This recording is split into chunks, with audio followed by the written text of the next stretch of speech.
We're going to call the meeting to order for our special meeting. Can I have your attention, please?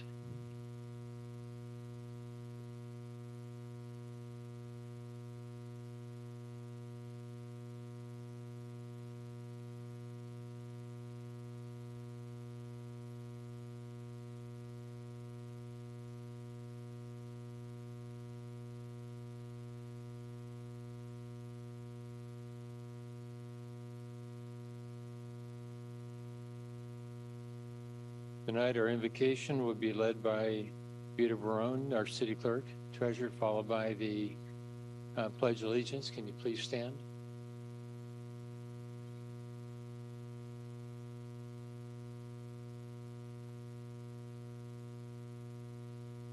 Let us pray. There is no way to happiness. Happiness is the way. There is no way to kindness. Kindness is the way. There is no way to forgiveness. Forgiveness is the way. There is no way to love. Love is the way. Amen.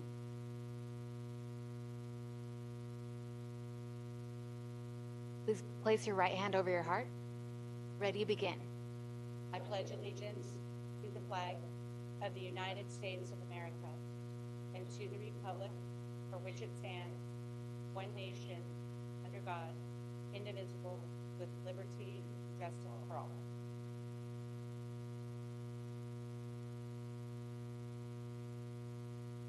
Thank you, Vita and Cindy. And Vita, can you do the roll call, please? Council and Agency Members Johnson. Present. Council and Agency Member Vo. Present. Council and Agency Member Yokoyama. Here. Mayor Pro Tem and Vice Chair Solanki. Present. Mayor and Chair Barrows. Present. First up is item 6A, which is presentations. And tonight, the first presentation that we have, we are going to do our presentations. We'll hold for photos, but we're going to use the wall to my left, your right. And I'll read first about the business spotlight. This is something we do every month to recognize one of our businesses in our city. The city of Cerritos showcases a local business to foster pride in Cerritos' thriving business community and our strong local economy. A proclamation will be presented to OEC Group for being selected as part of our city's business recognition program. OEC Group was founded in 1981 as a comprehensive global logistics provider headquartered in Taipei, Taiwan. The company has since expanded to have a presence in over 50 countries worldwide, with over 3,000 employees providing freight transportation, logistics, and information services to over 50,000 customers. OEC Group offers a wide range of logistics services, including air and ocean transportation and customs brokerage, warehousing, distribution, and supply chain management. OEC Group is committed to providing its diverse portfolio of clients with reliable, efficient, and cost-effective logistics solutions to meet their unique needs. Over the years, they have established a reputation for excellence in their industry, earning numerous awards and accolades, including the prestigious Best Logistics Service Provider Award from the Taiwan External Trade Development Council. In addition to its commitment to providing top-notch logistics services, OEC Group is also dedicated to corporate social responsibility, actively participating in a range of initiatives and programs that support environmental sustainability, social welfare, and community development. Since 2006, OEC Group has been proud to base its Southwest Regional Headquarters in our city here in Cerritos. It looks forward to continued success with our city for years to come. With a focus on innovation and continuous improvement, OEC Group prides itself on providing the fastest, most efficient, and cost-effective supply chain services in an ever-changing logistics industry. OEC Group is located at 13100 Alondra Boulevard, Suite 100 in Cerritos, and their phone number is 562-926-7186, and their website is oecgroup.com. Is there a representative here from their company? Okay, I'll meet you right over here to the left.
Well, Roy and Vicky, had a chance at least to meet you before Mike came up.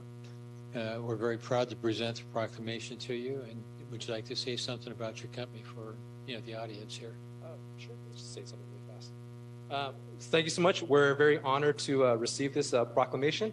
We've been operating out of Cerritos for over 15 years, and myself, I live here as well, and a few other my other colleagues live here as well. So we work here, we live here, we play here. Our kids go to school here, and we're very proud to be a part of this community. So thank you very much. Well, thank you.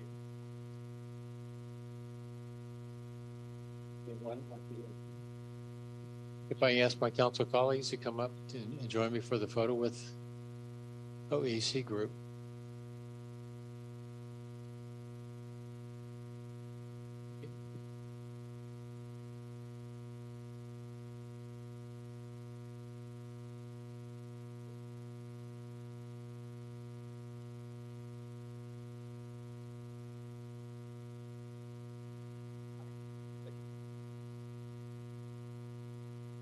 Okay, thank you.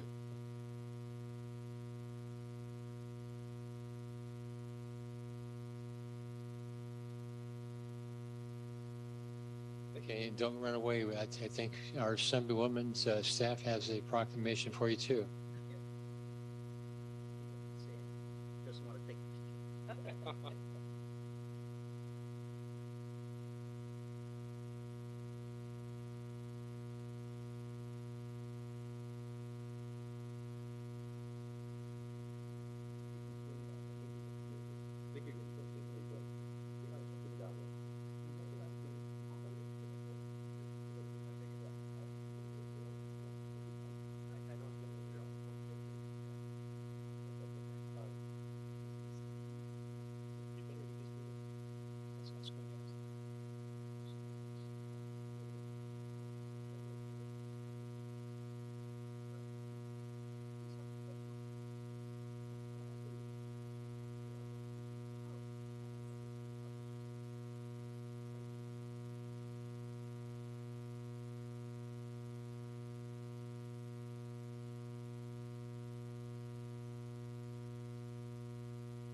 Next, we're going to recognize some very special friends of mine.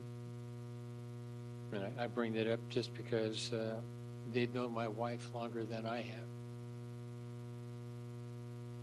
And it goes back to when I believe my wife was in high school, and she met Bob and Mary Buell, who are now celebrating their 75th wedding anniversary. this June 17th.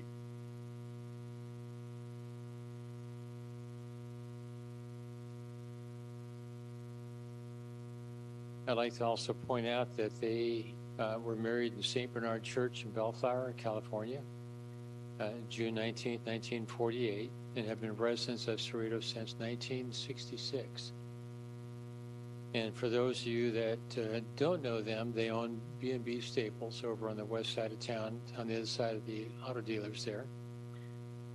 And they have been in business in the city since 1962, so they have one of the oldest businesses here in the city. They've also been active in our community. They've been very active supporters of our Cerritos Center for the Performing Arts, and I could go down a whole long list. But I'd also like to point out that Bob has served on the city's Economic Development Commission from 2004 to 2020. And I think we all recognize the 75th wedding anniversary is a rare event. It's very, in fact, I'm not familiar with too many people that have reached that. But anyway, we do want to honor Bob Mary, and if Bob Mary can join me over here to the side.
Well, Bob and Mary, here's their proclamation on behalf of the city of Cerritos and the city council. And can you share a little bit about how you've made it so long? Well, when people ask, the first thing I say to them is that we agree to disagree.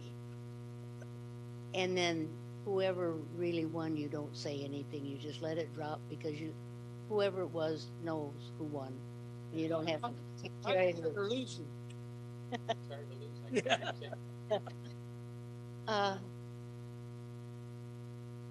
I don't know why God allowed me to know for sure when I was 16 years old that this was the person that was going to share my life with me. But I knew it, and I still know it after 75 years. I don't know how much I could say about him, a lot more than I could say about me. I live with him. Yeah, I'm a Scorpio, so I'm a little feisty, but he is the kindest, most generous, most hardworking man I've ever known. He's the only man I've ever known. I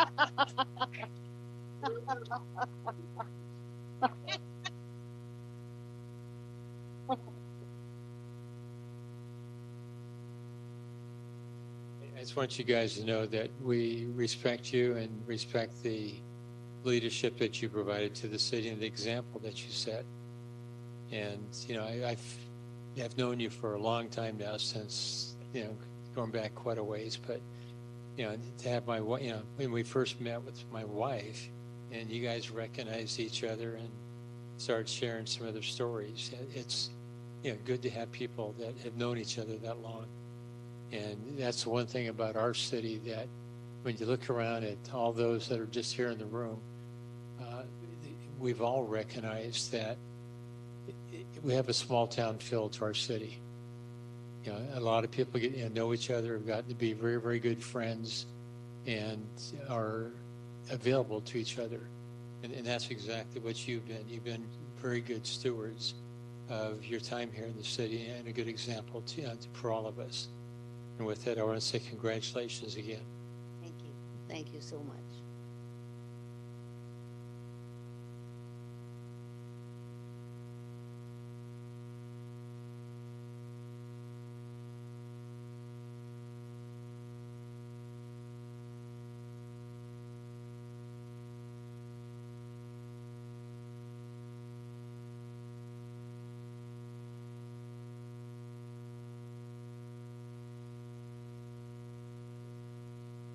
I have a certificate. Okay. Congratulations on your 75th wedding anniversary. I just enjoyed the 45th. I got 30 more years to go. But this is from Assemblyman Sharon Cook Silva, and there's one here. And then this is very shiny. It looks like it's a gold, but I wanted to make sure that we get a special from the United States Senator Padilla. So it just came today, so we made it just That's right. nice. So this is a very special recognition from the United States Senator Padilla. Congratulations.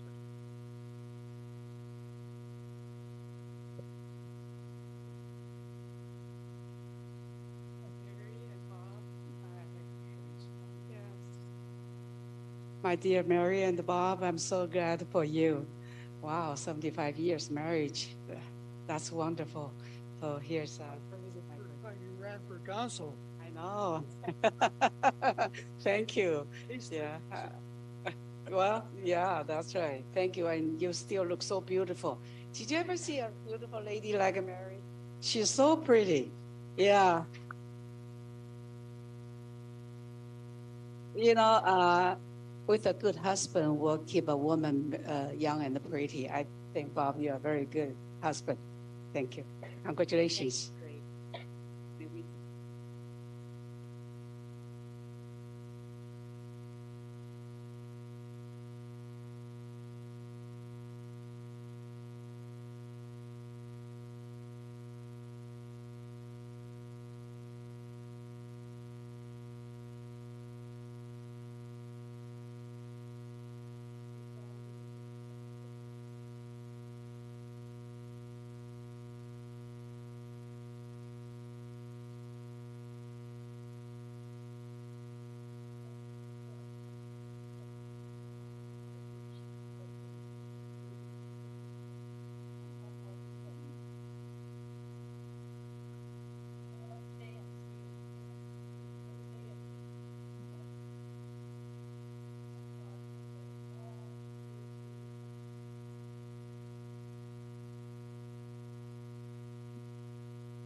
Okay, what I'd like to do is continue from over here tonight.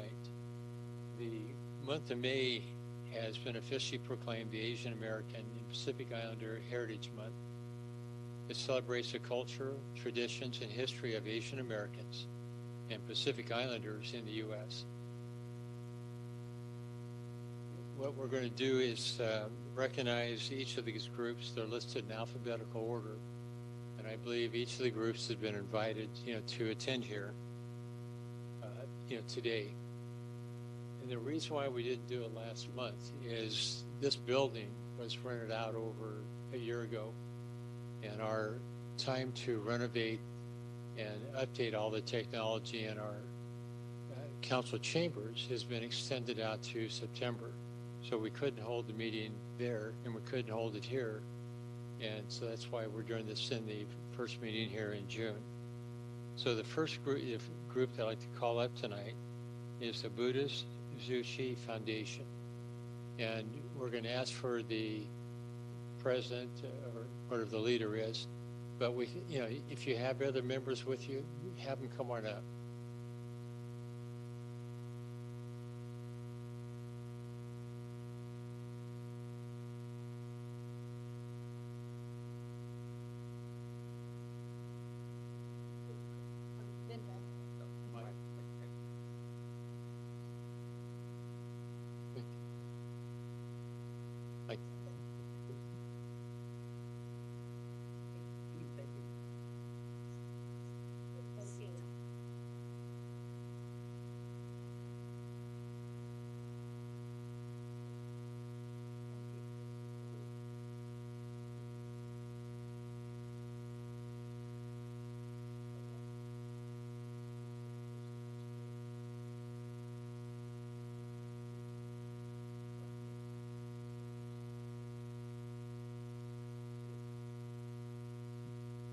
Mike, if you can introduce yourself and the rest of your team here. And I'm not going to go through and read all the proclamations because as it is, it's going to take quite a long time tonight. But we want to thank you for your service and the organization, all that you've done. Thank you, Mr. Mayor, for presenting this special recognition for our organization. Founded by our Dharma Master Chen Yan in Taiwan, Buddhist Tzu Chi Foundation has been giving aid and program service worldwide for more than 57 years. And over 128 countries and regions have been receiving Tzu Chi's aid in the past. And as Tzu Chi Foundation USA, we are very honored to deliver our Dharma Master Chen Yan's great love and spreading his faith, and also we've been focusing on community service, education, medical, and disaster relief in United States for more than 34 years. So I would like to introduce our team, our Cerritos team. So we treat everyone as our brothers and sisters. So everyone is our family member. So we call each other brother and sisters. So would anyone would like to say something?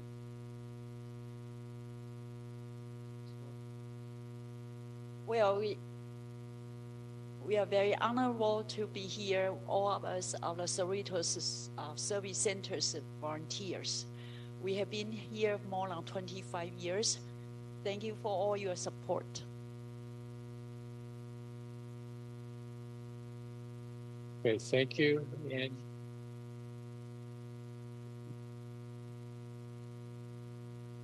hey, Joe, did you want to do your presentation? And that's on behalf of our Assemblywoman Sharon Quicksilver also.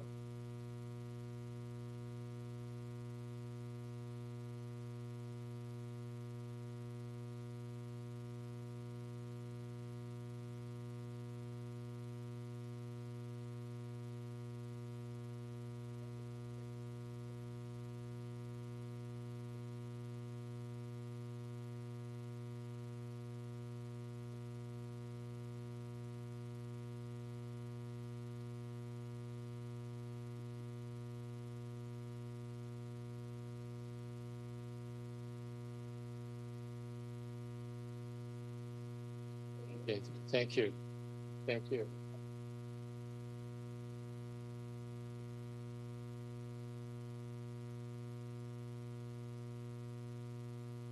Okay, next up, we have the Cerritos Chinese American Senior Citizens Association. If we can have you come up, please.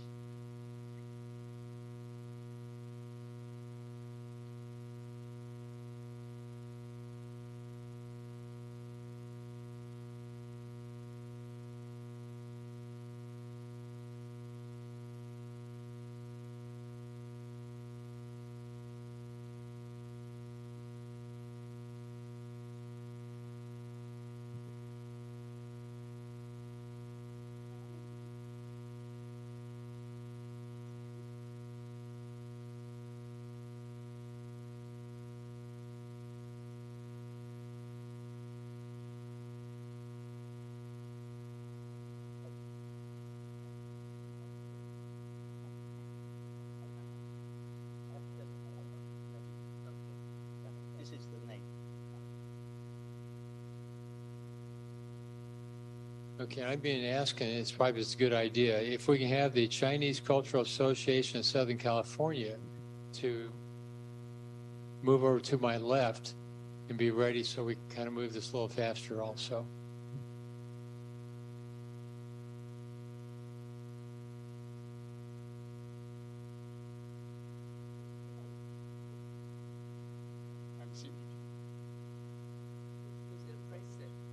Okay. And on behalf of the city of Cerritos and the city council, and I see we have another ex-member right here, Laura Lee. Yeah, I'm glad to present the proclamation from the city to you. And it looks like you have the one from Sharon Quicksilver also. Would you like to say a word? Thank you, Mayor Barrows and all the council members. My name is C.T. Chu. I'm the president of the Cerritos Chinese American Senior Citizens Association for this year. The Cerritos Chinese American Senior Citizens Association was founded 31 years ago. In Mandarin Chinese, we call ourselves 喜瑞都松博会.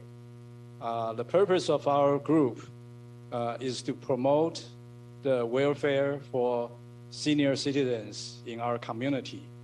And from day one of our organization, we have the city of Cerritos as a strong supporter of our group. And we appreciate very much for the city to give us all the help and support. And we are honored to receive this proclamation. Thank you very much. Well, thank you, and we're very proud to have your organization as well as all the rest of them here. You've contributed mightily to our strength of our community. Once again, congratulations and thank you.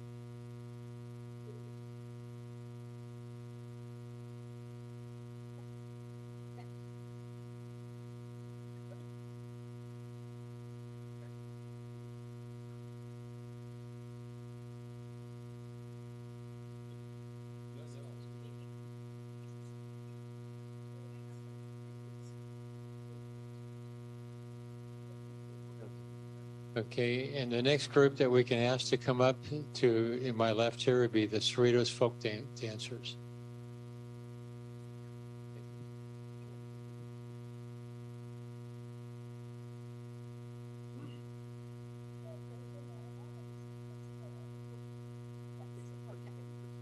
The principal? Yeah, I'm looking for.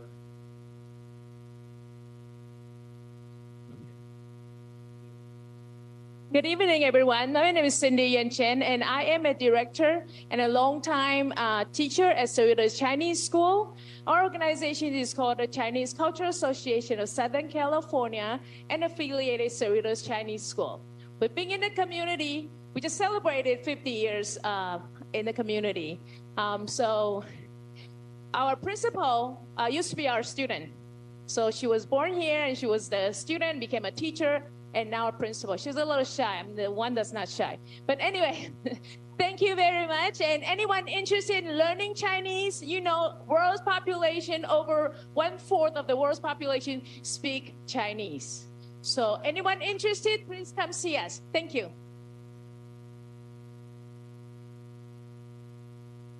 Thank you very much. On behalf of the City of Cerritos and the City Council, pleased to present this proclamation to your group. And you have one from Assemblywoman Sharon Quicksilver. Okay, congratulations, for your service. Thank you.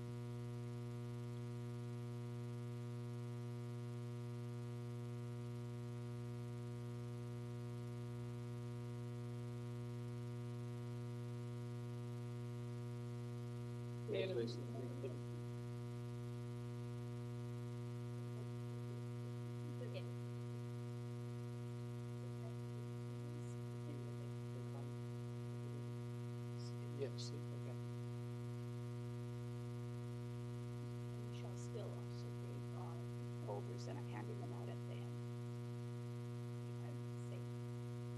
If we could get the Cerritos Indo-American seniors to please assemble.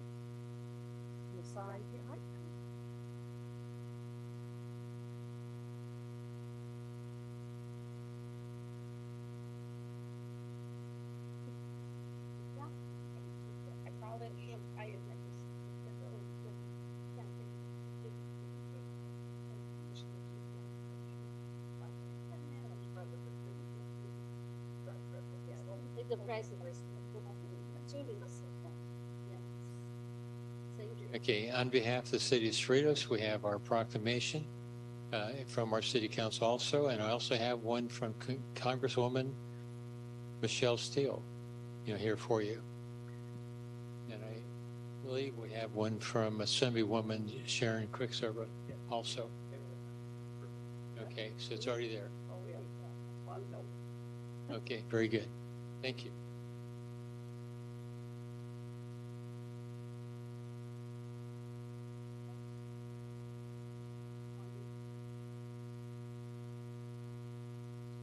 Did you want to say something? Okay.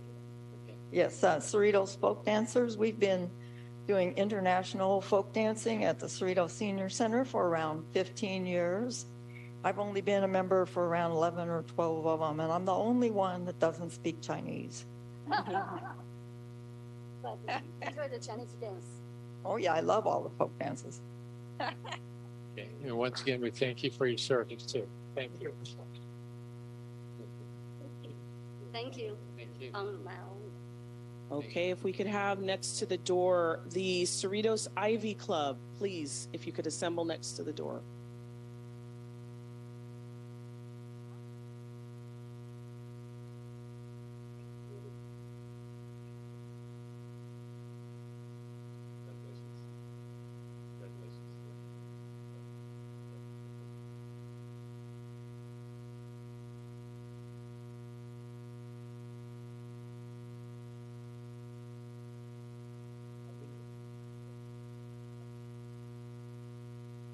Mr. Patel, on behalf of the City of Cerritos and the City Council, we recognize the Cerritos Indo-American seniors.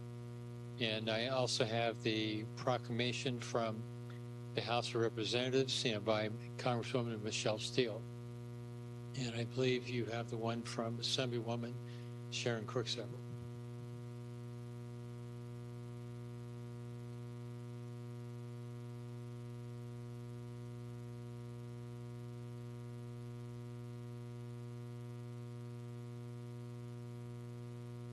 Okay, Mr. Patel, you have something you want to share? Yes. Yeah.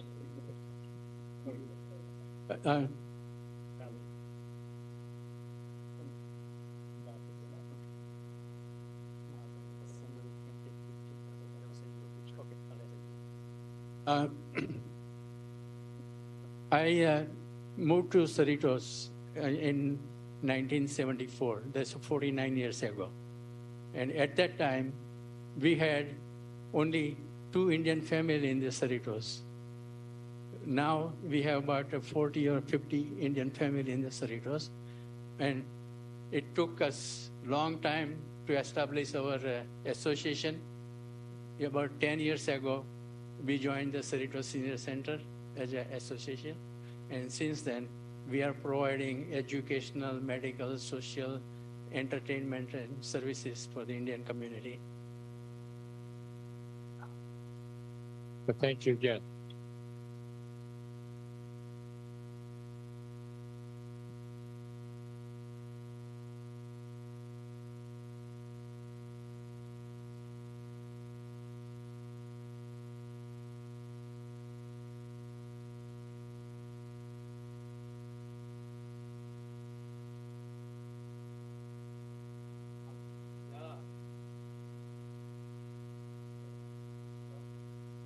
And while they welcome the Cerritos Ivy Club, if we could get the Cerritos Korean American Soccer Club over near the door. Okay. And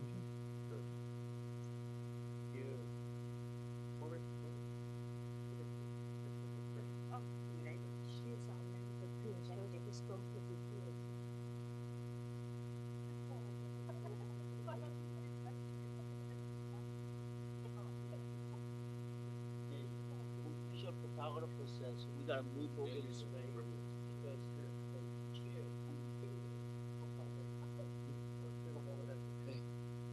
because okay, we have with us right now the Cerritos Ivy Club, and on behalf of the city of Cerritos and the city council, and it looks like also Congresswoman Michelle Steele and our Assemblywoman Sharon Quirksabel. I want to thank you for all that you do, the services you provide, and is there anything you wish to share about your organization? Thank you. My name is Catherine Feng. I'm represent Cerritos Ivy Club, and I do appreciate City of Cerritos give us this honor. And our club is already been about 24 years. And then we use the facility of Cerritos Senior Center to gather all our members for the line dance. They enjoy so much, and then we love this community a lot. Thank you.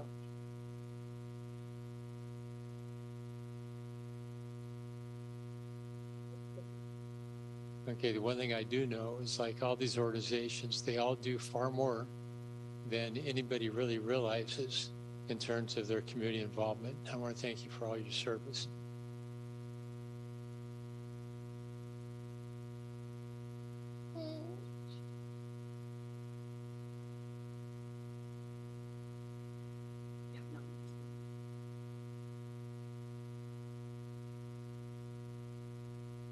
Okay, once again, thank you. As we welcome the Cerritos Korean Soccer Club, if we can have the Shalom Tigers Soccer Club please assemble by the door.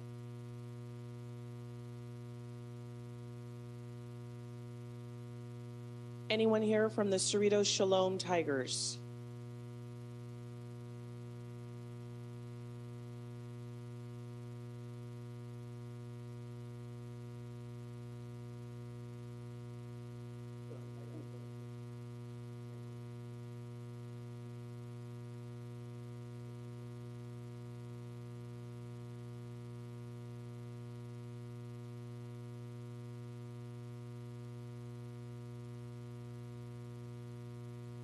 We're recognizing the Cerritos Korean Soccer Club.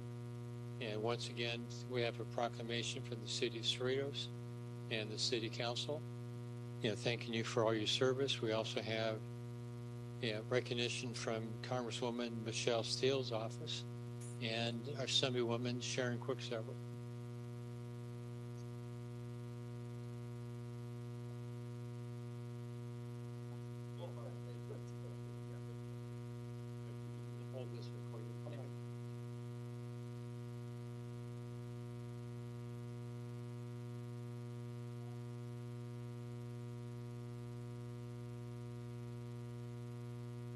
something you'd like to share?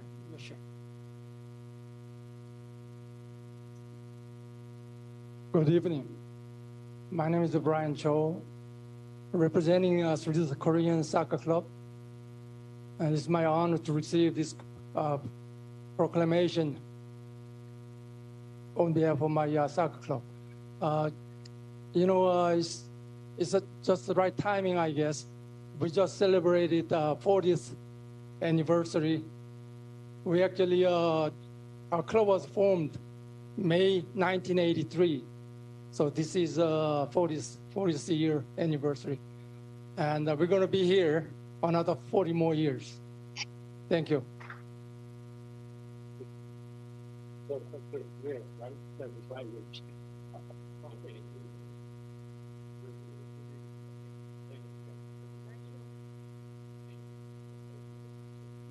And our next group here is the Hawaii Seniors.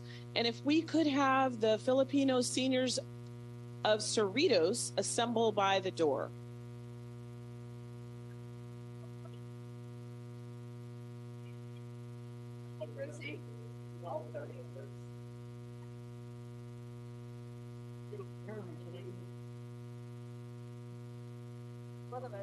Are there any representatives from the Filipino Seniors Organization?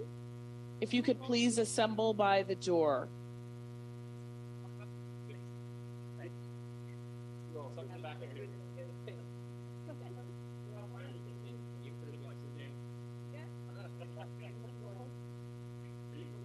Okay.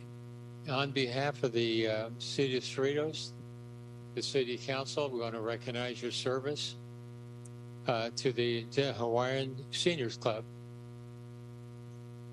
We also have recognition from our Congresswoman, Michelle Steele, and our Assemblywoman, Sharon Corksevel.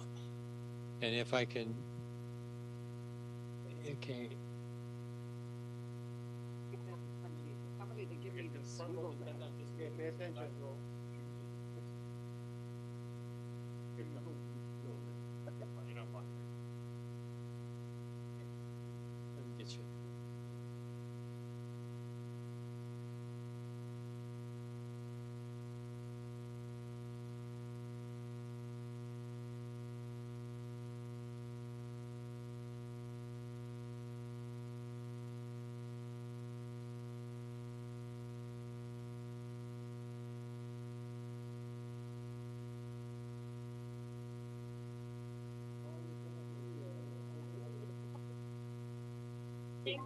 Okay, the Hawaii Seniors Club was organized in 1998.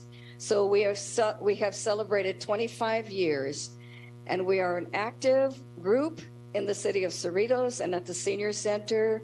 And as you can see, we love our bright colors. Okay, we thank each of you for your participation and for coming tonight. Congratulations. Thank you. Always. What a hula, man.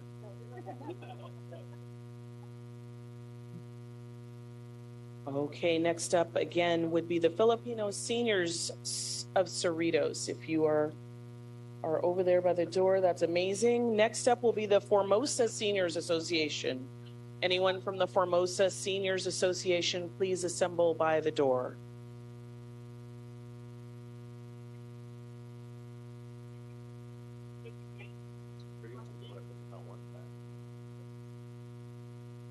No, that's fine.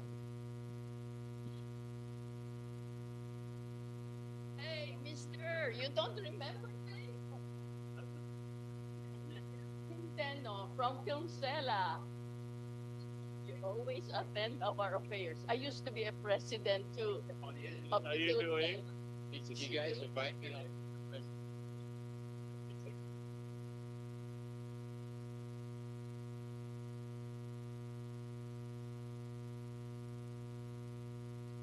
Okay, who's in charge? You're in charge?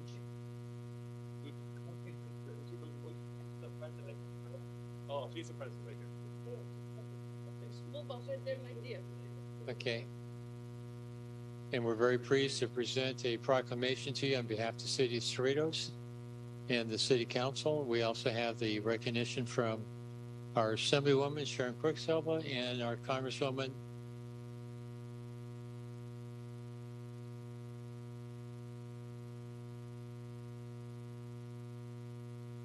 okay, and I got cut off from the Congresswoman's name, Michelle Steele.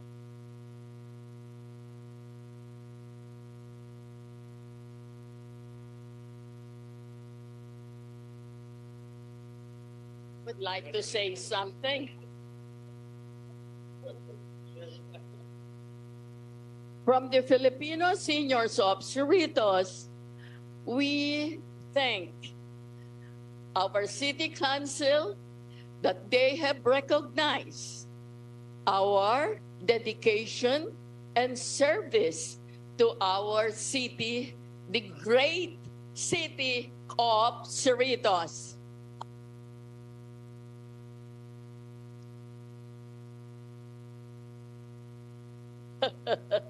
Our organization was founded the same year that the senior center was established. So we have been around for 29 years. I hope and I pray that my members and more people will be joining our organization. I wish I had a lot of my members joining us tonight. However, a lot of them are on tours and cruises. Just remember that we had these COVID restrictions, a lot of us could not travel. Now that the COVID is really out, I think we are all ready to go on cruises and tours. However, we always try to see that we attend and be present with all the activities that our great city is offering us. I am also very proud of our city council members. Our new city council member, Lynda Johnson, and our perennial city council member, Frank Yokoyama. These are the young kids of Filipino ancestry. However, I also thank you guys for being in the city council. We really appreciate whatever you have done for our great, great city. Thank you so much.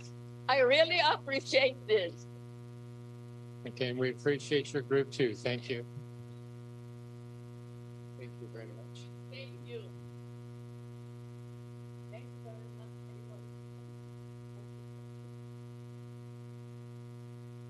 As the City Council welcomes the Formosa Senior Association, if we could have the Global Culture Education Foundation please assemble by the door.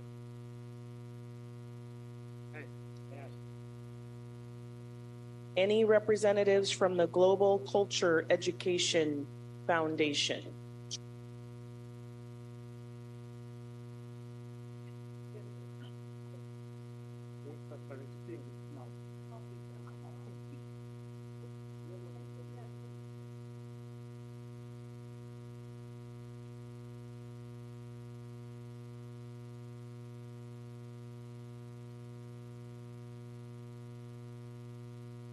The City Council likes to make our presentation to you for the Formosa Senior Association.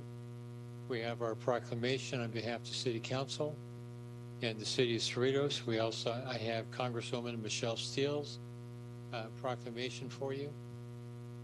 And I believe we have right over here our Assemblywoman Sharon Quicksilver. And I want to just thank you once again for all that you do for our city. Thank you very much. There you go. Going to hold this. Just go ahead and paste it out.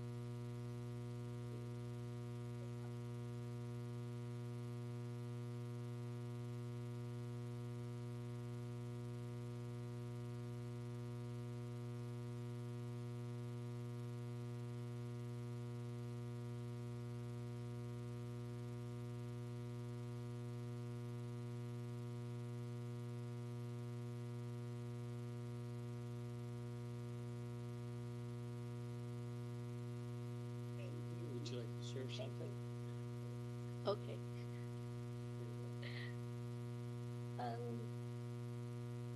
Ladies, gentlemen, my name is Christine Lee. On behalf of the Formosa Senior Association, I'm stating my appreciation to the city of Cerritos all the long time and dedicate and support. Thank you.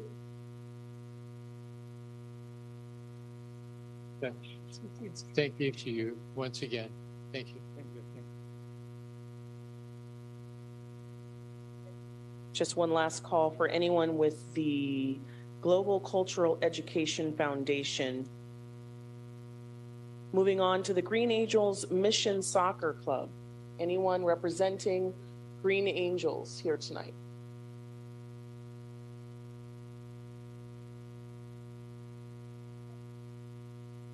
Next would be JC Culture Foundation. Anyone from the JC Culture Foundation, please go to the staging area.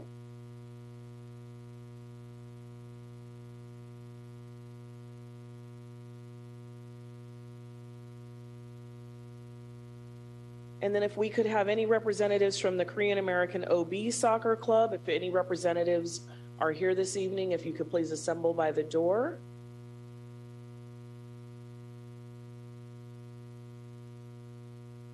Followed by the Mid-City Korean American Senior Association. Anyone representing the Mid-City Korean American Senior Association?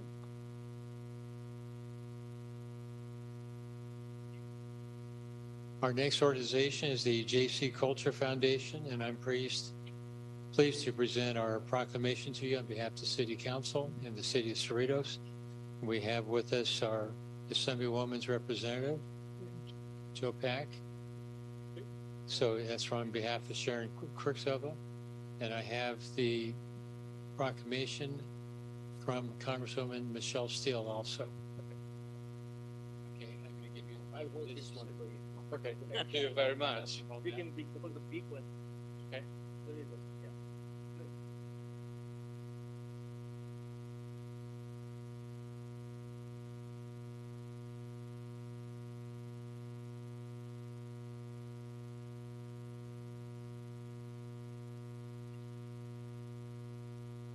Would you like to say something? My name is Charles Lee. Our foundation established in 2008 and 15 years ago. And our mission statement is we promote and provide training opportunity and perform the line dance, dragon dance, and the drum. And in the coming activity, we'll host a team from the Taiwan University, and they will perform the lion, dragon, and drum in Cerritos area. Thank you. And thank you for all you do.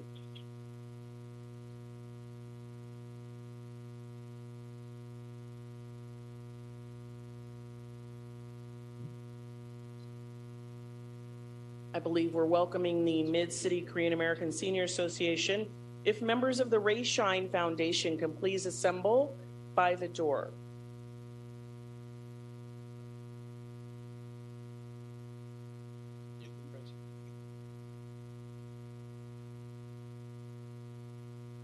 And we're recognizing the Mid-City Korean American Senior Association. And on behalf of the City of Cerritos and our City Council, we're presenting this proclamation to you.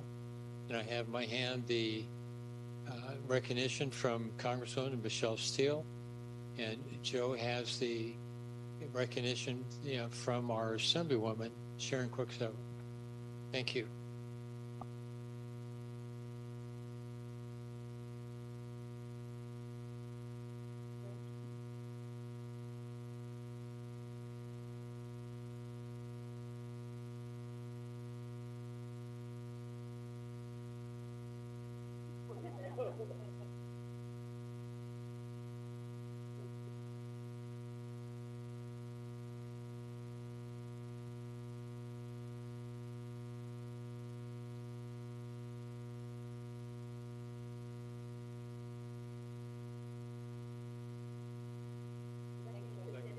like to say something? Yeah, my name is Kyo Kim, and our association founded in 15 years ago, and I wasn't qualified at the time because I was too young. But now, after 15 years, I'm a member of the association, and we really appreciate city and you guys provide us, place to spend Korean Americans together. Otherwise, it's kind of hard to get together. So during the pandemic, and our memberships went down quite a bit. So we've been waiting for so long to open this one up, kind of once a week. So now we pick up the membership again, and hopefully we keep going this way. And also, we are honored to receive this proclamation, and we really appreciate all the things city provide us. And one more thing, why we have this club? And our club is for the Korean Americans and kind of senior people. So we worry about their physical and social wellness of each member. So that's our main purpose, our club, to operate in the city. Thank you.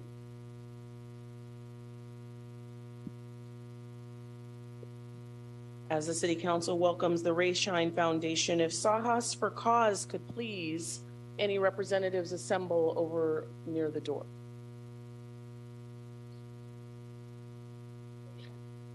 And finally, the original Happy Seniors of Cerritos. If you could please assemble by the door. Okay. We have the Ray Shine Foundation, and I want to present our proclamation to you on behalf of the City Council and the City of Cerritos.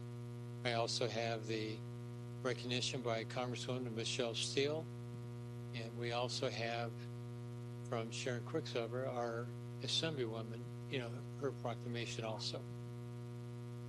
Cool.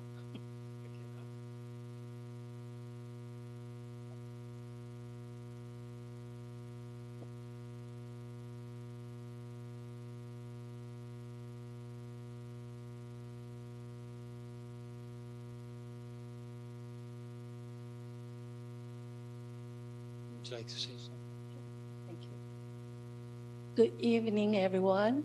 My name is Stacy. I joined the Ration group for like 5 years. However, our choir group is established almost 40 years. So next year will be our 40 years anniversary.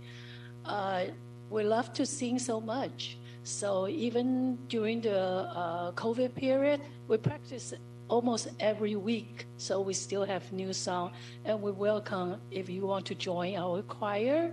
And today is a great honor to accept this proclamation from City of Cerritos, and we feel proud to be a member of the community. Thank you. And thank you very much.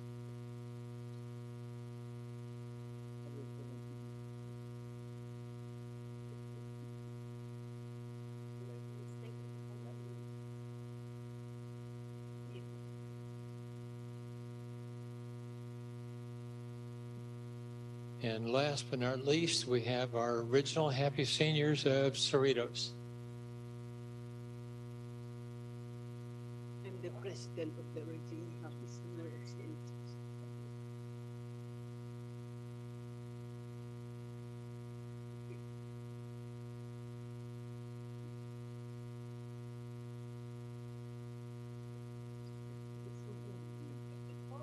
Okay, on behalf of the City of Cerritos and the City Council, I want to present our proclamation to you, thanking for all your service. And I also have the one by our Congresswoman, Michelle Steele, and you already have the one here from our Assembly-member, Sharon Quicksilver. Thank you very much for all your service.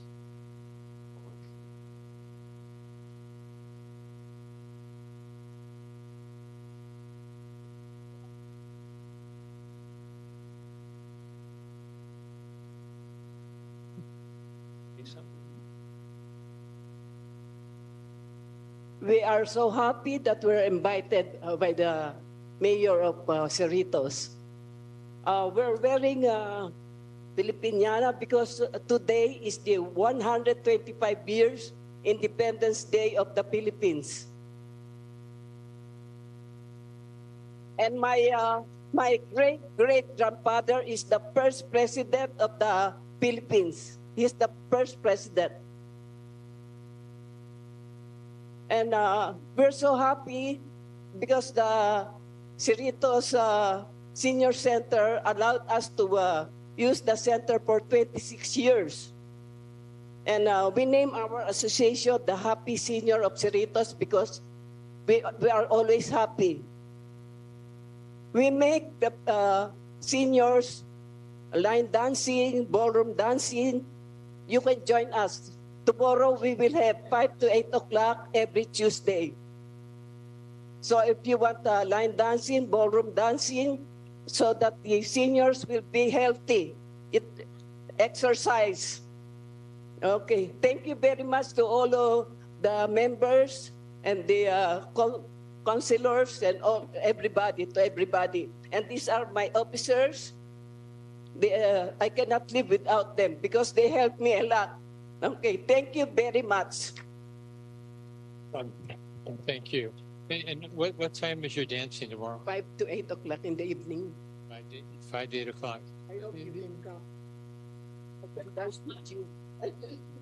Okay, well, thank you very much.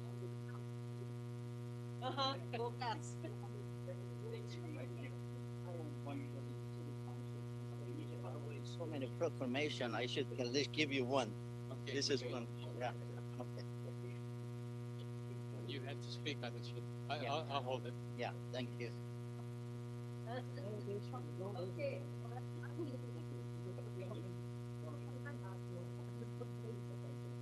He has given away so many. I gotta at least give one for us. He's giving us.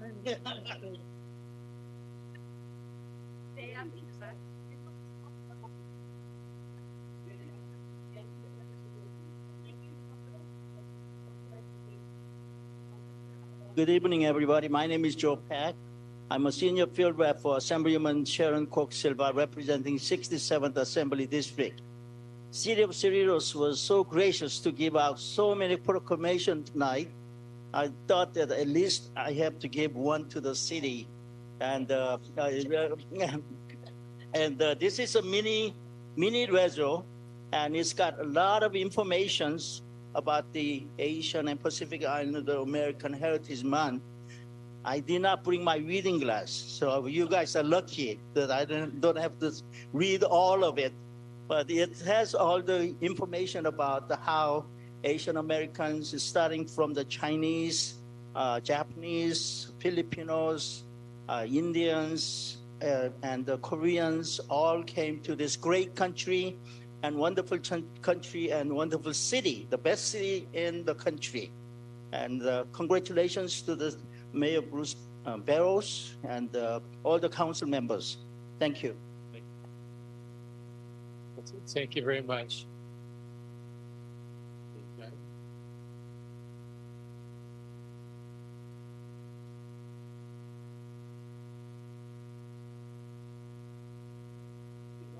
That's great.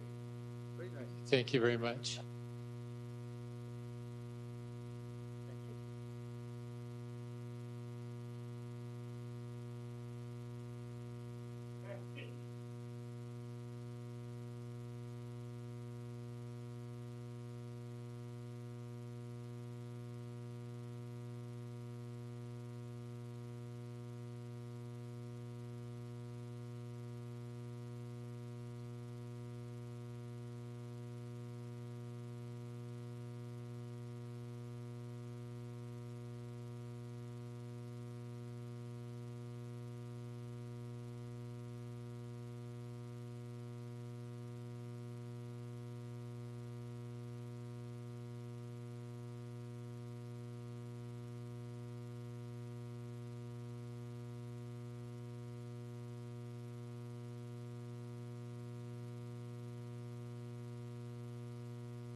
Okay, with council's concurrence, I've been asked if we can move item 9A up before public comments.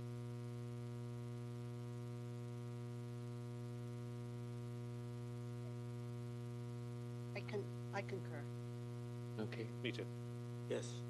Okay, with that, Art, may we have a staff report on 9A?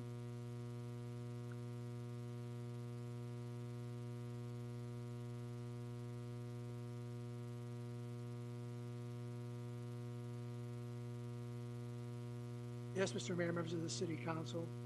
This evening, staff is presenting with the council an opportunity as it relates to some condominiums that are owned by the city of Cerritos. This presentation will be given by Kristen. Thank you, Mr. Galucci. Good evening, Honorable Mayor and members of the City Council. As part of tonight's City Council meeting, staff will be conducting a lottery drawing for the selection of prospective buyers for an opportunity to purchase city-owned affordable housing units within the Emerald Villas senior housing community. I want to start with just a brief presentation to give some background to those in attendance and watching from home. At the direction of the City Council, over the past several years, the city has acquired 3 affordable senior housing units within the Emerald Villas community due to ownership and occupancy violations. 2 of the units are restricted for very low income individuals, and 1 is restricted for moderate income individuals. For the 2 very low income units, upon acquisition by the city, the units were restored to their original condition and are now ready for resale to qualifying very low income seniors. For the 3rd unit, the city recently closed escrow proceedings and is currently assessing the condition of that unit for upcoming resale to a qualified senior. On the screen are a few photos of the restored unit located at 19423 Sapphire Court, Unit N. Here are photos of a unit at 19427 Topaz Court, Unit G. Here are the photos of the exterior of 19411 Pearl Court, Unit K. As escrow recently closed, staff, as I mentioned, is still assessing the unit's interior condition. To be eligible to own a unit, prospective buyers must comply with the recorded covenants and restrictions for the affordable units, and that includes age and income requirements. Prospective buyers must be 62 years of age or older, meet the income limits for each unit, and cannot own any additional property. On June 9th, the state released the 2023 state income limits, and the income limits applicable to the prospective buyers are listed on the screen. Due to the availability of information at the time that the staff report was published, the staff report contains the 2022 state income limits. Pursuant to the 2023 income limits, in order to be eligible to purchase a very low income city-owned unit, prospective buyers' annual income cannot exceed $44,150 for a 1-person household and $50,450 for a 2-person household.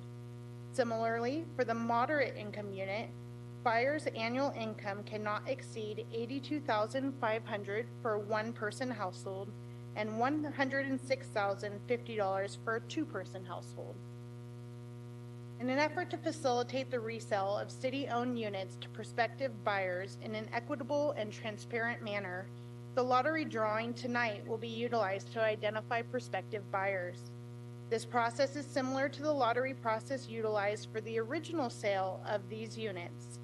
Prospective buyers who conceptually meet age and income requirements had an opportunity to register for tonight's drawing during a 2-month registration period.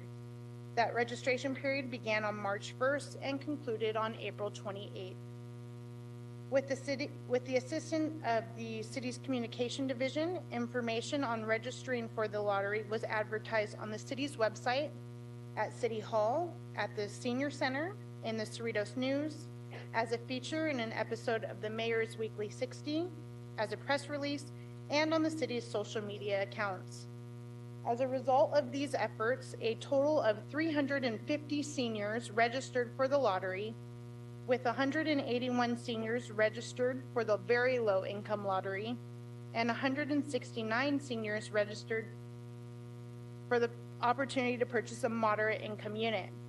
All registrants were notified by mail of the lottery drawing this evening and were not required to be present this evening.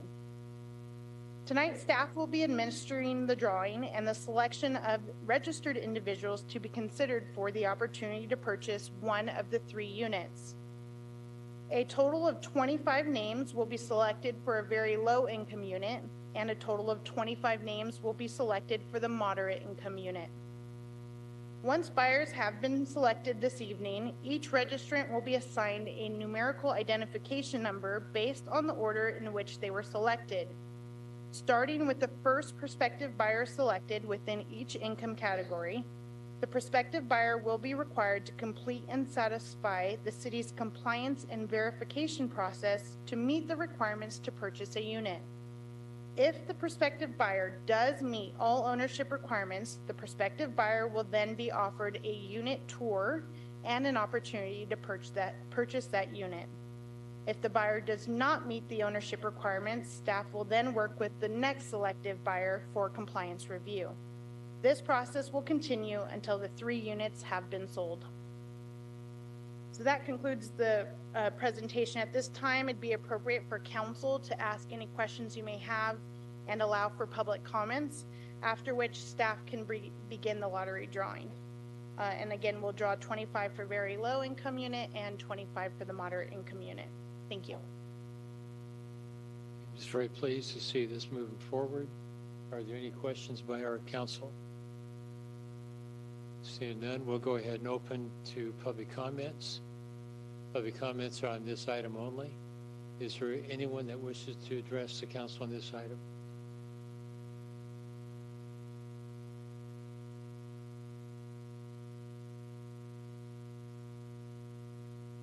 Seeing no one, we'll close public comments and commence with the drawing.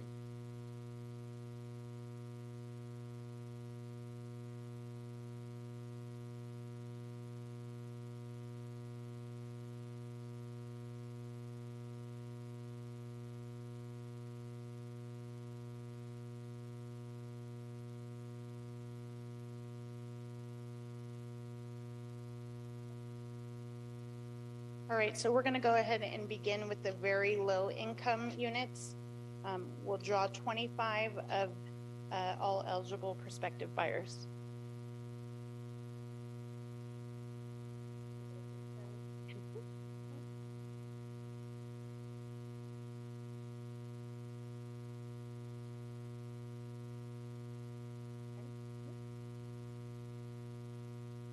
Very low income, number 1, Hyun Mi Kim. Very low income, number 2, Jenny Hui Kim. Very low income, number 3, Subhash B. Maniar. Very low income, number 4, Kang Ja Han. Very low income, number 5, Soo Young Kim. Very low income, number 6, Chang Kwan Lee. Very low income, number 7, Manuel M. Meneses. Very low income, number 8, Diana Milo Wangan. Very low income, number 9, Maria Flena Martinez. Very low income, number 10, Kokila Ben Patel. Very low income, number 11, Nga Park. Very low income, number 12, Sung Chun Shim. Very low income, number 13, Myo Suk Lee. Very low income, number 14, Mei Chang. Very low income, number 15, Kimberly Burns. Very low income, number 16, Miriam Sai. Very low income, number 17, Nilda Aviso Medale. Very low income, number 18, Blanca Cardoza. Very low income, number 19, Arlene Johnson. Very low income, number 20, Jessica Q. Guzman. Very low income, number 21, Ela P. Shalat. Very low income, number 22, Wilfredo de Jesus. Very low income, number 23, Salama Rajgopal. Very low income, number 24, Raquel Yuzon. Very low income, number 25, Reka Mehta. And then at this time, we're going to switch out our participants to the moderate income units.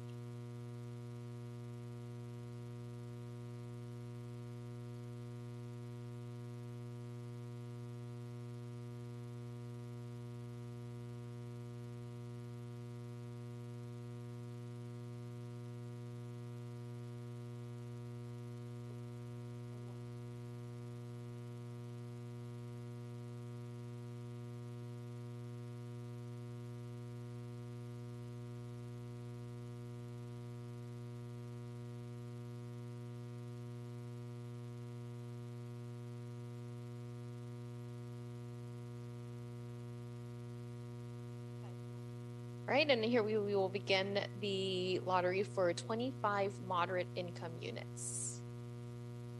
And Kristen here will give it a good spin.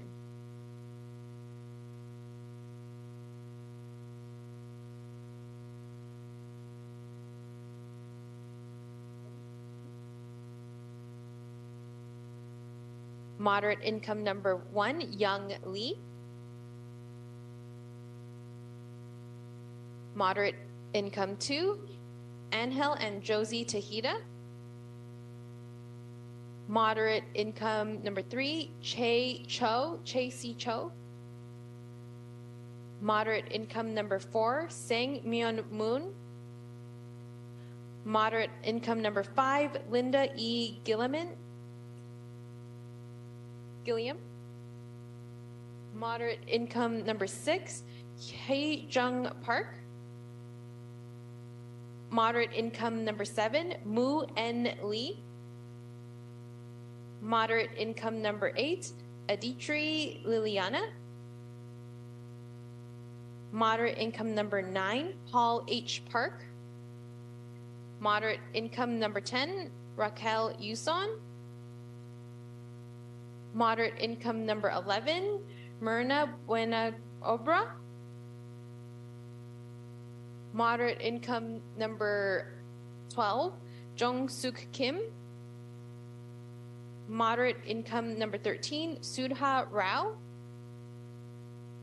Moderate income number 14, Sung Mok Yu. Moderate income number 15, Guya Yu Mohika.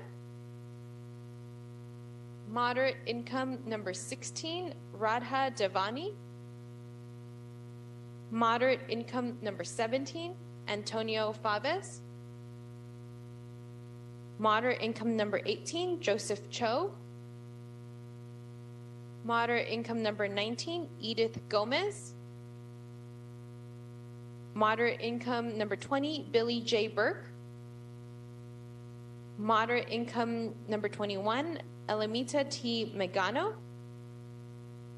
Moderate income number 22, Subhash B. Maniar. Moderate income number 23, Rolando O. Sabil. Moderate income number 24, Danny Hang. Last one, our moderate income number 25, Helen Lee. I want to just for a second thank everybody for attending this evening and for registering and being interested in one of our units in our affordable housing unit. If affordable housing community, excuse me. If you were selected, as mentioned, we will contact you in order of selection and hope through the selection of the 50 prospective buyers, we'll go ahead and sell the 3. So again, thank you for your time and coming this evening. We're very excited to be able to make available these units to low-income seniors. So thank you for your time today.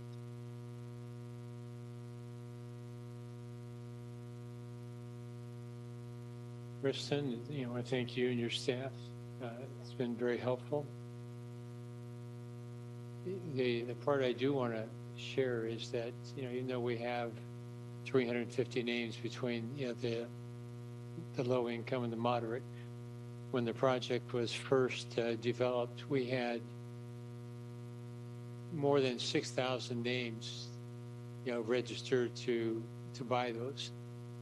And we went through all the names and still had to wait for more people, to come in. So it's, if your name wasn't called, your number's not there, don't give up hope yet. But we want to thank you for coming.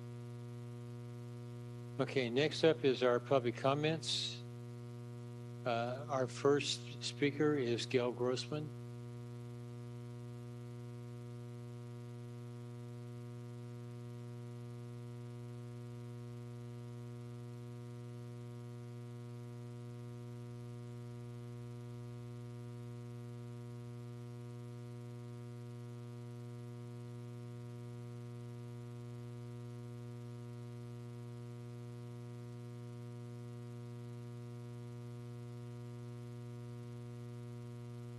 Good evening, Cerritos City Council, City Manager, Assistant City Managers, staff, and friends in Cerritos.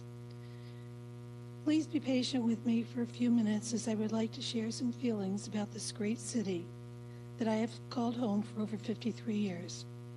I have watched it grow from cow pastures to the thriving city it is today, thanks to city management and to the many councilmen and members before you. From the moment we moved in, I got involved in city programs and activities. I was on the planning committee for Friendship Park. In those days, residents got to help staff pick out designs, names, etc. This is where I first met Art Galucci. He was in charge of parks. As time moved on, in 1972, I was asked if I was interested in working LA County elections. As it turned out, I had the elections in our garage for over 40 years. Worked with 4 city clerks who called me in for input on the elections. I guess this is where my political involvement began in Cerritos. Over these past 50 years, we have been involved in many council and school board campaigns, having worked on both successful and but met so many wonderful people. My involvement included such enjoyable tasks as PTA board member at 3 schools, president of PTA at 2 schools, on several ABC school board committees, then being asked by the late John Crowley to serve on Park and Rec for 9 years. Wow, gave back more to our city. Presently serving on the Community Safety Committee, which Mayor Pro Tem asked, and I accepted, as safety is of the utmost importance to me. For years, you would see Marty and I at the council meetings, every other Thursday, sharing our thoughts, whether positive or negative, it didn't matter. Spoke up against council when they wanted to increase the sales tax, and yes, the council members listened to the residents.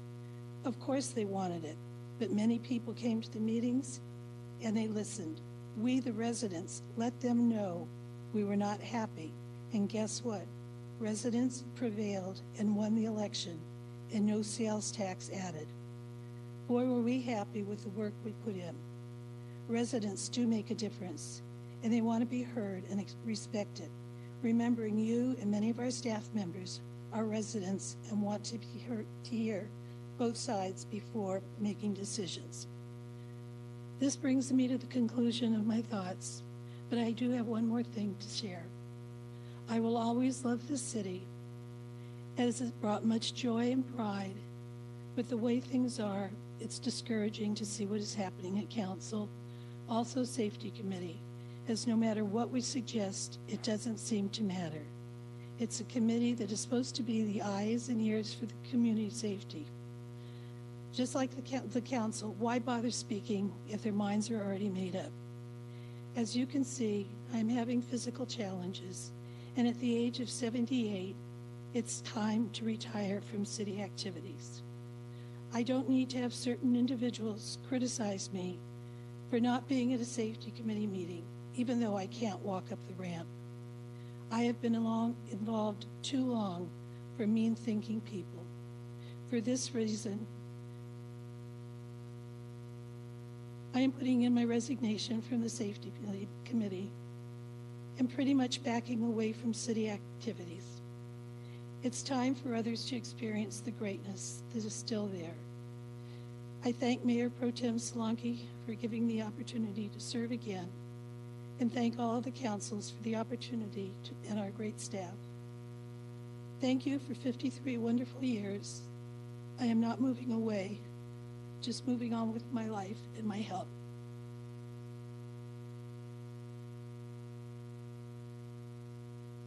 Gail, I want to say thank you for all your service. You've been many years in that I've been involved with you and Marty. And I think you guys have been a great asset to our community. Thank you. Gail and Marty, thank you. Gail, especially for your service. And thank you. Yes, Gail, I just want to say thank you too for your service. I know we met years ago when I first moved here, and for all your assistance, the elections and stuff like that. So I appreciate your time and service. Thank you. Gail and Marty, thank you so much for all you have given to the city of Cerritos and to so many friends here in Cerritos. I love you both. You guys are part of my family. Thank you. Gail, thank you for your lifelong service to the city of Cerritos and to the residents.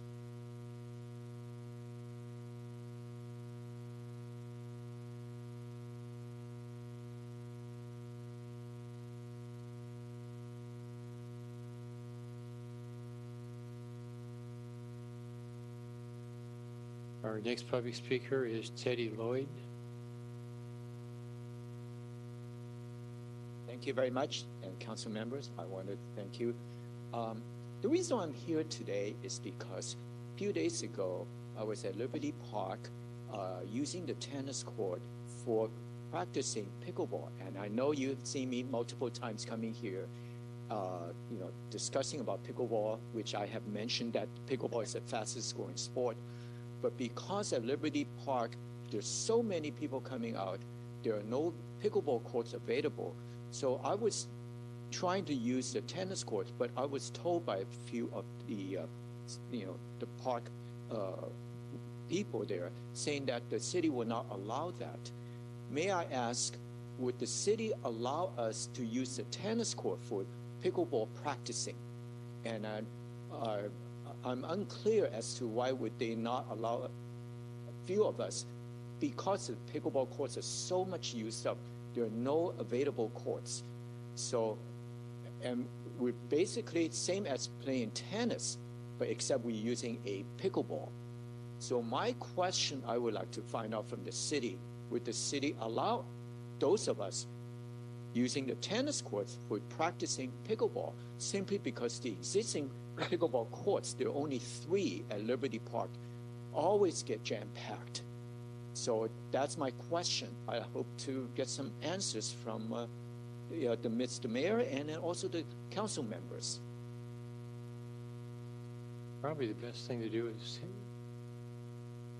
can we have our Parks and Recs Commission address this? Yes, Mr. Mayor, Sherry will meet with him to give him his card. Give her. Okay. And Sherry, about when do you think it could go before them? Sir, I'll do my best in the next couple of months, but we are entering one of the busiest seasons we have in the city with our summer season. I believe a couple, 3 meetings ago, it was, you gained concurrence to have us look at the Gar High School pickleball potential opportunities. So maybe we can just put it all in one report to address the pickleball requests, if that would be okay with Can the you let Mr. Lloyd know, Oh, yes. when it's on the agenda? For sure. We are in regular contact regarding pickleball. So as soon as that gets on the agenda, I'll give you a ring. You're welcome. I believe Sherry mentioned to me that may be happening in the month of July, and then where the city of Cerritos will look into the possibilities of maybe a low-cost approach would be using a tennis court to just paint the lines, and that will easily, one tennis court can accommodate 4 pickleball courts by using portable nets without eliminating the tennis courts. So I believe that was one idea being proposed, but then ultimately the city of Cerritos and then the city council members would have to decide on that. Okay. And that's correct, but it should be starting at the Parks and Rec Commission level. So I'm as long as sorry, it goes there first, then, you know, it's going to work, you know, from, you know, the process that you're asking to get started. So it's the Parks and Recreation Commission to discuss that, you're saying? Yes, it'd be, you know, it's going to go there first. Okay. Okay. I will do that. Thank you very much. I appreciate the time. Okay, Mr. Lloyd, thank you. Thank you. Okay, Mr. Al Barlevy. Good evening, council members. My name is Al Barlevy. Yesterday was the 24-year anniversary of my, when I moved into the city of Cerritos. I came here to talk about a vote that took place last October in which Councilwoman Johnson requested to have an appointee whom she felt was an embarrassment to her be removed. Such a vote should have been 5-0 to remove out of respect for Councilmember Johnson. It was very upsetting to see that there were 2 council members who voted against it. Now, even though it was 8 months ago, I just recently found out about it in the last few weeks, and I found out about it in the context that the vote that you took a couple months ago to the self-serving vote to extend your terms by 11 months, that this function was not the exception, it's the norm on this council.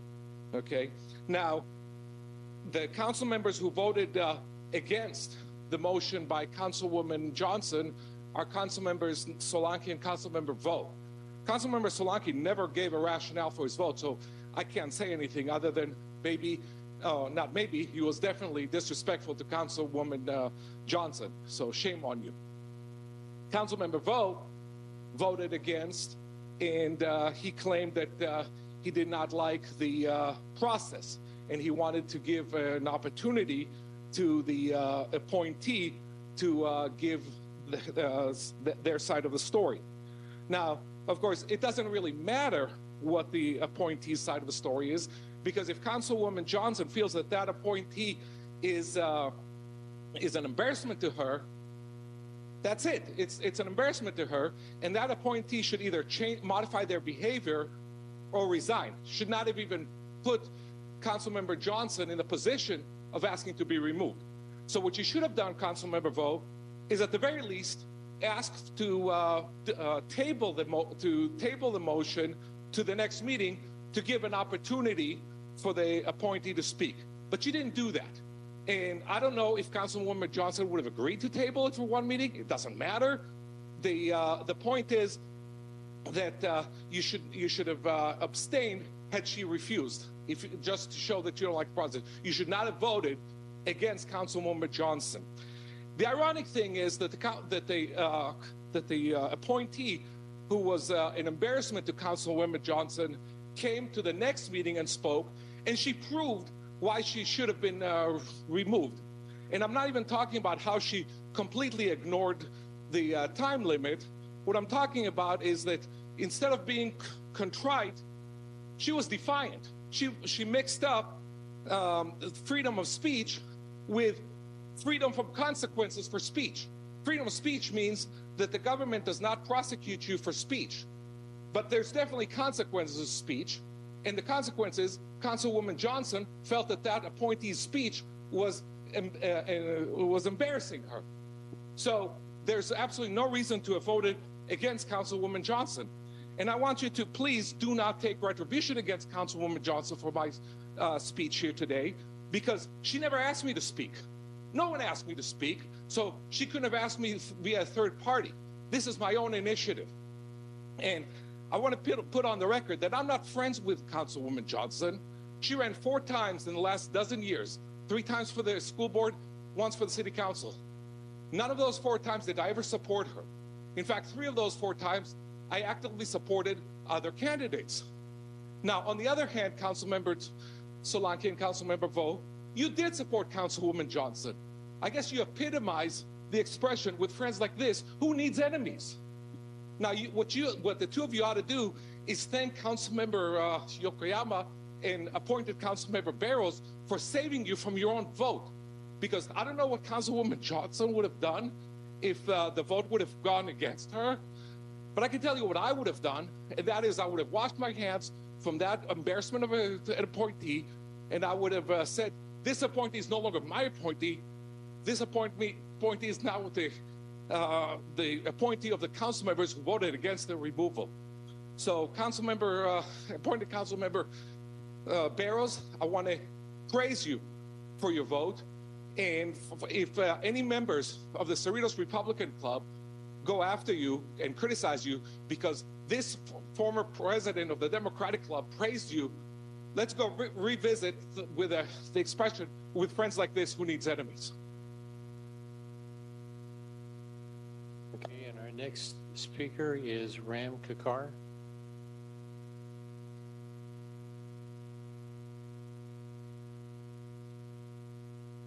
Thank you for giving me the opportunity, Honorable Mayor and Council Member. I have a few issues to draw your attention. First is about the Cerritos Sports Complex. These three issues are there. The bathroom is really very bad. Recently, they have done some spray painting, but that doesn't address about its virus or the problem going on. It needs the devices, they cannot be flushed. They are so much, the moment you enter into the bathroom, it stinks. The devices cannot be flushed. That's what one of the big problems. These need some good improvement. I don't want a top decoration, but it should be a good workable. Second thing, about the sports complex, Cerritos, I'm talking about the Cerritos Sports Complex. Part of the year, the activities are going on. There is a good lighting.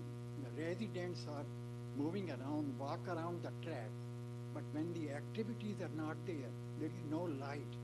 And it is very scary. Not even the security light on the south track of the complex, that's between the south and between the complex and the target center, that particular track has no lighting. When there is a dark night, when there is no activity, I feel very scary. When so many innocent people, they are jogging around, it's very hard to go around. I have presented this issue to the several people, but it looks like they need your attention. Third, about this sport complex, is availability of the restroom during the weekends and on some special weekdays. There is some barbecue and the party is going on. It's in the county complex also, but now they are using the Cerritos complex also, because there is a good patio, there is a children play area, there is an adult area, people barbecue, but the restroom is not available. And I see the kids and the adults, they are urinating against the office walls or in the ground. So if it looks good to you people, go ahead. That's what I feel. It's very bad. Something should be done. Of course, the issue about the county is very old. I am pursuing. Bruce, you must be remembering, you are here listening to this issue forever. So this is something has to be taken up with our supervisor. She's never made available. She doesn't want to issue any problem. But the player, the fishermen, they are urinating in the water. They are in the wall. And even my grandkids say, is it the city of Cerritos? What's happening all around? That's one other thing we do. And last issue is about the looping device in the senior center. This needs some upgrade. The receptionist desk at least needs some microphone and some speaker system. It's very hard to listen to the hearing loss community. The dining area is virtually not accessible to hearing loss people. They have got a very old device. It has never worked. It is a plug-in device or speaker system. It has never worked. No music can be heard by a person like me. It needs some upgrading, some kind of update. So these are some of the issues. So So I like your attention to these things. So these are my, thank you. Thank you, Rand. Is there any other speakers at this time?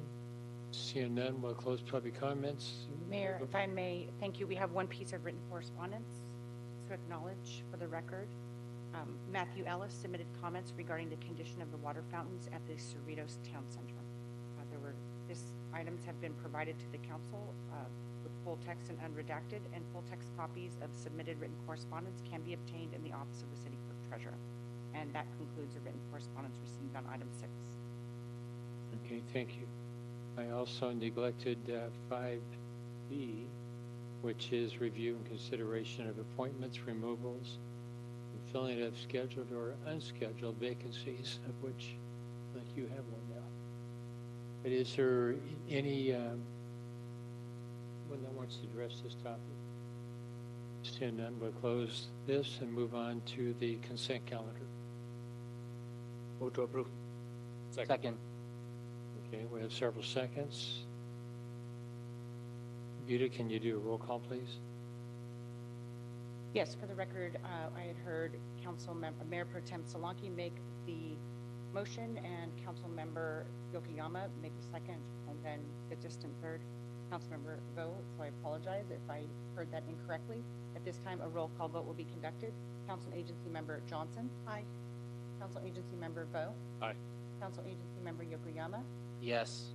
Mayor Pro Tem and Vice Chair Solanki. Aye. Mayor and Chair Barros. Aye. The item passes with a vote of 5-0.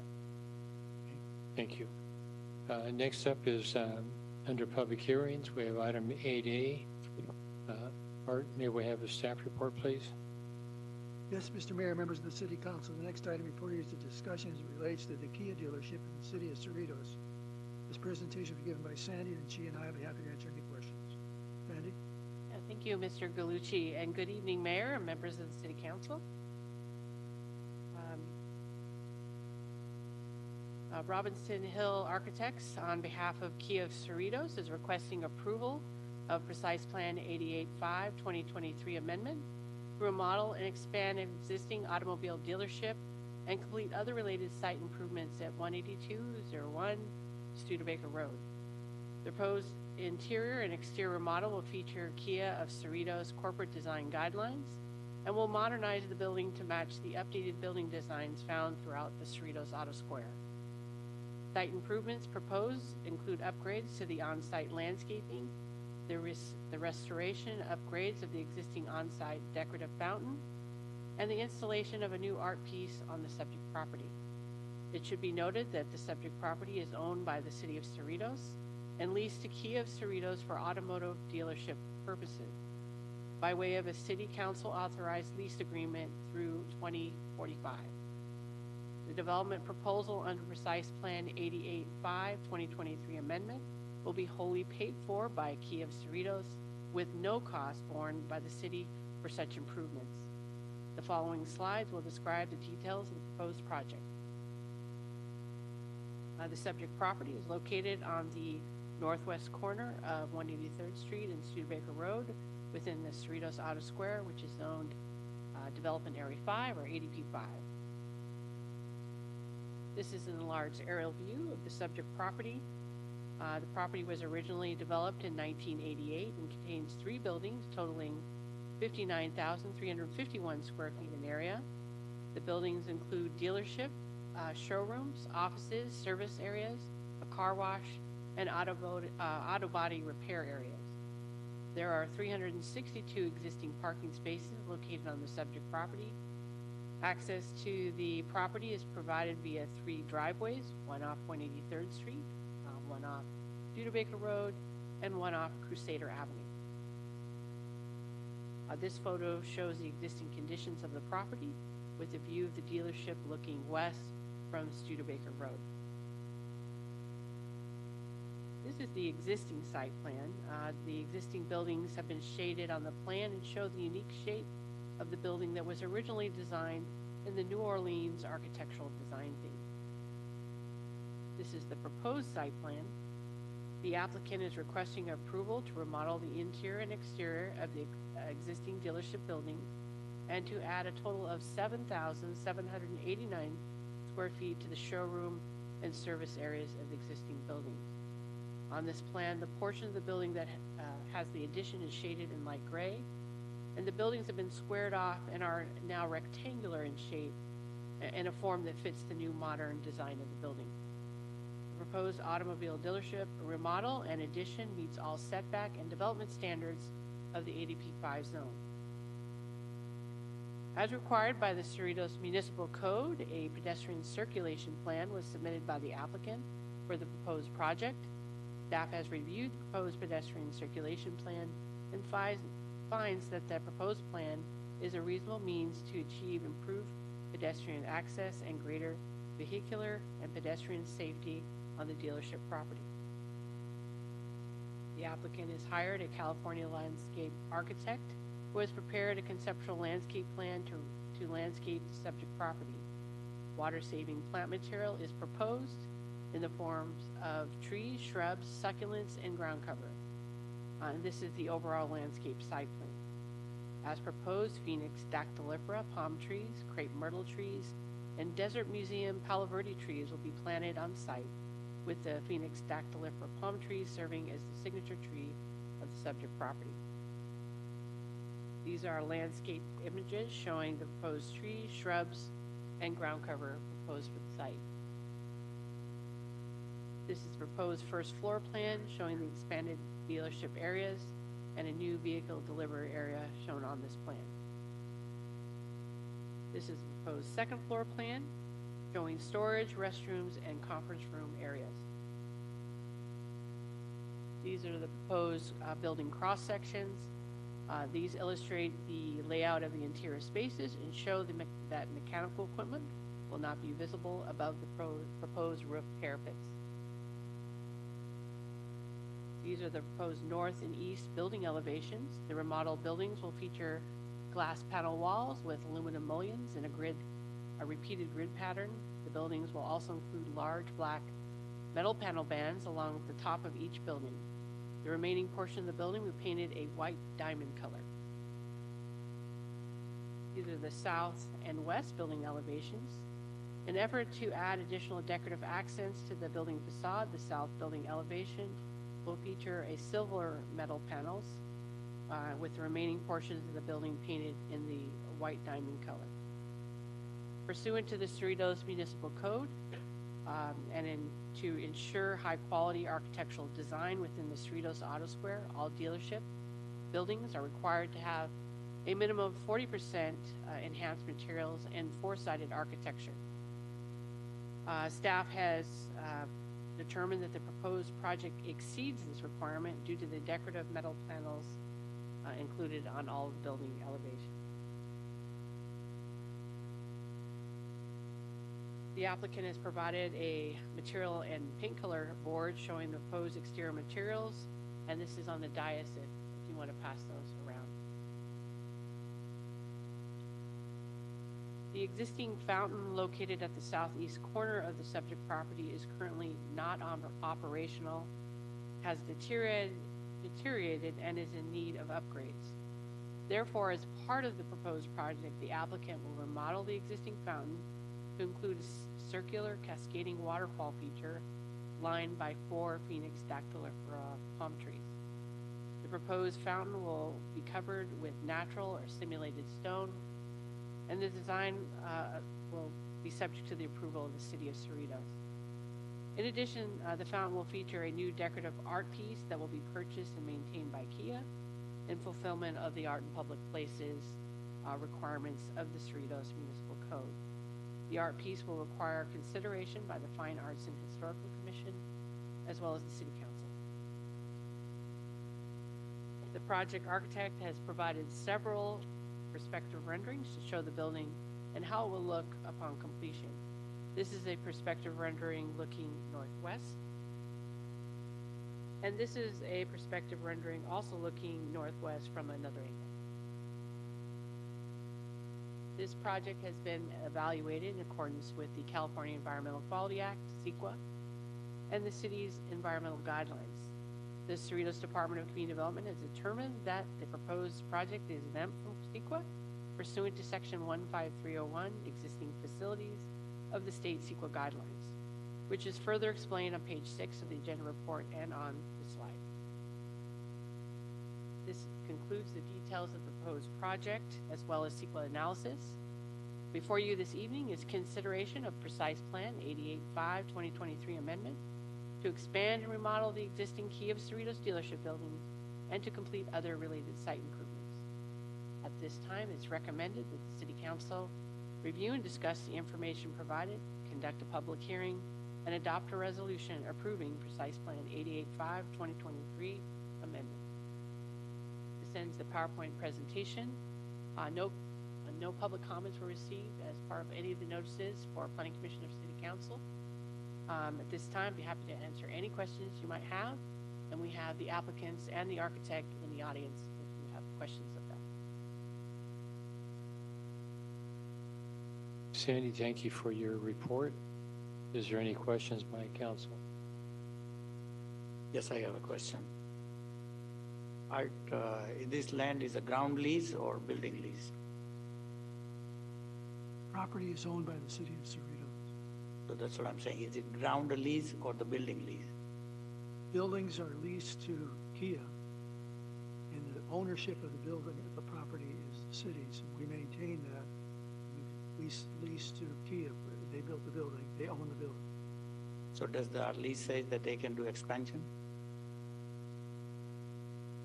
They can do expansion, yes, sir. I'm asking, is it in the lease that they can do expansion? The answer is yes, but how specific it is, we need to look at that a little bit.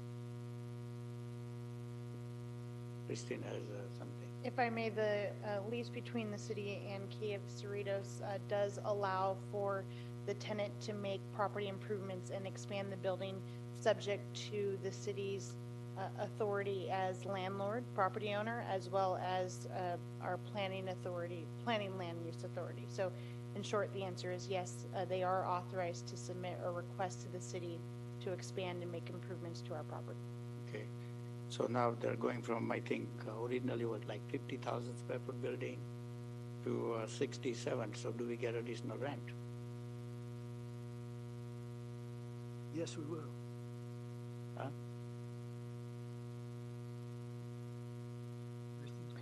Under the ground lease, the terms of the ground lease would not allow for additional rent under the expanded building. The funds or the revenue generated by the city would be off of the additional auto sales that could be accommodated by way of the building expansion through sales tax revenue. Our Kia store, as I indicated, on the city's own property, the development there would increase the car sales because of the ability for the cars in and out more efficiently.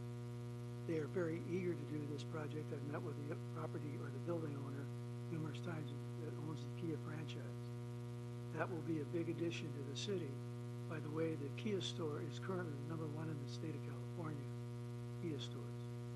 And also the fountain in that Studebaker Road, from the South Street Studebaker, that fountain hasn't worked in years.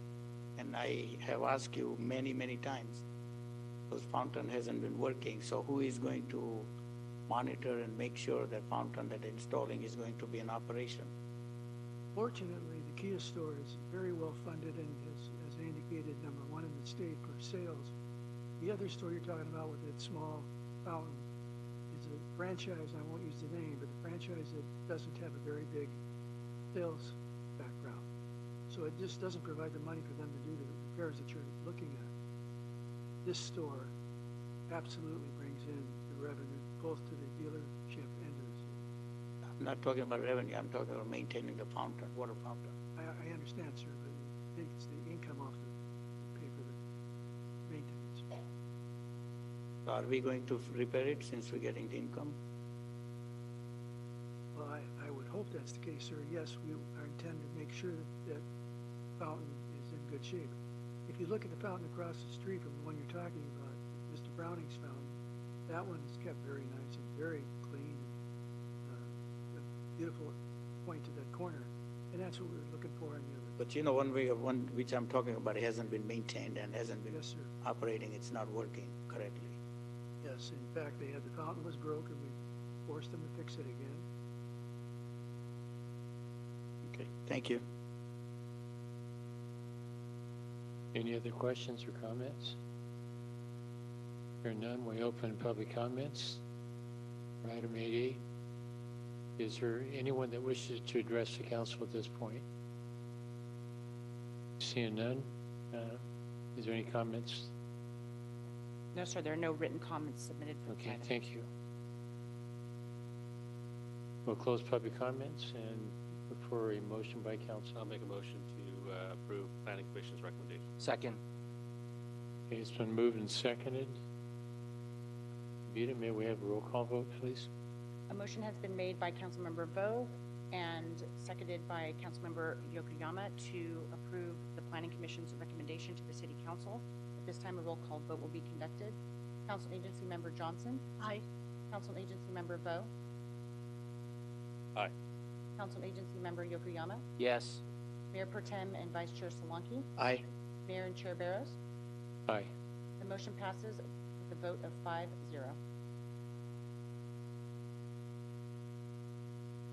Okay, next up is item 8B. May we have a staff report, please? Mr. Mayor, members of the council, the next item before you will be a discussion as it relates to a light industrial building in the city of Cerritos. This report will be presented by Sandy, and she and Kristen will be happy to answer any questions. Sandy? Thank you, Mr. Galucci. If I could have the screen on, there we go. Thank you again, and good evening, Mayor and members of the City Council.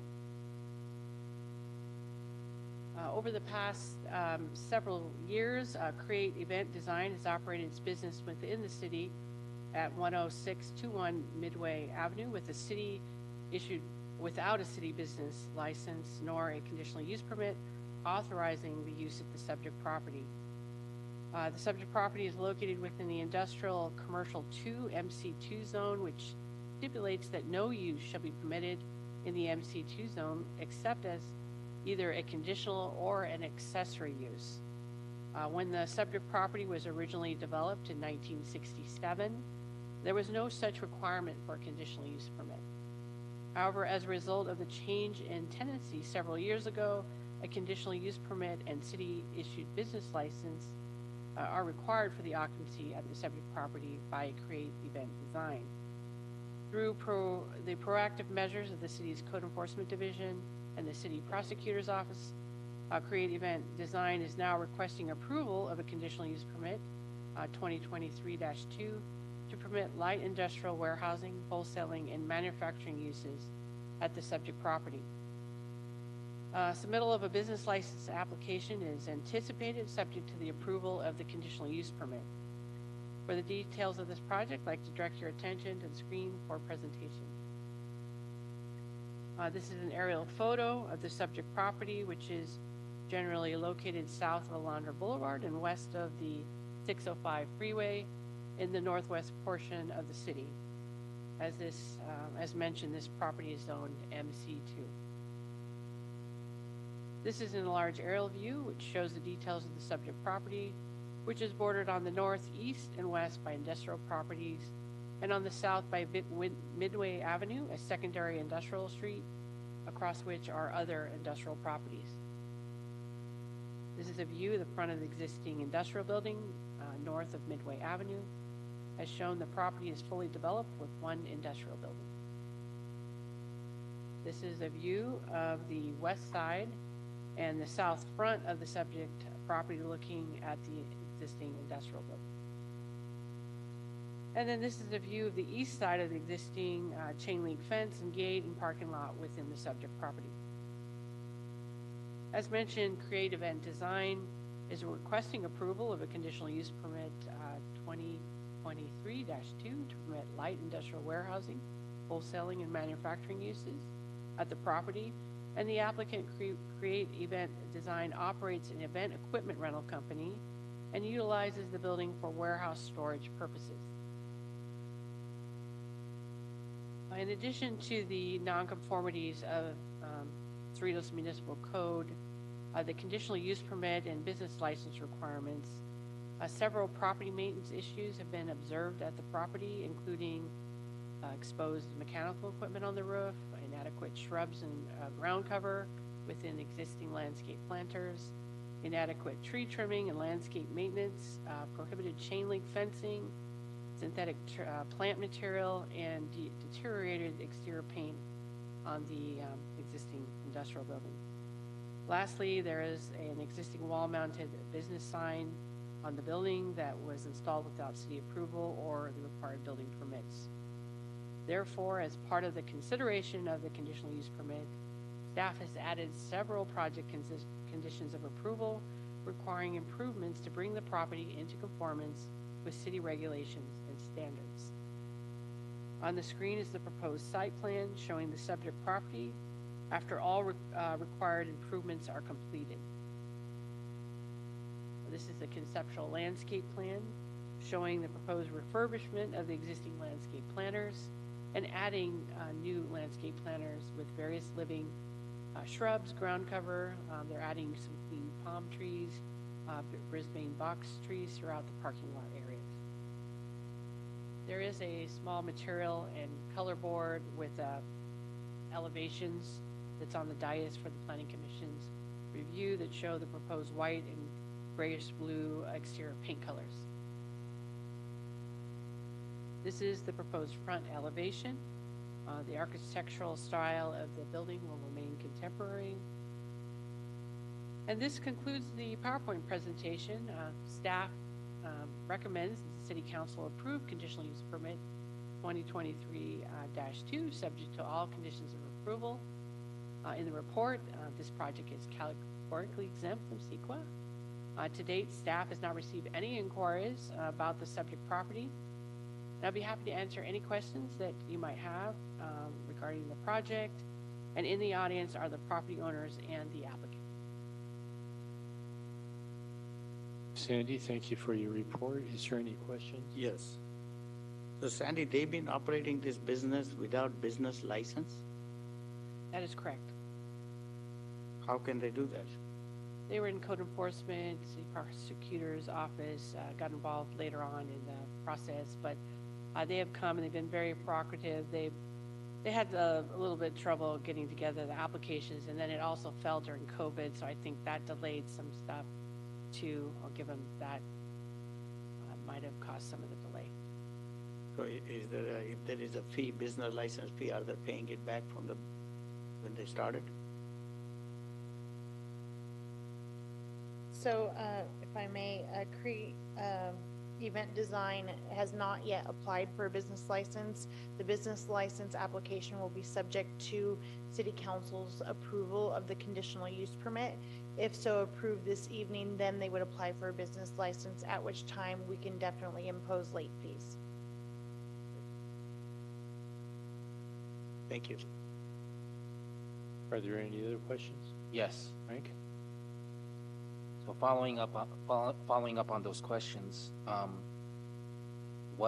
when did Create Event Design start business, or when did they start their tenancy in the premises? I believe it was somewhere between 2019 and 2020, somewhere around there. Okay, because the director of community development mentioned imposing late fees, but my council colleague I heard him say something about them paying their business license fees for the years they've been in business.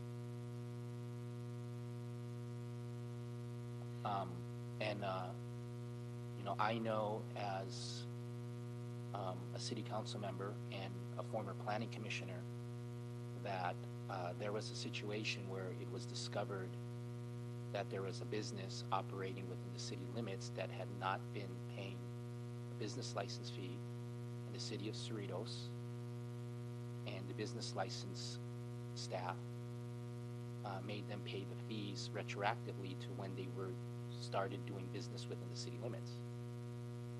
So is that going to be a project-specific condition of approval? Well, once the conditional use permit is approved, then we have the ability to approve a business license. We're prohibited from approving the business till the CUP is approved, and hopefully that gets achieved today. And then they would submit their license, would go through the business license process, and then at that point, we could obtain retroactive fees if it's within our ability to do so. Well, it's my experience, it is within your ability to do so. You've done it for other businesses, one that I know of. Yes, you are correct. Yes, so, and again, I understand, Sandy, I understand the order that you're saying. First, the city council has to approve the CUP before they can apply for a business license, but that doesn't mean it can't be a project-specific condition of approval. Or am I wrong about that? We can make that a project-specific condition of approval. Sure. I mean, if you'd like to add one, we can, we'll add a condition that upon issuance of business license, that all back fees from the point of tenancy be paid to the city. Because, I mean, this is a public meeting, and if businesses find out that they operate within the city limits until they're discovered, and then when they're discovered, they just have to pay the license fee prospectively, they don't have to pay it retroactively, then businesses are going to roll the dice and operate their business until code enforcement finds that they're operating their business, and they're going to think the only penalty that's going to happen, they just have to pay for the business license prospectively. So those are my thoughts on that. Frank and Narish, would you mind if we have our city attorney draft a condition to express exactly what the... No, I agree with what Frank says, that we have to have the fee charged from the inception day. Okay, but we should have our city attorney draft the language for us to consider. Yes. If I may, Mayor and members of the council, if you'd like, as part of the motion to consider this item, and if it's approved, we can certainly add a condition that would cover this concern. I want to make sure that it does mirror what's authorized under the code, but we are authorized to charge any unpaid fee for operating without having a proper license. So we would have that language added into the conditions of approval. I have another question real quick, Mayor. Yes, go ahead. Now, is this in front of us because it was initiated by staff, prosecutor's office? Because now that they've been determined to be in violation of the permit, that they need to go through this process now, so that therefore they can be legal, permitted in the city, or is this something they initiated? Because I'm reading the report, it says the conditional use permit, so that's let's see here. Subject priority as such, and through proactive measures of the city code enforcement division and city prosecutor's office, the applicant is now requesting approval for the conditional use permit. So it sounds like we initiating all this. So what initially happened is they did try to submit a business license. They did. And when we received it, we told them that they had to have a conditional use permit, and we couldn't approve it. And so we gave them all the paperwork and the information on what needed to be done in order to obtain the required conditional use permit, paperwork, the application, and unfortunately, it did not get submitted, and the applicant was asked repeatedly without any response, and then it was transferred to the code enforcement division, and then that's how things progressed. And then from the code enforcement division, if they get non-compliance, then it's transferred to the city prosecutor's office. And then the city prosecutor writes a letter, and at that point is when we did achieve compliance. I believe they got, the applicant hired a consultant to help them. They got an architect on board. They got some plans. They are here this evening, but they, and I believe some of the code enforcement might have had a gap during COVID, and that might have, again, that's my feeling, is that some things were delayed a bit during COVID, but that's the whole story. It started with them initiating. They did intend to get a business license, but we, as staff, were not allowed to consider it without a conditional use permit. And they must have had a long-standing tenant there or a long-standing business. And then this tenant came in with all of our technology that we have. We can search all the entitlements on a property. We're like, oh, there's no conditional use permit. This was done way back when, like I said, 66, 67. This whole area was developed, and the code it wasn't established till 1972. So it's just kind of, it's a paperwork issue, but again, we requested it, and it kind of nothing ever happened. And so it had to go through the entire code enforcement, city prosecutor route, and then we're here before you today. But they did, they have cooperated and done, plans to bring it into compliance. They've added landscaping. They're painting the building. They're doing a lot of improvements. They're getting rid of the chain link fences and all the different things that are in violation of the code to try to bring it into conformance. It was a long road, but they are here, requesting approval to try to make it right. Thank you, Sandy, for that update, because it just appears that there's more to the story than what's kind of written here. So I appreciate that update. And also I understand that I know the code enforcement over there, the department, goes a long way before they send it out to the city prosecutor's office, given many opportunities for the applicants or the residents, whoever's in violation of the code, to make it right. The fact that it went to the city prosecutor's office concerns me a little bit, because I know that department goes out of their way to accommodate businesses, residents, when it comes to compliance. So I hope the applicants out there, you're listening, that the city does go out of our way to support businesses, but in return that we also respect that to come forward on your end too. So it is concerning to me, but I understand the situation and I appreciate the update.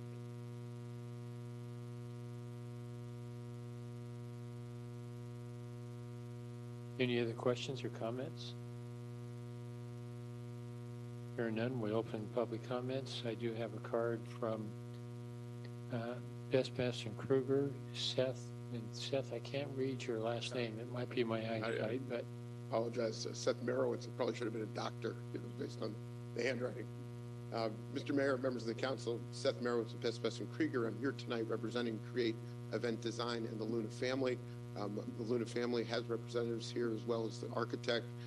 We are very appreciative to be here tonight. We want to thank staff very much, Wayman Wang in particular, who really worked with us over an extended period of time to get here.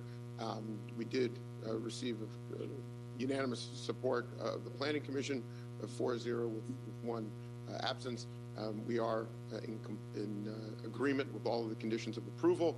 In addition, the additional one that will be added concerning any back licenses or late fees. This business suffered terribly during COVID. Events stopped by and large for over a year and then started up very slowly. But we are here, and we are, the family and the business is ready to comply. We're aware of the conditions of approval and happy to answer any questions that you have. okay, thank you. Are there any questions? Thank you. Is there anyone else that wishes to address the council on this item? Peter, do we have any written comments? Thank you, Honorable Mayor, members of the City Council. We do not have any written comments on this item. Okay, we'll close public comments and look to an action by council. I'd like to read the record the special condition. A recommendation by the city attorney. Sure, if I may, Councilmember Vo, is that, I have some draft language I can read that I just put together right now that could be integrated into, I guess, what would be condition number 66. I'm glad to hear Seth is here actually too, so he needs to comment on it. But the draft language would be a specific condition of approval that would include that the applicant, when the business license is issued, the applicant shall pay the penalties for failure to have and a timely pay. the business license tax to the maximum extent permitted by the Cerritos Municipal Code upon issuance of a business license, or something to that effect. I'm sorry, can you read that one more time? Sure. Include as a condition of approval, and I believe it would be number 66 in the conditions of approval, that when the business license is issued, the applicant shall pay the penalties for failure to have and to then timely pay, to have and timely pay the business license tax that would have been due to the maximum extent allowable under the Cerritos Municipal Code. I should add that little clause in. Well, we can't put a bill from the day one. I mean, you know, we like to collect the business license fee from the day they got to the business. Yes, as long as that's allowable under the code. That's what I wanted to make sure that we would have integrated into the condition. But I don't think that the language that you're reading is clear, though. I guess that's what, maybe that's lawyer speak, to the maximum extent allowable under the municipal code. Okay. Is intended to cover. And do we know what that code is? Like, you don't know, you don't have that code by chance? You know what's allowable based on the code? The section that I pulled up was section 504250. I'll defer to Kristen and Sandy too if they had another section in mind on this, but this is the one that generally applies for businesses and the business license. It says, for failure to pay a license tax when due, the collector shall add a penalty of 10% of said license tax on the first day of each month after the due date thereof, providing that the amount of such penalty to be added shall in no event exceed 100% of the amount of the license tax due. In that event, they haven't paid any for that time period, so it would be all that back tax, all those. This is just 10% as you're late, but it doesn't really, unless I'm not hearing it correctly, it doesn't really address the back years that they haven't paid. And the reason why I find that kind of important is because I know I've been reached out by business during COVID, and they still had to pay for their business license during COVID, and some were delayed, but they still had to pay for it later. I know we try to accommodate businesses during that time. They still paid for it later. And so if we didn't collect while they were in business, that's going to really devalue those other businesses out there that followed the rules. The way I was reading this is we go back to the beginning of whatever that business license fee was, and then we could assess up to 10% on that going from the beginning. Okay. That's what's allowable under the code. Okay, thank you. That is acceptable to the applicant. Thank you. Then I'll make a motion for planning commission recommendation with the addition of that special condition. Second. Vita, there's a first and a second. Roll call vote, please.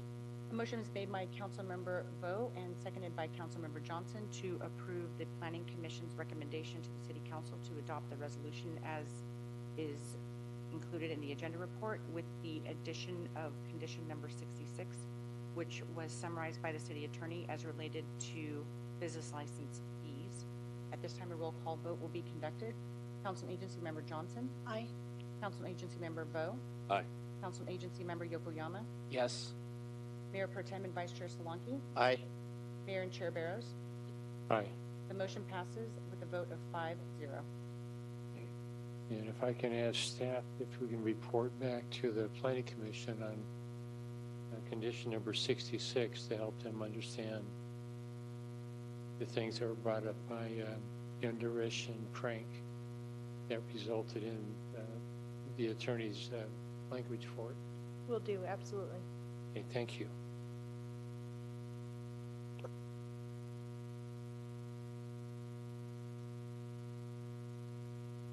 Okay, next up on the agenda is under new and old business. We took care of 9A earlier. We'll move to 9B and ask for a staff report. Mr. Mayor, members of the council, the next item before you for discussion is Cerritos public meeting schedule. City clerk will be handling this one, and Vita will present any other documents that you may want to see as it relates to this item. Rita? Thank you, Mr. Galucci. Good evening, Honorable Mayor and members of the City Council. Staff is very excited to report updates to the Cerritos City Council chamber are fantastic, and they are just a few more items to check off the punch list. The plan is to be back in the chamber for the Thursday, August 10th City Council meeting, and we are bringing this report to provide an opportunity to update the public on a location change for the upcoming June 22nd City Council meeting, as well as request direction from the council regarding the July 27th regular City Council meeting. First, the June 22nd City Council regular meeting will be held in the majestic room of the beautiful Cerritos Senior Center at Pat Nixon Park. The city's media outlets will be updated, and residents can always check the city's website for the most updated information. Additionally, we would like to request City Council direction regarding the Thursday, July 27th City Council regular meeting. Staff has been informed there may be a date conflict due to the Independent Cities Association annual summer seminar, which is scheduled for Thursday, July 27th through Sunday, July 30th in Coronado, California. I believe there is also a concert under the stars scheduled for the same evening, July 27th at Heritage Park. Staff is requesting the City Council discuss the date conflict as related to the July 27th meeting and either provide direction to staff to cancel the meeting or alternatively reschedule the meeting for Monday, July 31st. If rescheduled, the meeting will be held in this room on Monday, July 31st. Staff has confirmed the business items scheduled for July 27th can be postponed to either Monday, July 31st special meeting or deferred to the August 10th council meeting when we will be back in the upgraded Cerritos City Council chamber.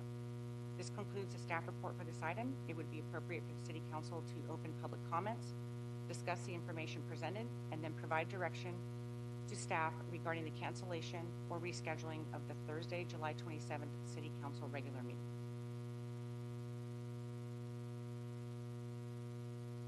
Thank you, Vita. Are there any questions or comments from council? Seeing none, we open to public for public comments. Is there anyone that wishes to address the council on this item? Seeing none, are there any written comments? We've received no written comments on this item, Honorable Mayor and members of the City Council. Okay, we'll close public comments and look for a motion by council. Move to approve. Staff recommendations. And I'll second that.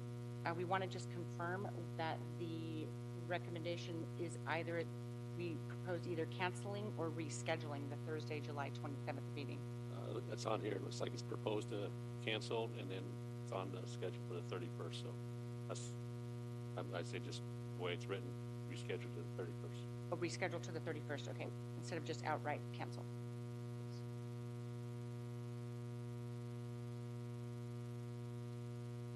I heard, I'm sorry, a first on that. Was there a second? And I was the second. A motion has been made by Councilmember Vo and seconded by Mayor Barrows to cancel the Thursday, July 27th City Council Successor Agency regular meeting and reschedule it to Monday, July 31st in this room. At this time, a roll call vote will be conducted. Council Agency Member Johnson? Aye. Council Agency Member Vo? Aye. Council Agency Member Yokoyama? Yes. Mayor Pro Tem and Vice Chair Solanki? Aye. Mayor and Chair Barrows? Aye. The motion passes with a vote of 5-0. Okay, we'll move on to item 9C and the last item under new and old business. Art, can we have a staff report, please? Mr. Mayor, members of the council, the next item before you will be a discussion by Peter as it relates to the financial program of the city of Cerritos. Peter? Thank you, Mr. Galucci, and good evening, Honorable Mayor, members of the City Council. The item before you is a review and consideration of the fiscal year 2023-24 preliminary combined financial program. The proposed budget document was published on May 2nd, 2023 in conformance with the city's charter. This is the third and final scheduled public budget study session with the City Council this year. The first was held on April 24th, 2023. At that meeting, staff presented the City Council with an update on the budget process, and the City Council directed staff as it relates to specific funding allocations towards meeting the City Council's priority goals for the upcoming year. The second budget study session was held on May 15th, 2023, and included a detailed presentation of the preliminary budget document, followed by discussion and direction for modification by the City Council. Tonight's budget study session will be in an abbreviated format in which staff will present proposed modifications to the preliminary budget as directed by way of City Council consensus in prior budget study sessions, as well as additional modifications proposed by the City Manager. As such, it is recommended that the City Council review and direct final modifications, if any, to this preliminary budget in preparation for budget adoption, which is scheduled as a public hearing item for the regular meeting of Thursday, June 22nd. Public notice of this agenda item was posted in several locations to encourage community participation. Notices were posted on the city's website and social media pages, and banner advertisements were broadcast on TV3. The preliminary budget document and corresponding meeting agenda are available for review by the public either on the City of Cerritos website or by visiting the city clerk's office in person at City Hall. If I could please direct your attention to the screens for the remainder of the presentation. We will begin the presentation with a brief review of the unmodified preliminary budget. The budget process began earlier this year with the City Council conducting a strategic planning meeting on January 28, 2023. At this meeting, the City Council determined by way of consensus their priority goals for the upcoming fiscal year. Slight modifications to the priority goals, as well as direction for the funding of actionable objectives to achieve these goals, were finalized during the first budget study session on April 24, 2023. The final list of goals in priority order are displayed here on the screen. Here we have a recap of projected revenues for the preliminary fiscal year 2023-24 budget, alongside adopted and year-end projected revenues for the current fiscal year. Recurring revenues, which support the provision of ongoing recurring operating expenditures, are projected at $124.6 million, while one-time non-recurring revenues are expected to be around $13.6 million. Total revenue projections for the upcoming fiscal year are $138.2 million, which is a strong $13.3 million increase from the current year's adopted budget. As the council is aware, the city's budget consists of two components: the operating budget, which consists of ongoing and recurring programs and services funded by recurring revenues, and the capital improvement budget, or CIP. These are one-time expenditures funded by one-time or non-recurring revenues and fund reserves. As shown here, operating expenditures in the preliminary budget are proposed at $119.4 million for the upcoming year, an increase of $10 million from the current year's adopted budget. The proposed CIP consists of $28.7 million in funding for various projects throughout the city, bringing the total proposed expenditures to $148.1 million for the upcoming fiscal year. Here we have an overview of the preliminary operating budget, both revenues and expenditures. The City Council adopted strategic financial plan and budget preparation policy defines a balanced budget as one where recurring revenues are equal to or greater than ongoing recurring expenditures. As seen here, recurring revenues of $124.6 million exceed ongoing expenditures of $119.4 million, the result of which is a balanced budget and a remaining surplus of approximately $5.2 million. This balanced budget position ensures compliance with the city's policies and is a testament to the City Council's commitment to fiscal responsibility. The next few slides will highlight budget-related items and proposed modifications based on the consensus direction from the City Council. The preliminary budget document provides proposed funding to the Cerritos Regional Chamber of Commerce in the amount of $62,000. At the May budget study session, the City Council, by way of consensus, directed staff to, one, take action to ensure the Cerritos Regional Chamber of Commerce is in compliance with the city's reporting policies and requirements for the City Community Support Program, and two, request the Chamber provide detail as to how the fiscal year 22-23 funding amount of $40,000 was utilized, as well as justification for the additional amount of $22,000 requested for fiscal year 23-24. As a note, and to reiterate, their total request for 23-24 is $62,000. Staff has reached out to the chamber seeking this information following the directives of the City Council. However, at the time of this report, the chamber had not provided any detailed information about the usage of funds for this year or justification for the additional amount requested for the next fiscal year. Staff will persist in communicating with the chamber with the clear intention of securing compliance and obtaining the desired information. As there was no consensus direction made by council to modify the proposed funding amount, the new adjustment proposal you see here is $0. That would maintain the current request of $62,000. However, based on this information, the City Council has the flexibility to decide whether or not any modifications to the Chamber's proposed funding are needed at this time, or to maintain the current proposed allocation of $62,000, contingent on an update from staff. The City Council directed staff to return with information regarding 2 items related to the Cerritos Ironwood 9 golf course. Number 1 was to explore the feasibility of employing golf carts for patron use. And number 2 was to research the feasibility of implementing an online tee time reservation system. As discussed at the previous budget study session, gathering information related to golf cart use will require substantial time and research, including analyzing existing site conditions, conducting a cost-benefit analysis, studying the logistics of maintenance and storage, and identifying potential safety and liability concerns. Staff will continue researching this issue and provide the City Council with a comprehensive report at a later date. As it relates to online tee time reservation system, staff was able to conduct virtual demonstrations with several companies that offer these services. The cost to implement such a service would require an initial setup fee of approximately $650 to $1,000 and ongoing monthly service fees of approximately $150 to $200. Based on the high end of this spectrum, staff is proposing a modification to the preliminary budget in the amount of $3,400 to implement an online tee time reservation system.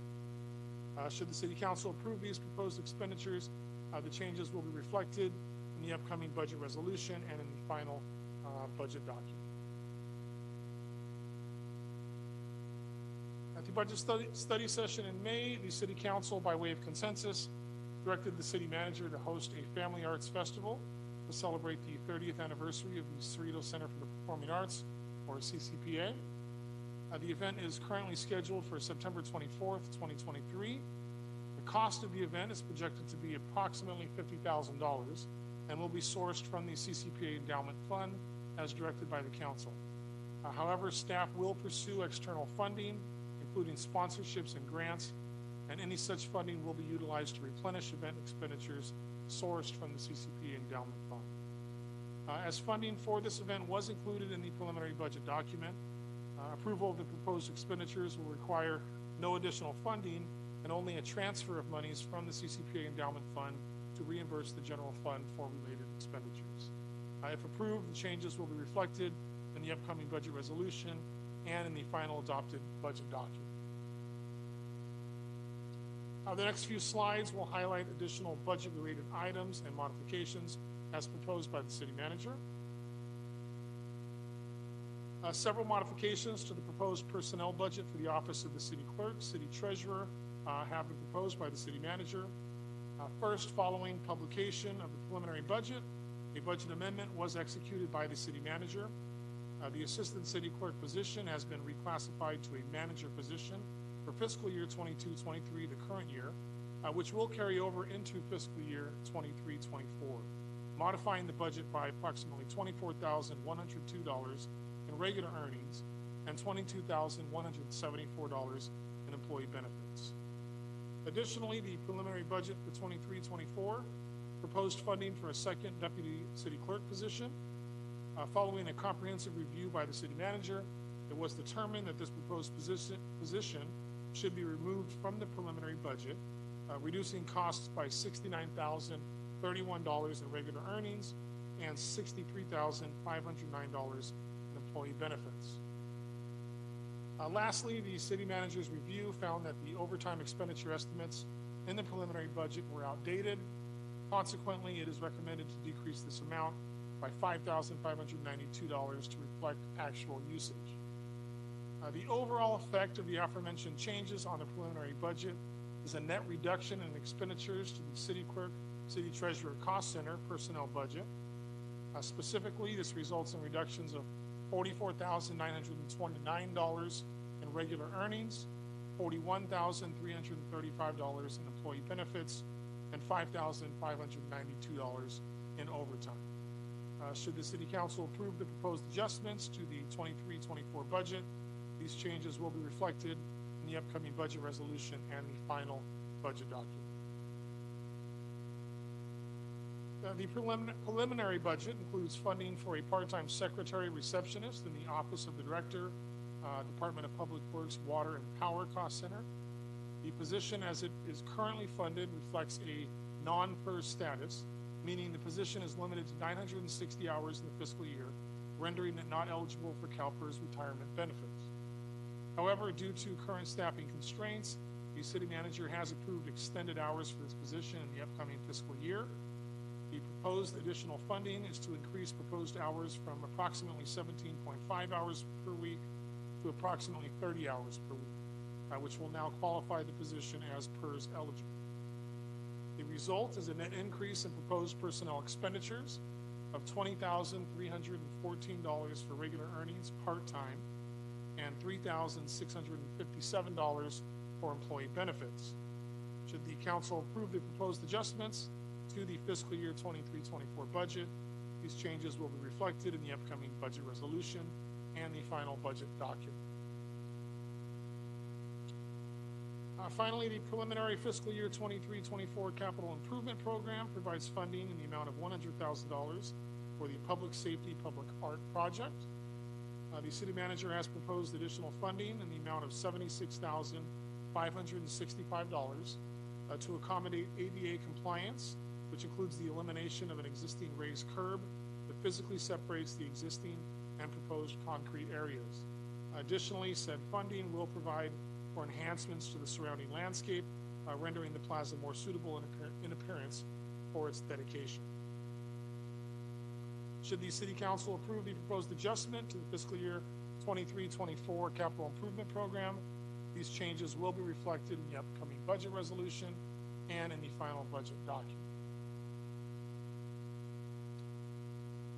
The summary of funds and estimated balances on page 24 in the preliminary budget, along with the statements of fund balances and reserves that follow for each individual fund, provide for review of available resources as the City Council considers any modifications with funding impacts.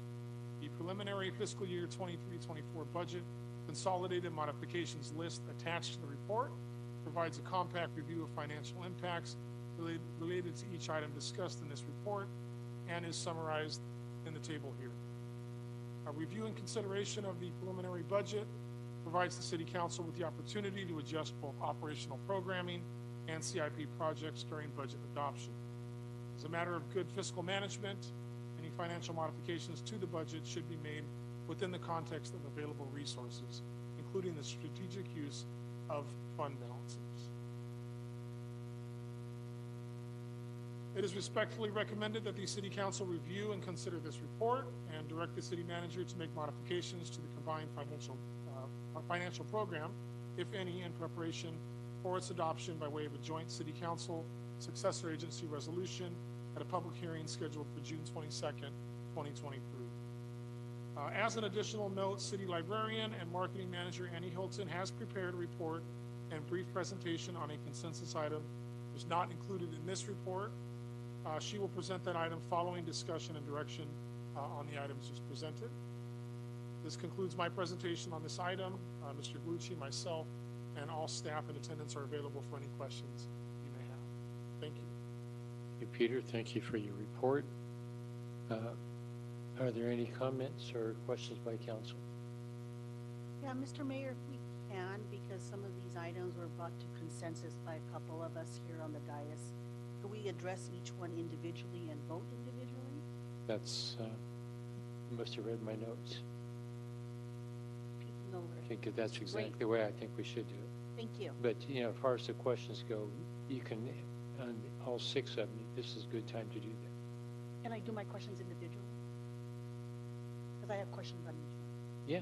Okay, Yeah, Just, okay, you know, the actual comments after public comments is when we'll take care of it. thank you. All right, so we'll start with, on item 9C, number 1, which is the community participation funding for the Cerritos Regional Chamber of Commerce.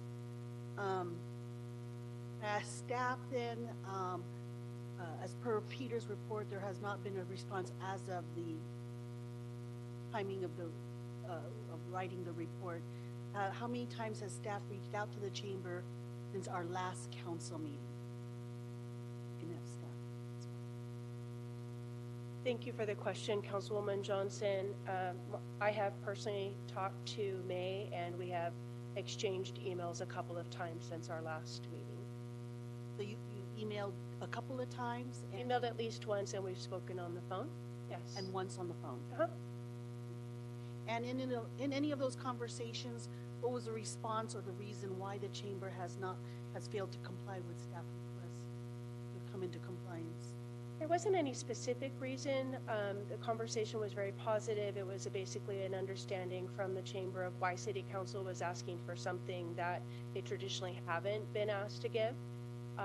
And the chamber did say that they would be providing my office with that information forthcoming. My office hasn't received it, but again, I can defer to the city clerk, who did receive something this evening on behalf of the chamber for the council to review.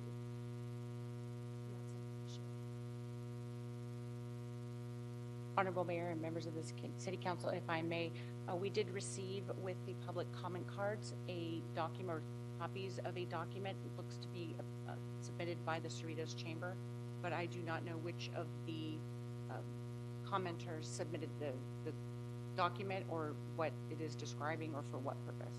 But we do have a document that was submitted, and it will be distributed to the council at the appropriate time, or we can distribute it now.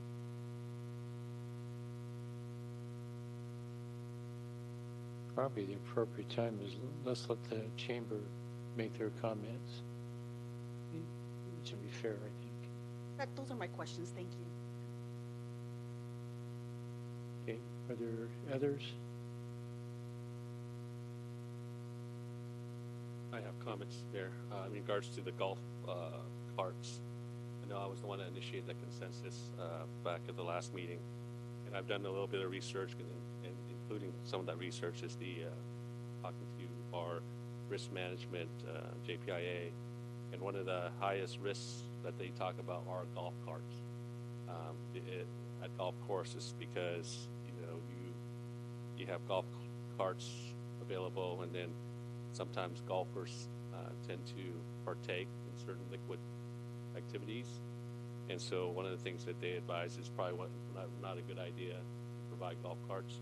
So with that, I would like to actually withdraw that consensus and save staff some time so you don't have to follow that research. But I'm good with withdrawing that request for golf carts at the golf course, if I can get consensus to withdraw that. That would happen after public comments.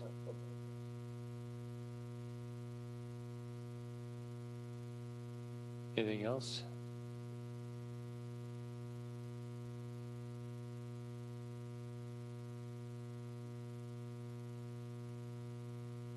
You want to talk about the other 5 items? This is the time to do. Okay.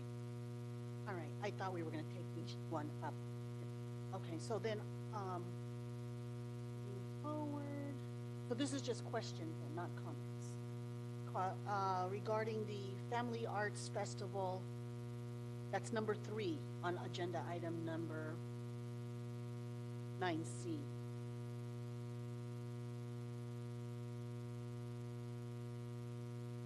All right. Actually, I don't have any questions. I just had a comment. Moving on. Number 9C. Number 4 on the city clerk budget update. I believe in the staff report on page 5, item number 4, when did the budget amendment for the 2022-2023 authorizing the salary increase for the assistant city clerk's position from a grade 43 to a grade 58 come before council? That's on our agenda report. Thank you for the question, council member. The budget amendment that was executed for the current fiscal year has not come before council. It's typically the process each quarter during the quarterly budget report. The budget amendments that were processed throughout that quarter are presented to the council for ratification. There are some additional, I guess, stipulations, if you will, related to specific budget amendments that do need to be, that the council is required to be notified of. Specifically, the city manager is authorized to execute budget amendments, and only budget amendments that exceed $50,000 are required to be notified to the city council at the time of processing that budget amendment. So as the budget amendment for the current fiscal year did not exceed that amount, no additional notification was required to be given to the council. However, that budget amendment will be presented to the council during the fourth quarter budget report, along with all of the other budget amendments processed during the fourth quarter. So it was split into 2 then? I'm sorry? So the salary increase was split into 2 so that it could be authorized under one fiscal year and the other half in the second fiscal year? No, the budget amendment was only for the current fiscal year. The budget amendment was only for the current fiscal year. There were 2 components of that budget amendment just because it related to employee salaries and benefits. There were 2 accounts involved, but it was one budget amendment that was processed. The cumulative amount of that budget amendment did not exceed the $50,000. Cumulative amount, okay. All right, I get it. Okay, thank you. That's all my questions. Okay, we'll open, unless I hear something else, we'll open to public comments. And if we can have from the chamber, May Peach speak first.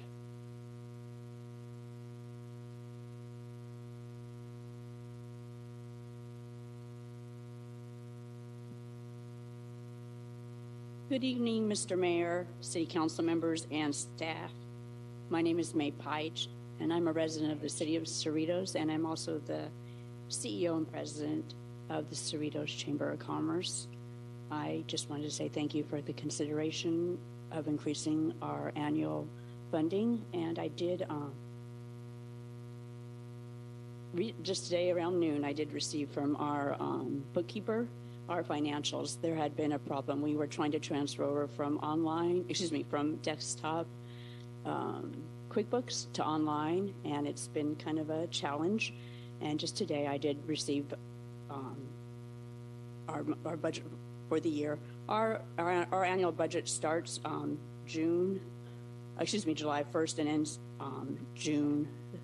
the end of June. But he did give me some financials, and this is what I took out of that, so you can see exactly where the money is going. At the end of June, I will have the complete financials for the year. Can you read that? Hopefully you can. Might be on the other side. And then since I'm here, I wanted to also invite you to our installation, the Chamber's 60th annual installation. It's been 60 years since the Chamber has been in the city of Cerritos, and we're celebrating that on June 28th, which is a Wednesday, at the Sheraton Cerritos Hotel from 5 to 7, and that is extended to everybody. And I just want to also say that right now it's been a pretty good year for the Chamber. We've had an increase in new members, 43, whereas last year, well, with the revenue of over 15,885 were last year, our new members were only 6,495. So we've got a lot of great things this year. We have a new breakfast for our members the second Wednesday of every month. That's free, and it's great networking, and we're continuing some of our other programs. And I just want to say thank you for your consideration for the additional funding. Good. Thank you.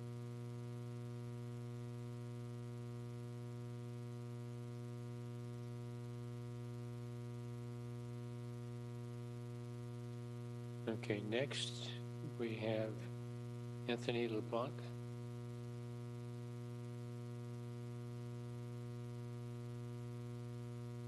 Good evening, Mayor and City Council members. My name is Anthony LeBlanc. I'm the outgoing board chair for the Cerritos Regional Chamber, and I'm here this evening representing the chamber. As you probably know, trying to get back to normal has been an issue with not just the chamber, but many businesses. COVID has affected us all, and it's still affecting us today. It has been compared in my arena, the business that I do, as losing money in the stock market. When you lose money in the stock market, it takes time to get back to where you once were. And so that's the period of time that I feel that we're in. Prior to COVID, we had a CEO who was supported by 3 full-timers and a great bookkeeper and more money from the city. We're just trying to do some of those things now so we can get back to where we used to be. We were more efficient, more effective. We put on great events, which inspired and affected and attract other businesses to come to the chamber. The fees from membership allowed us to grow and to help our membership, as well as to increase attendance for other events. The support of the city is crucial for our growth through its funding, which helps us to acquire more business memberships, helps to build more relationships, as well as revenue for the city, etc. Our current CEO just doesn't have the necessary tools and funds to do some of the events that we were able to do back in the day. We just don't have the ability to do it in the same way, the same manner, with the same caliber as before, which affects membership as well as helping those businesses that currently exist within the chamber today. And they require our help. And so we need to be able to be there for them. Our CEO only has 2 part-time employees compared to our previous CEO who had almost 3 full-time employees. He had 2.75 full-time employees. He had a full-time CPA or accountant. We've been having issues with our bookkeeper. We've had, I think, 3 over the last few years. And so that's been a huge challenge to us as well. So it's not just the chamber not trying to do what we want to do. We just haven't really been given the chance, I don't feel, to get back to where we are. We need full support from the city. We need the funds from the city to help to do better events, to grab the attention of better and bigger businesses that are not only here in Cerritos, but some outside of Cerritos. We're the Cerritos Regional Chamber of Commerce. So it's a lot of businesses that are outside of the city that we also attract. Not to mention, and I didn't want to go here, but there's been an issue with one of our members and some of the council members, which I also think that has affected some of the decision-making. You know, that's personal stuff. I think that needs to be put aside and handled in a different way, not through the chamber and the city. We have a great relationship, and I think we need to continue with that relationship because we're all for this city. And we're trying to make this city the best city out there. So with that being said, as a business owner, when I'm having issues with my business, the best thing that I can do is put more money into marketing. 99.9% of the time when I put more money into my marketing, it handles the solution that I was trying to handle in terms of my business growth. I believe we can get the chamber back to its high point and increase with full support from the chamber, with the city. Thank you. Thank you. Next up is Nancy. I can't read your last name, I'm sorry.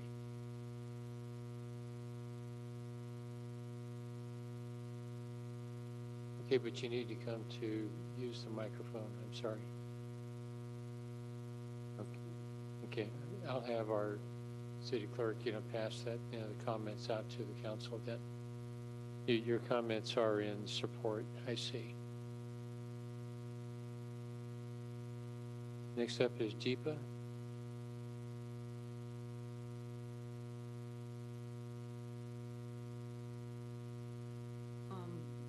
Good evening, Mayor Burrows, City Council members and staff. Thank you for the opportunity. A lot of things have been said by my colleague Anthony already, but I'll go through my relationship with the chamber. My name is Deepa Badwar, Vice Chair and incoming Chair for Cerritos Chamber of Commerce and Chief Marketing Officer of Chug LLP. We, as business, have been in Cerritos for 37 years. Why I am bringing this up is that my association with Chamber through my business has been approximately for 18 years. And why we started supporting Chamber was because of its great networking events and the opportunity to meet other businesses. Some of the programs that were enticing were mixes, and not only mixes within the Cerritos city, but also collaborating with other cities also. So we get to know not only companies or businesses or individuals within our city, but surrounding cities as well. Ribbon cuttings have been huge hits, and the past few that I attended are doing well. Restore, Hyper Wellness, Fast Sign, Gold's Gym, Simply Salad, IHOP, and Burroughs. And I'm sure there are a few that I have not attended and I don't have the names yet. There are other events like I Love Bob, Breakfast Over Business, Taste of the Region, last Friday of the month, Jeans in Java, Holiday Mixer, Turkey Bowl. All these events are being handled by our CEO, May, and with 2 part-timers, the part-timers don't have, they don't even have full 40 hours of one person that is usually spent on a week working. So as every business, Chamber was hit by COVID. This year was a recovery year. And we did great with old and new businesses coming back to membership, supporting each other. With your support, guidance, and these additional funds, 2023-24 looks even promising. So it's my heartfelt request that you give us the funds so we can do better year by year. Thank you so much. Thank you. I think that's the end of my comments. We'll close, unless we have one more. Thank you.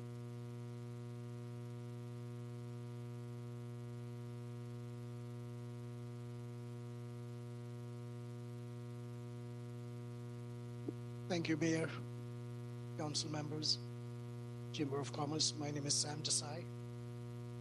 I'm a resident and a business person with licenses in City of Cerritos.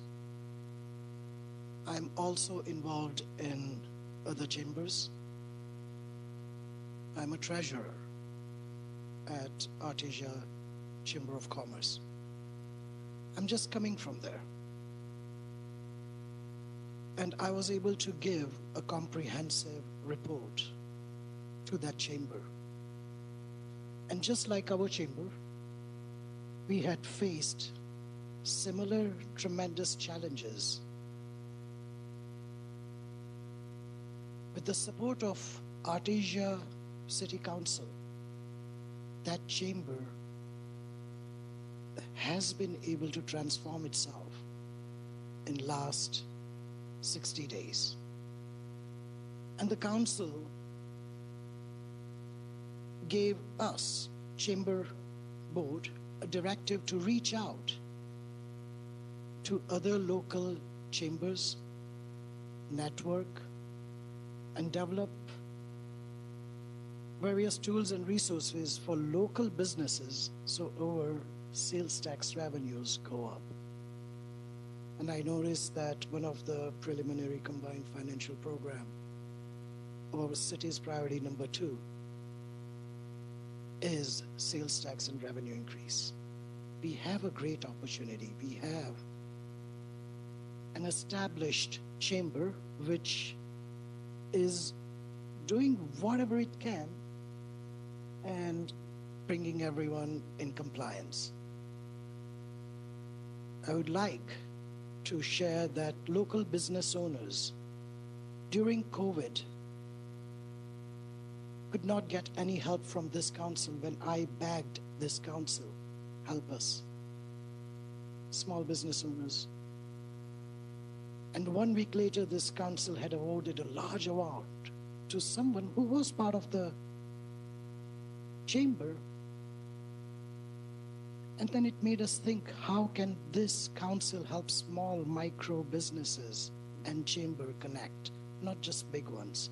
And I had seen tremendous efforts made by local citizens and residents, and we don't have to like everyone, but they are doing more for this chamber than individuals sitting in that diocese. Give every resident, business owners who may not be part of that chamber opportunity to be part of the chamber and honor them.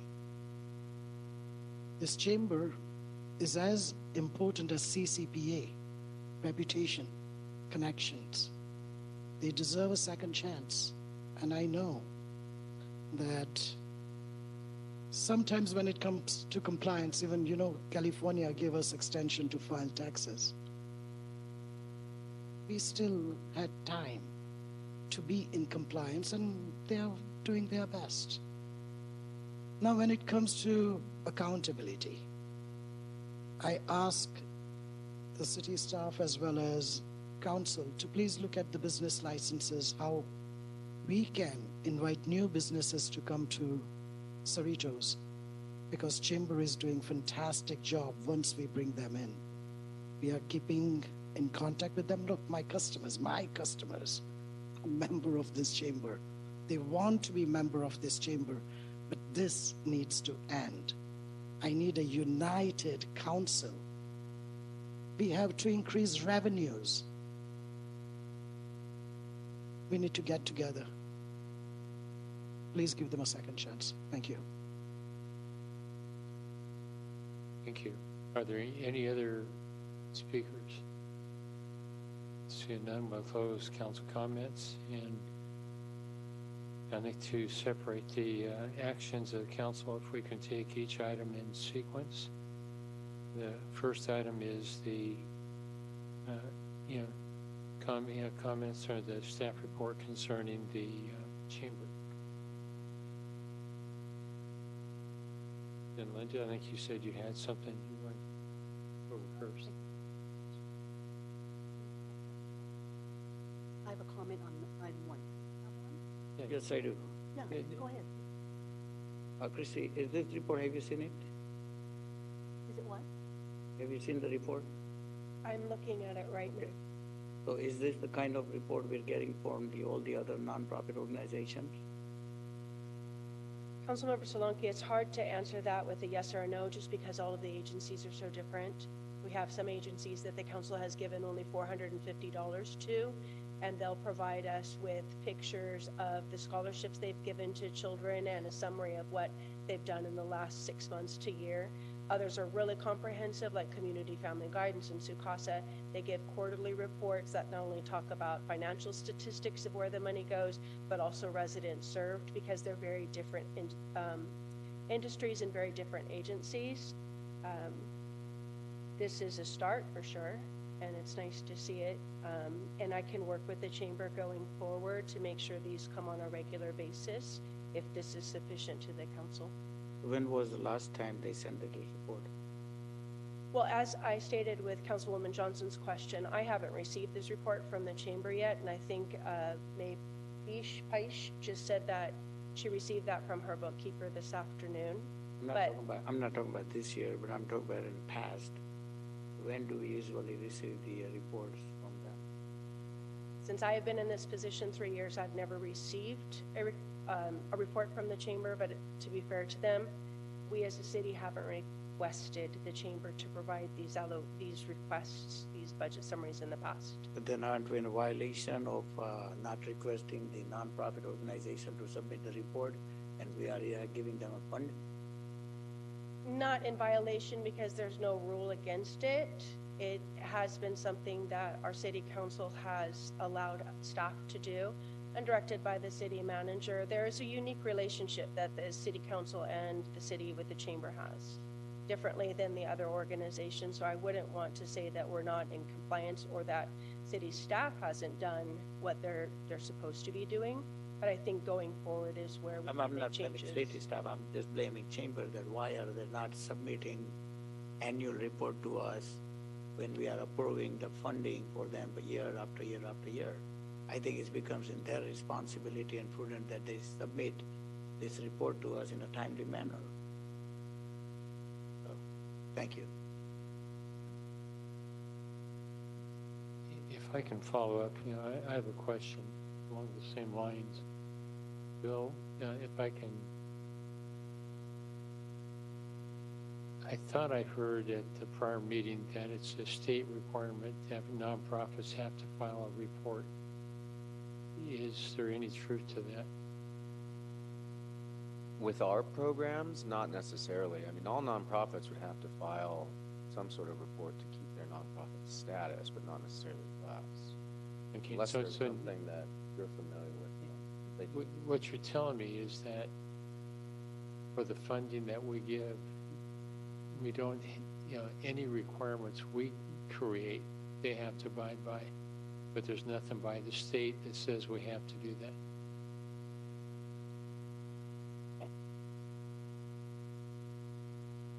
That if we have our own programs where we have our own funding from our general fund to support local programs, it wouldn't necessarily be a state requirement that would apply to the city for those particular programs.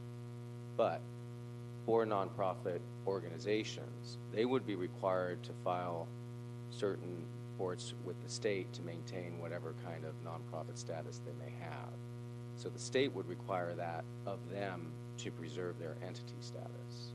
Okay, so along that lines then, I guess what I'm looking for is, have we required, any nonprofit to give us a copy of that report that they file with the state? Because right now, what I'm hearing is that if we haven't made it a requirement, they haven't violated any terms of anything. So, have we anything in place that says there's been a violation? Mayor Barrows, we have never asked one of our nonprofit organizations, to my knowledge, since I've been in this position, to provide us with their state or federal financial requirements. And you're right, as a nonprofit, you do have to make sure that you're in good standing and you're reporting on what your profits and your losses are as a business. So you are right in that the city, to my knowledge, has not asked our agencies that we fund to provide us with that state or federal report. We certainly can going forward, but what the city has requested of all of the agencies, with the exception of the chamber, is to file reports on who they're serving in the city of Cerritos, because the allocation that the council provides to those agencies is for Cerritos residents to receive priority of services from that agency. And so that, for example, like our Human Services Association, it's an agency that the council funds to. We do not have a wait list for congregate meals, home delivered meals, or care management, because that allocation that you provide to that agency ensures a priority of support, right? Very important, especially for seniors. It's the same thing with our other organizations that are providing a service directly to residents.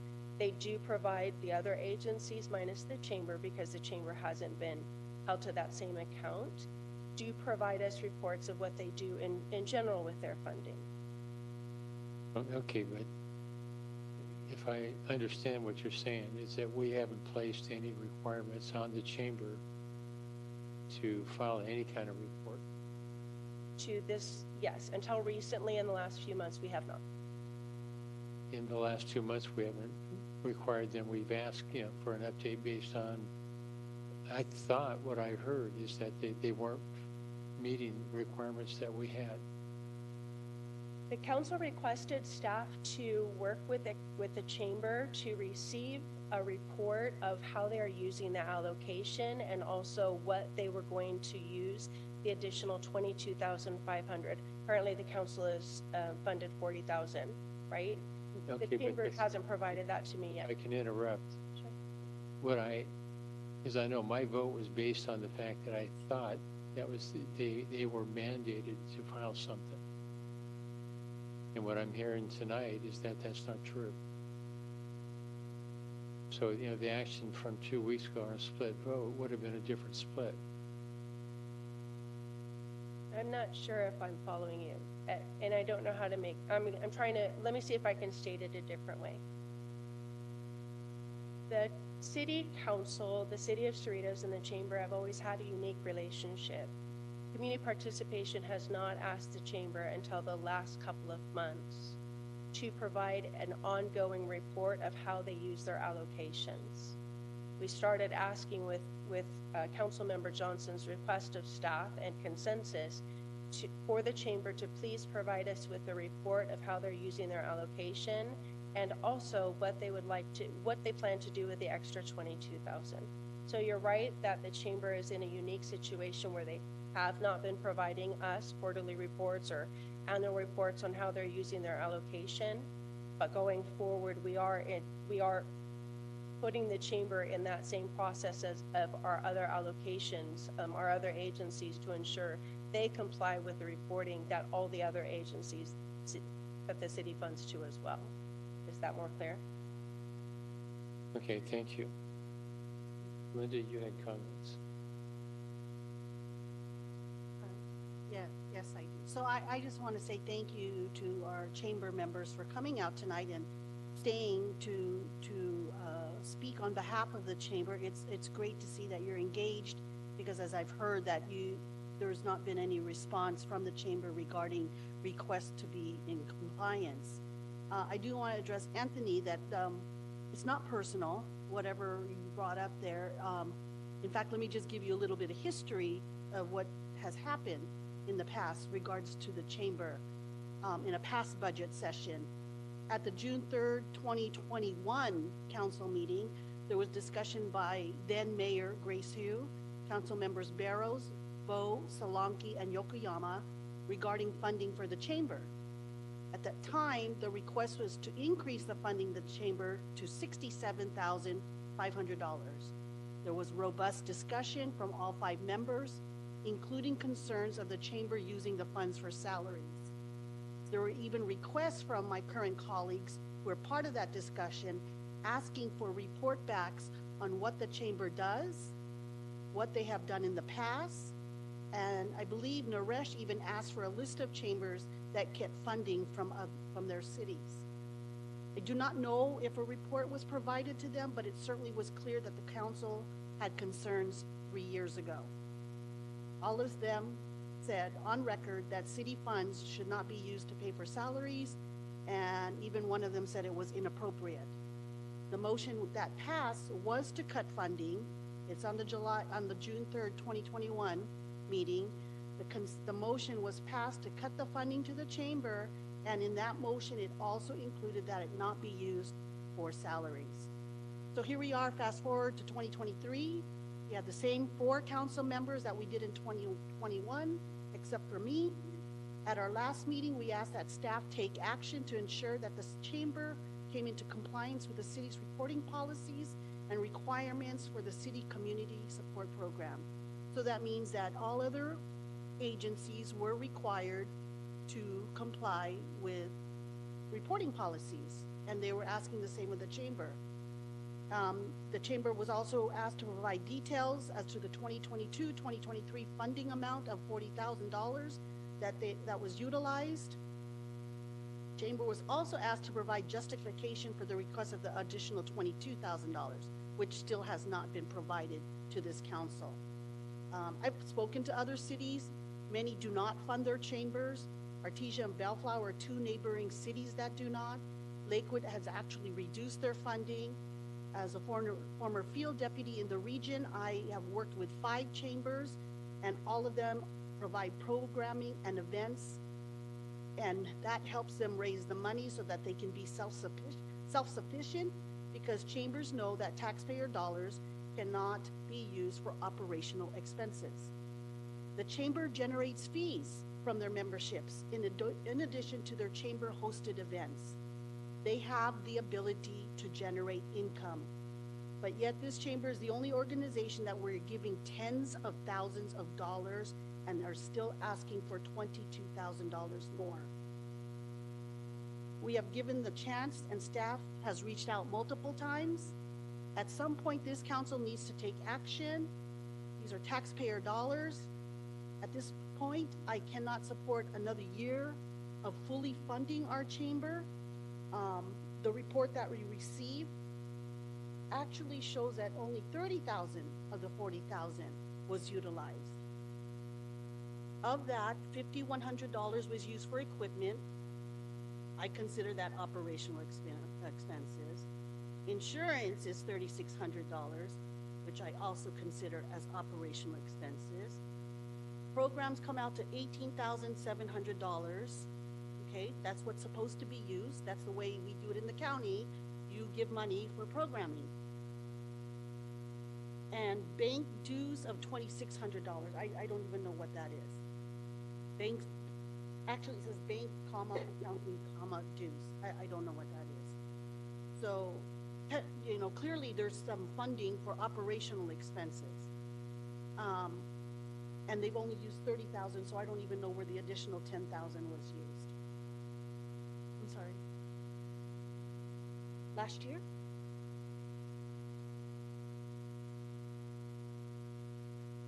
Peter, is that correct? Did we give them? They had 40,000. I know. I think I think she also mentioned that the final reporting is going to be end of June. That's why there was some of those left out. Okay. Was mentioned. So I think at some time they have to produce some documents that meet the requirements requested by Chelsea. You know, I want to thank my council members, all four of them up here, for being diligent in bringing up this issue back in 2021. And to, you know, chambers are not just about promoting events or restaurants or ribbon cutting. They're also advocates for their members to support or oppose legislation, advocates on rate increase, whether that be trash haulers or rent. So hopefully this chamber can expand their support for their members. When it's appropriate, I would like to make the motion that we not provide the additional $22,000. And I don't know if there's even any will by this council to even fully fund the requests that they've had in the past and maybe reduce it a little bit more. But that's my comments. Thank you. Is there any other questions or comments? Yep. Thank you. Yeah, Frank, go ahead. Yeah, I wish that at this one-page document, I wish that there was even detail for this. I don't know why their accountant would respond to them after a delay and give them this one page with no details, no line item details to break down the equipment supplies of $5,100 over 11 months from July 1, 2022 to May 31, 2023. That's 11 months of the fiscal year. So equipment supplies, $5,100, insurance, $3,600.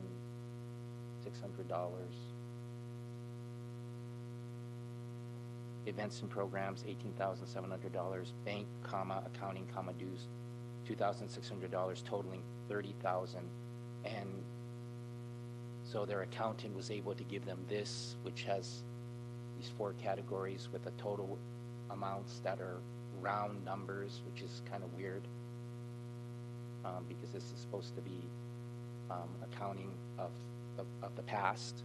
And then, however, these amounts are exact round numbers to the hundreds of dollars. And then the accountant didn't give them the details for these categories so that they could have given it to us at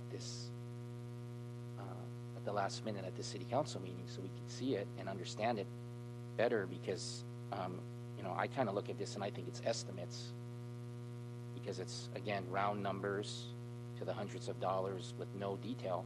And that's why my colleagues are wondering, what are these? What are these dollar amounts? And then I had the same reaction as my colleague, that it's $30,000 in expenses over 11 months. So the question I need to have answered is, what do they need? What does the chamber need $22,000 more? What are they going to spend $22,000 more? What are they going to spend the $22,000 on that they're asking for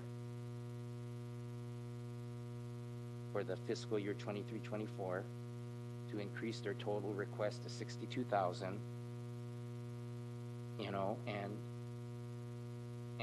that total request of $62,000 is $32,000 more than the $30,000 that's on this page.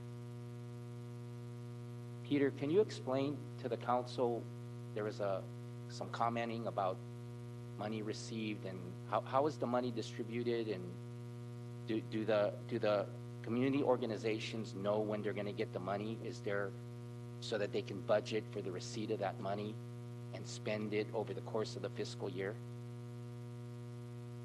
Yeah, I don't have the information on how that money is distributed or the schedule of distribution.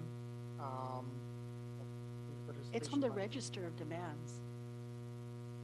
Actually, the process with community participation on behalf of the council and the city is that when council awards allocations for these agencies, my office sends out an award letter with stipulations, the basic stipulations of reporting and such, and we tell them in the formal letter what the allocation is for that agency. And based on our different agencies, for example, like someone who might be getting only $450, they'll ask for it right off the bat. So July 1st, we'll get an invoice asking for the full $450. For example, for the chamber, since they're here, they do a monthly invoicing of the city, and we provide that allocation. Let's say for this example, $40,000 over 12 months is about $3,300. So each one of our agencies, because they're so distinct, will either give us a quarterly invoice, a monthly invoice, or every 6-month invoice. But they are, each agency is given a letter of that award, and conversations ensue on how best to have them receive that award. And of course, if an organization is having challenges with invoice, staff will reach out to them regularly to ensure that money that the city council has provided is given to that agency. Thanks, Chelsea. So then, you know, this one-page document that, you know, you mentioned, you're getting it tonight just like we got it. So how come through May 31, 2023, it's saying that they only received, city funding received 30,000? How come they didn't receive the other 10,000? Because their invoices just came in last week, and so we're paying the remainder of the $10,000 that they're owed. We've just received their 3 invoices, which would basically be $10,000. So they've received $30,000 from the city to date. When we pay these remainder of the 3 invoices received last week, that they will be in compliance of receiving their full $40,000 allocation for this fiscal year. Okay, thank you. Mm-hmm. And again, I just, you know, I want the chamber to know, and I want staff to know, you know, I need to know in detail why the chamber needs $22,000 more than we gave them, than we budgeted for them for the 22-23 fiscal year, because this document shows that they spent $30,000 through May 31, so they were able to use $30,000 over 11 months of that fiscal year, and now we're going to give them the remaining $10,000 with 1 month left in the fiscal year. And they're saying they need $22,000 more for the 23-24 fiscal year than we gave them in the 22-23 fiscal year. And again, they only spent 30,000 of it over 11 months of this fiscal year. and we're going to give them the remaining 10,000, right? That is correct, Councilmember Yokoyama. Okay, thank you.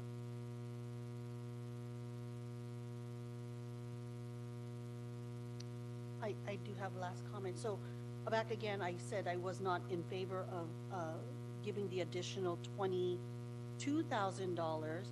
And like Chelsea mentioned, they're actually approved for 22-23 fiscal year 40,000, and they've only used 30,000. Moving forward, and again, when the time is appropriate, I guess my motion would be then to fund just for the programming that they've listed so far in their report. So basically, we would subtract equipment, which is operational expense, insurance is operational expense, bank and dues are also operational. That's a total of $11,300 that should not be used from grant funds, should be subtracted moving forward. Thank you.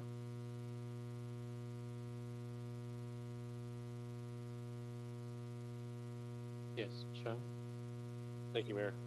Okay, so I'm sitting here listening to everything staff is saying, and the council is having discussions on this. So one of the things that caught my attention is, while I'm sitting here, and I know Chelsea reported that the council's never really requested this information before, and the whole time I was thinking, and Councilmember Johnson brought it up, it's like, I remember requesting it before, and this has been a request from council since I've been on council, and then I'm hearing from Chelsea. I don't mean to put you on the spot, but I am, because this is you're responding. Is that what I'm hearing is that you just recently or was given direction to recently just kind of mandate it 2 months ago. So what happened 3 years ago when council requested it to 2 months ago is that it sounds like shame on us also for not enforcing it, because it was requested many times by council, and in essence, there was nothing reported back to us to tell us that we didn't get that information, and so therefore, sometimes, and shame on council for not following up and finding out as well. But sometimes, we get other things to deal with, and move on. But the request was made years ago by the council, and it sounds like we just recently mandated them to do it. Like I say, hey, if you don't do this, this is what's going to happen. Those consequences should have been in place at the get-go. And I don't know what direction was given after the council requested information to staff, but it sounds like that direction really was, we never, did we ever get an update since that council meeting? And then here we are, the chamber's here now, and, honestly, this report looks like it was just scrambled to get it to us, to have us have something in our hands. And the numbers, this report is just, it just seems like we're just trying to get something to us. But my point is this, is that if we haven't really enforced or mandated the chamber to do it, and we just kind of went along with the status quo or operations, and all of a sudden now 2 months ago we're requesting, and they're scrambling, they're having problems with their accountants and all that and so forth, and here we are, we're going to talk about punishing them by taking away the funds, and then looking at the fact that, hey, we requested 3 years ago and we haven't heard anything back. I agree on a lot of things that my colleagues are saying. It's frustrating. For me, it's frustrating to ask for this information. We still haven't gotten it, and I'm not pointing fingers. I'm just saying we haven't gotten it. Council did not get it. If it means that we need to be a little bit more aggressive with our groups to make sure they comply with the requirements, then we should, and there should be consequences if they don't. It sounds like there were no consequences. Maybe because we really didn't have a really good enforcement arm on our end to make them feel like, hey, there's consequences if we don't do what's requested based on the guidelines. So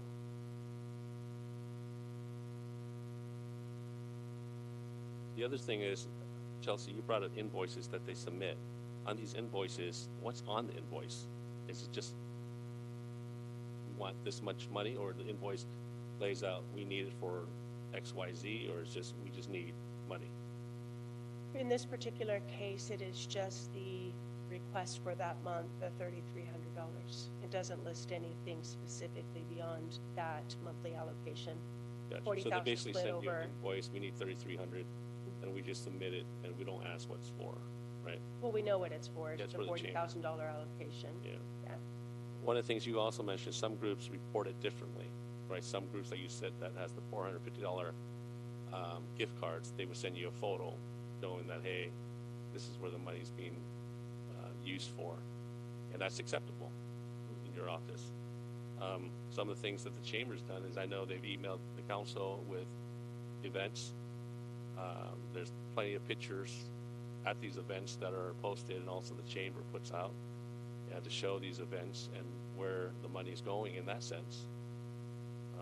My concern is this, and I said this in 2001, I believe, is what Councilmember Johnson brought up, is that during that time was COVID. The last thing we want to do is jeopardize business in our city then. My concern today still is we are a sales tax revenue generated city, and when we try to intervene and make business have to, how can I put it, cause more burden on businesses that already are there, it would really drive businesses to other locations. It may hurt businesses, and it definitely doesn't help. And I agree with one of the speakers, Mr. Sayo there, saying that we need to do more to help businesses. And in this case, I think this is going to send the wrong message to our local chamber and our local businesses that are part of the chamber. And I agree with my colleagues, and it's frustrating to me as well when I request it and I don't get it, the reporting information. And I understand that frustration doesn't stop with me or this council. It goes beyond this council. And so I really need to know moving forward that the requirements that are requested by the city is going to be met by the chamber. And I don't feel comfortable cutting funding for the chamber, but I think the message is very clear now that moving forward that the chamber will be required to do what's necessary to maintain this funding. And because the city really hasn't had that enforcement of it until 2 months ago, that we need to have an understanding that moving forward there could be a potential for the resolution for this issue. So I don't support any cutting of the chamber because of that.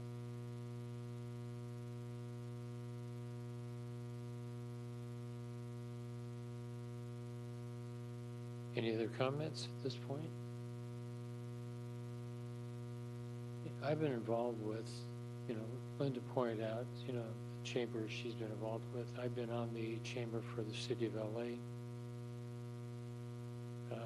as well as Cerritos, Bakersfield, Glendale, and one up on the coast I'm trying to remember the name of, in a past life of mine. And I'm always been amazed at the chamber and the effectiveness of Bakersfield and the things that they've done to, raise funds, how they worked with the city, and a very successful, relationship.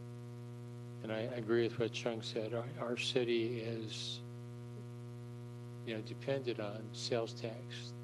Our city manager, we were in a meeting recently, pointed out that as a no-low property tax city, the county gets the lion's share of the property tax money. And when we tried to adjust that amount, which would mean taking away a little bit from the chamber, when the state killed our redevelopment agency, the supervisors fought very hard to be sure that that bill that we were sponsoring, would not go forward. We just had a vote by our residents on sales tax, and it was very definitely against increasing sales tax. Our city is 100% wholly dependent on the sales taxes generated that we do receive from our 1%. to make all this, grow, it's one thing to have the city do everything on, the marketing and to attract businesses into our city. We've been very, very successful with our business-friendly approach. We don't have any taxes or fees that we charge to our businesses. We're a very low-cost city for a business to operate within. But, what I'm looking for is a better, relationship, one that we see an aggressive side from the chamber and a recognition that, we will work with the chamber to help assure that they're successful. But, just for instance, to have the Shine Awards, which the equivalent that's in Bellflower and Lakewood, they've been ongoing for years. We had 1 year, and our council member had to do most of the work to attract, people to it. And then at the last minute was canceled this year, and that's a very good source of, revenue for a chamber. And I can go down a whole bunch of things that have been done in other cities. But what I'd like to do is, personally go ahead and fund, the request, but make it dependent upon a business plan that the chamber would bring back to us, either at the last meeting in July for us or first meeting in August, so we have something to look at and make an adjustment to the funding if we don't get, some action from the chamber. And I agree with Chung. I will not vote to cut, the current funding level. But I agree with the other comments that, we do have to have a more detailed report for what's going on. Because right now what we've seen is that we haven't seen anything that's happened, since the request was made in 2021. But I'd just like to be sure that, we do have something, to hang our hat on, that there's a relationship that the board of directors understands.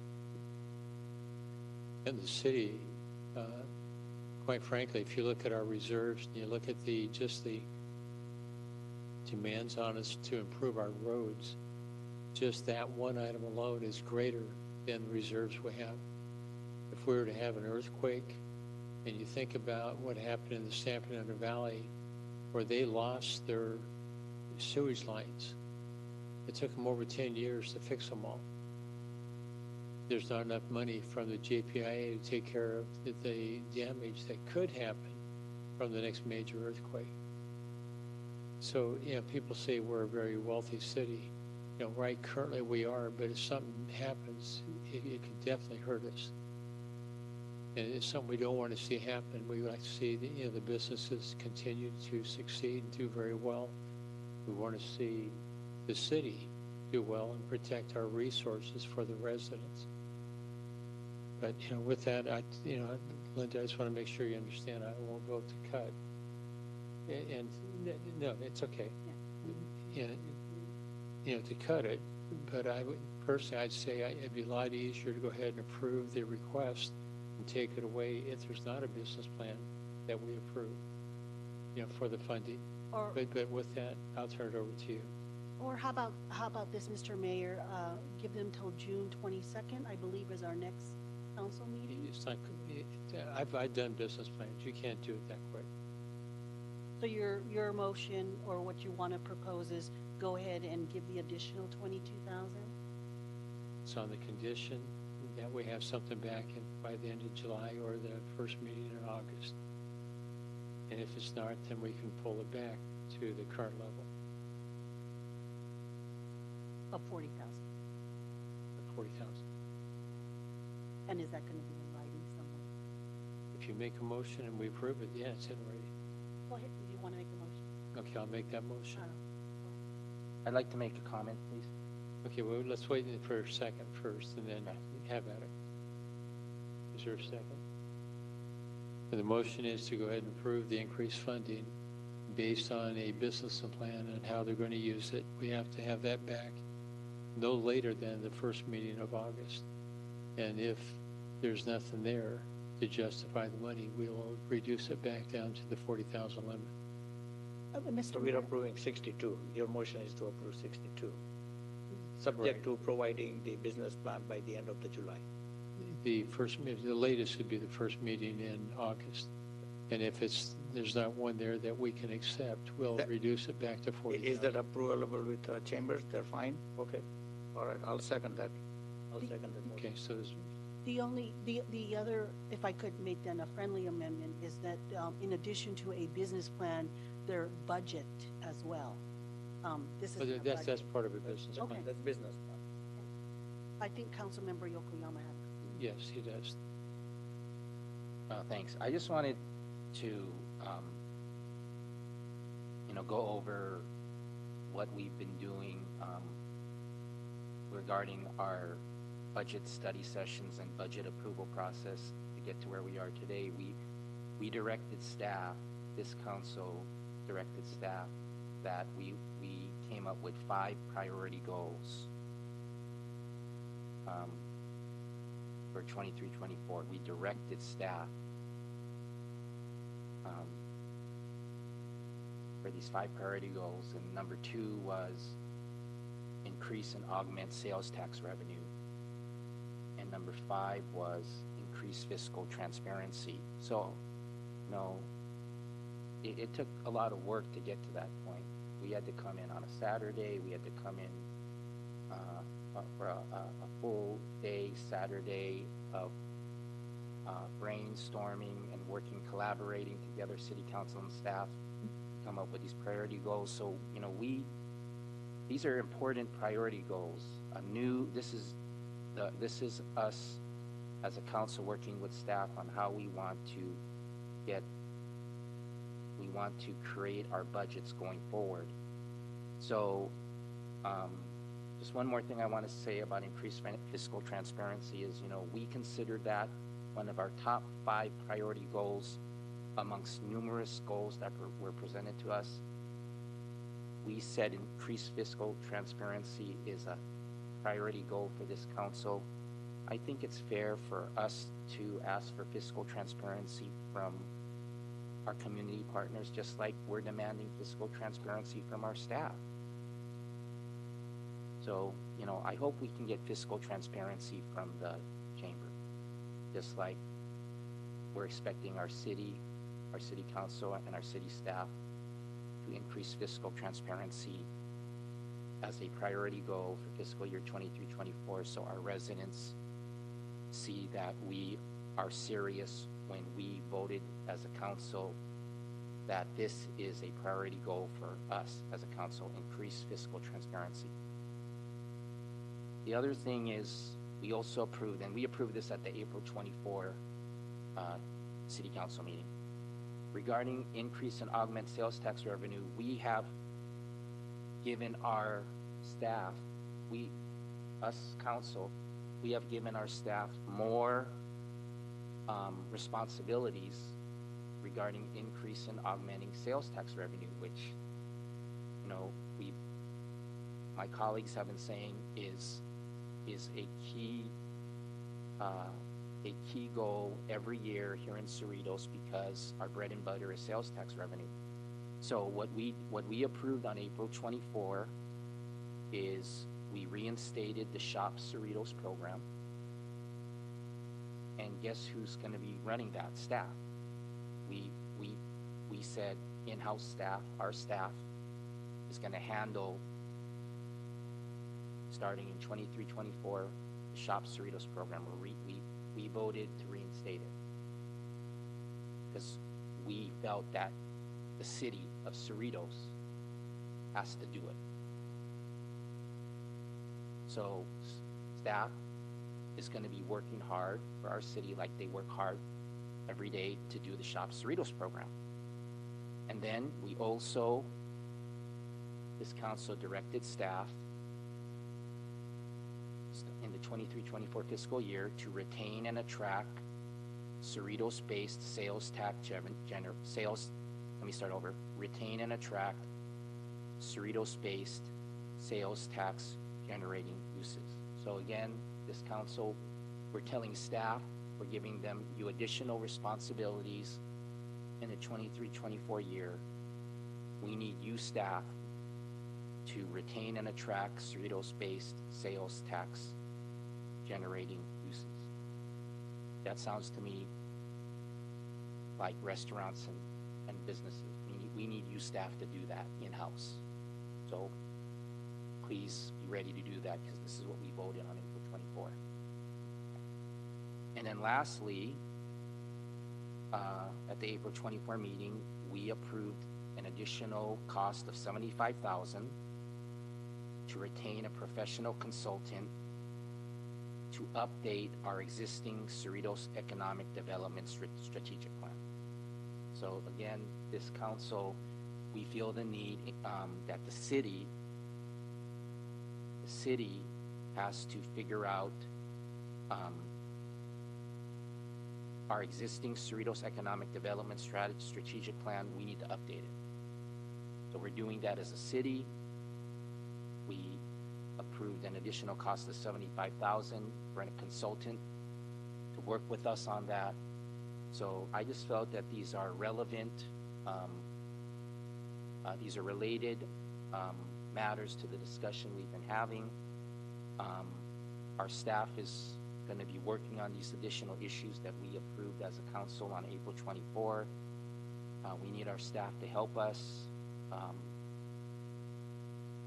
increase and augment sales tax revenue with the Shop Cerritos program, attracting and retaining Cerritos-based sales tax generating uses, and I look forward to an updated Cerritos Economic Development Strategic Plan that's costing the city $75,000.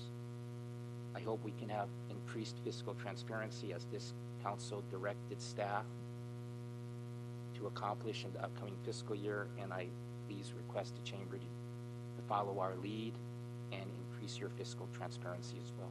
Thank you. Are there any other questions or comments? I just want to say that, thank you for that motion, Mayor.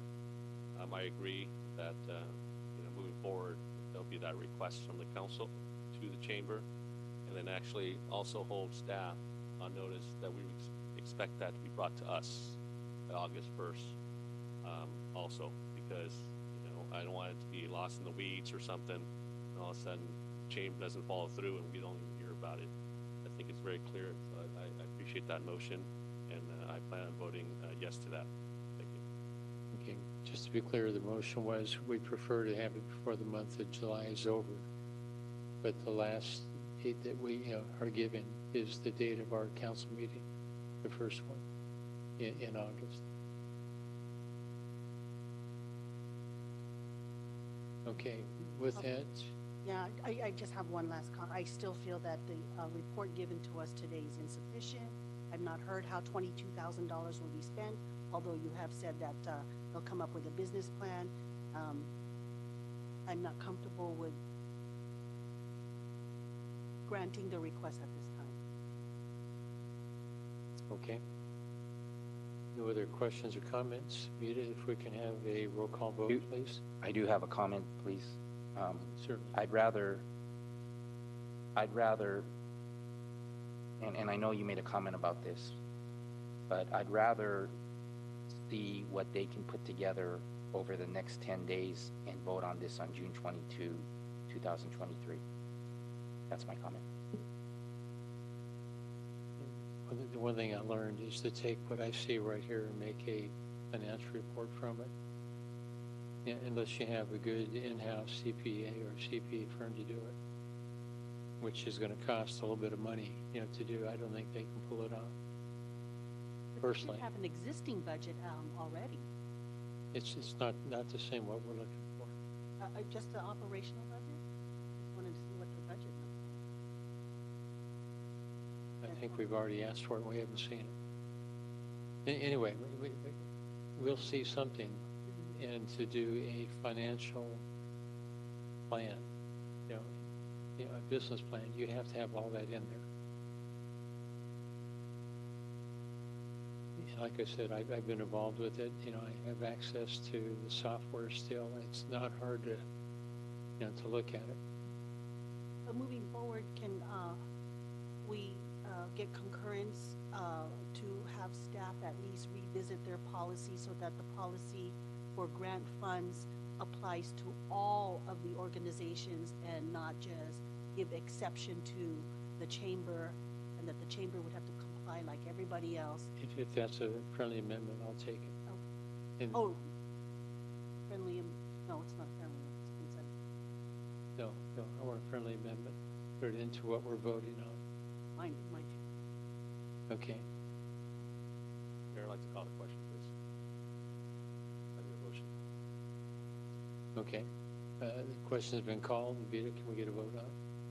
Thank you. I will repeat the motion as it's understood by staff. There was a motion made by Mayor Barrows and seconded by Councilmember Vo, and to improve the increased funding I request. believe the second was from Councilmember Solanke. Thank you for correcting that.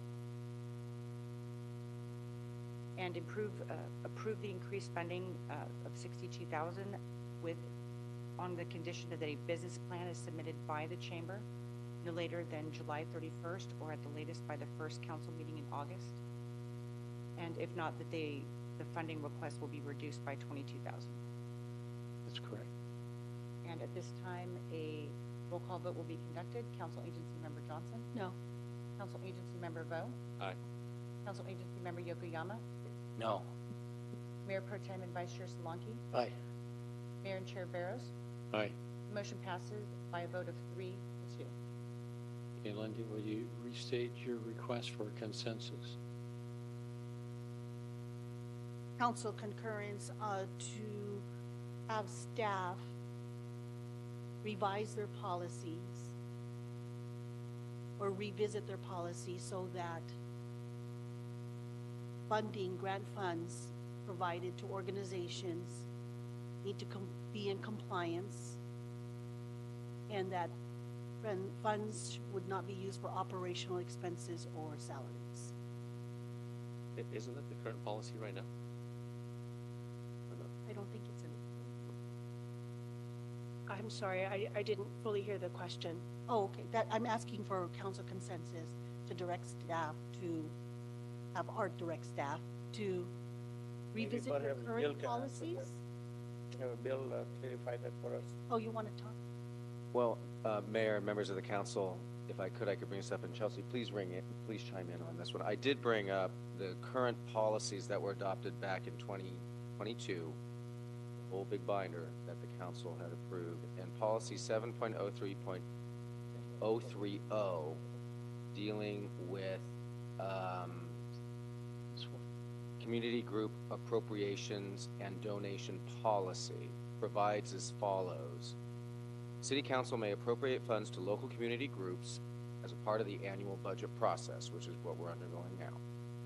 Upon receipt of funding requests, city staff assesses and recommends for council consideration the appropriation of funding based on community need, type of service or program to be provided, reputation stability of the community group, and potential number of Cerritos residents to be served. The oversight and management of the city's program involving community groups is administered by the Community's Participation Division. Those 4 criteria, and I think that's what Chelsea was referencing when we try to find out how many residents may be benefiting from program, is in the policy, but it's something that is used as a criteria. That's what was adopted by the council. I don't know if that already addresses what you may be getting at, because if so, it's in the policies already. I believe it was discussed at the last council meeting that Chelsea mentioned that in the application form that she can certainly put in verbiage that says funds not to be used for salaries or grant funding, and maybe to also add that they must be in compliance with reporting.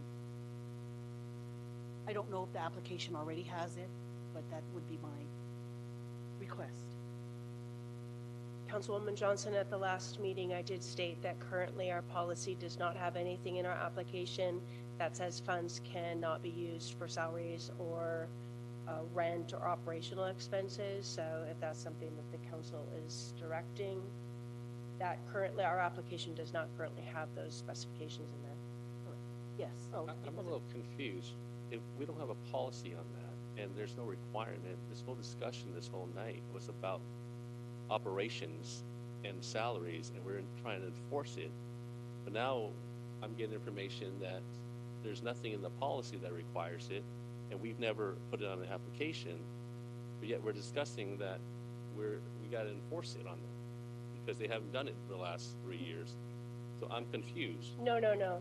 Let me please make this clear. We have not, and we're not enforcing on the chamber right now in this discussion that the allocation that the city council is providing cannot be used for anything specific.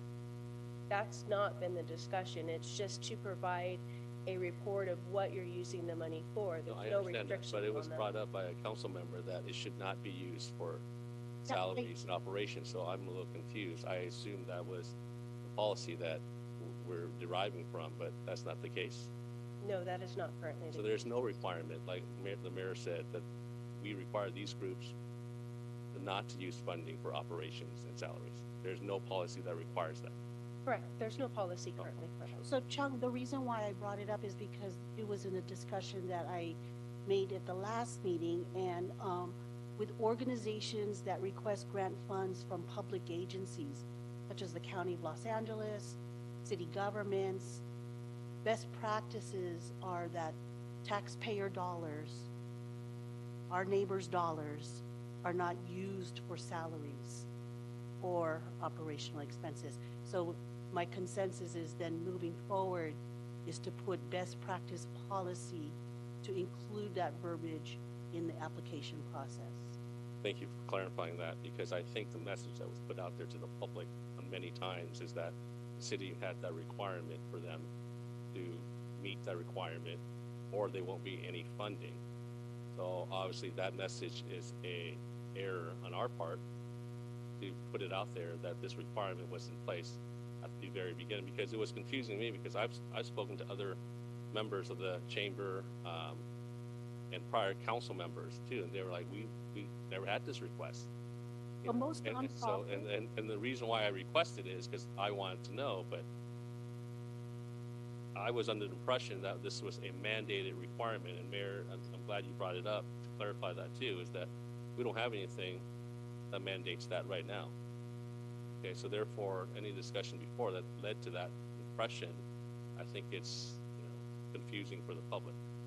So let's make it very clear tonight then, there was no requirement, no mandate for the chamber or any youth, any groups that receive funding to report to us anything that's non-operational or salaries, or to report to us that's operational salaries. That money could be used for anything. So thank you for that clarification. Thank you, Chen. But Lynda? Yeah. Most nonprofits are aware. If you talk to Community Family Guidance Center, they request thousands of dollars. We're not talking about other groups, we're talking about our city here, the requirements. I'm just saying, most nonprofits know, they know. Most chambers know, they know. So, but that's my consensus then, is to have best policies in place moving forward.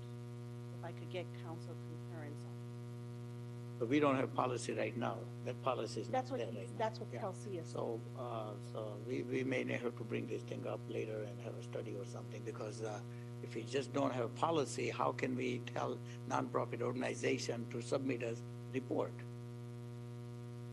I'm sorry, I didn't understand. on anything, that payroll or that expense or utility or anything? We have to have a policy. We don't have any policy. I also want to add, I want to apologize to the chamber for the confusion as well. Thank you. If the policy is something that's recommended, we do have a policy and procedure committee. If you want to submit that to that policy committee, we can discuss it. Then would there be council concurrence and to submit this to the policy committee for consideration?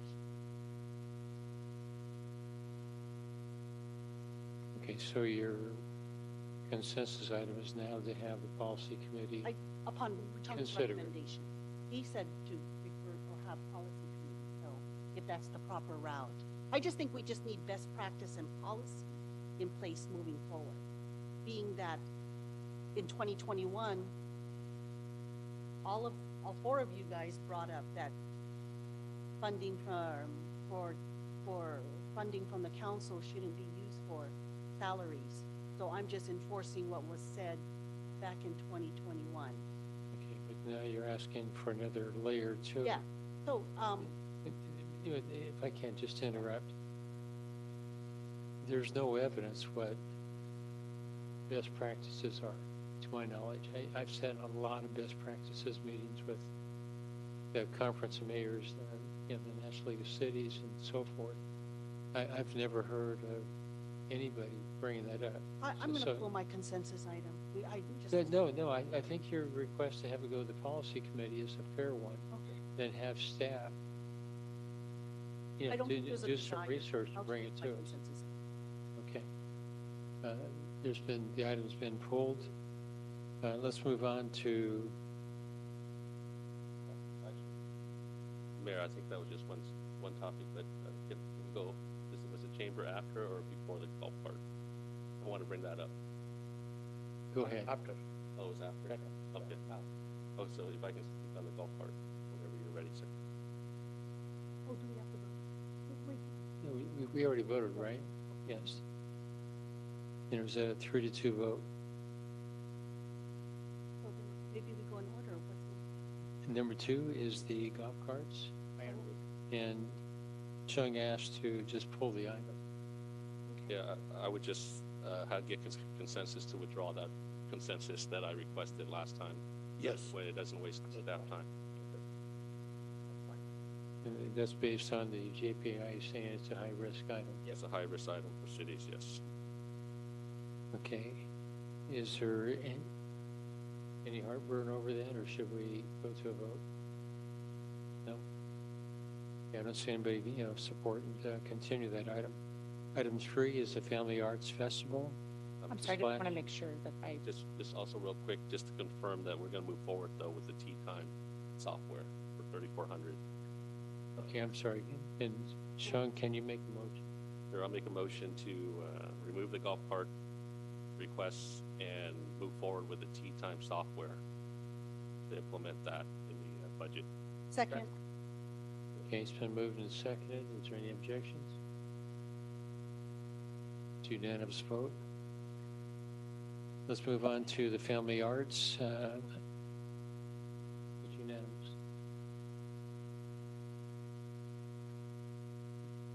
Your second sailed right through. Anyway, Family Arts Festival / CCPA 30th Anniversary Celebration event. Can we have well, we already had a staff report on it.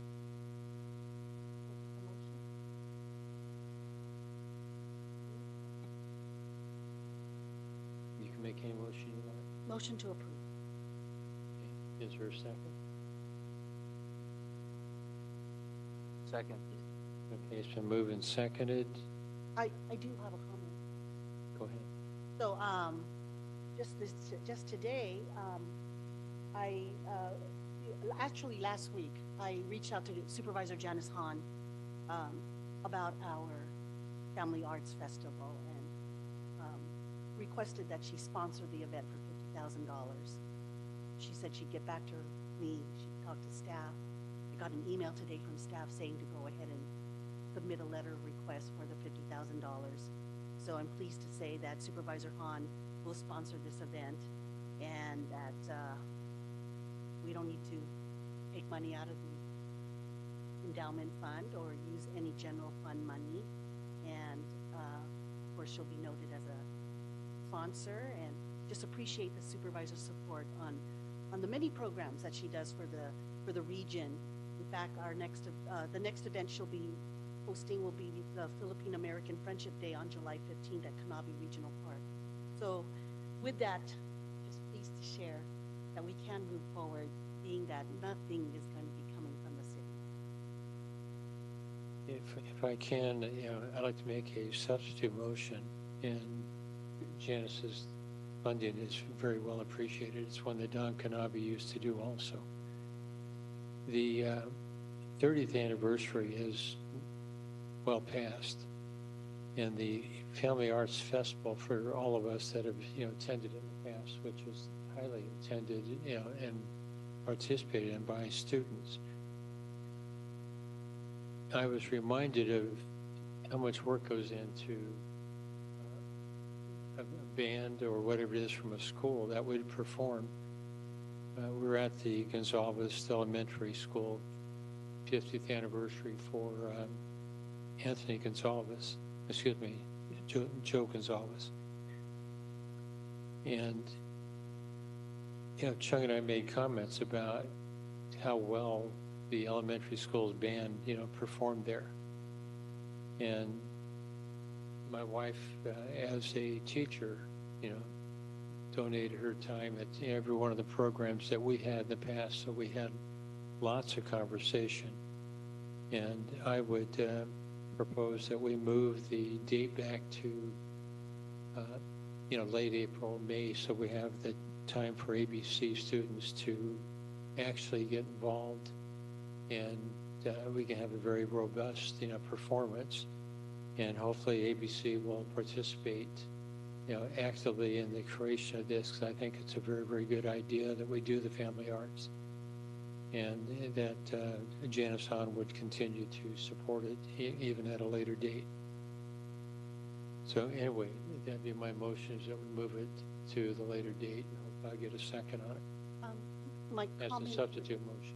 my comment though is the 30th anniversary is 2023, which is this year. So It's long gone.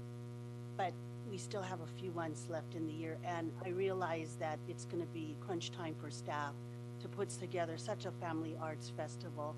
But I would like some recognition of the 30th year of the CCPA, with or without a family arts festival. So even if it's just the 30th year anniversary, that's what I had told the supervisor. She's supportive of celebrating the theater's 30th anniversary. So if it's going to be a scaled down event, I don't know, can staff provide some indication if a scaled down event for this fall, since a date was already chosen, would be feasible? And Lynda, a substitute motion overrides all the conversation, only if there's a second. Just a quick question on that substitute motion. In regards to funding, is 50,000 enough to do it the way we've done it before in the past?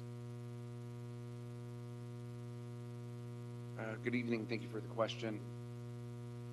Considering The short answer is no. The past Family Arts Festivals have been very large events, typically 5 stages in and around the Performing Arts Center. The current plan for the funding that was proposed in the budget was for a smaller festival, no more than 3 stages, possibly down to 2, only interior stages, one being in this room, one being in the theater, possibly a third out in the garden court. And it was never intended to, as it was proposed, match the size of the Family Arts Festivals from many years ago. Those were very large events that took a lot of resources to accomplish. So the thought was always to be a little bit on the smaller side, if that makes sense. And if I may, we have a spring fling event that we usually do in April for the city's anniversary. So if the event is going to be moved, if we could just take into consideration maybe doing something a little different or combining the events. And we'd still love to be able to do the fireworks show. We have a great relationship with our technicians, but just as you add events in April, there's a lot of other things that occur during that month as well. Thank you.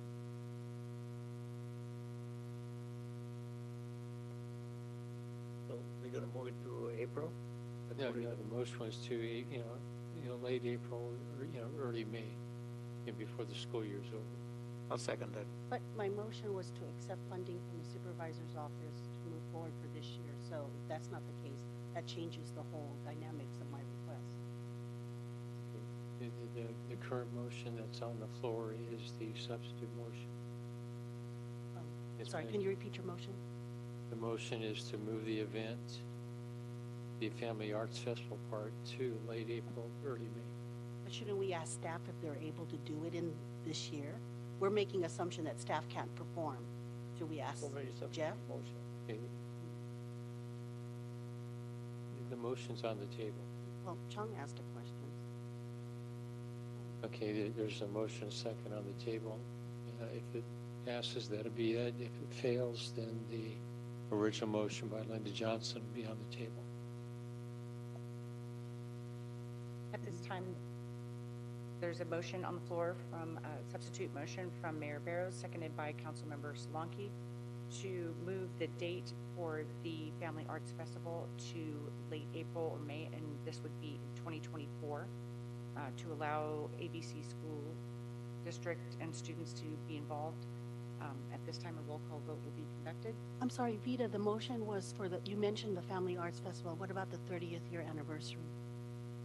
The motion did not include it. So we can still move with the 30th anniversary this year? Is that correct? Anything is possible. Okay. But the motion is for the Family Arts Festival part.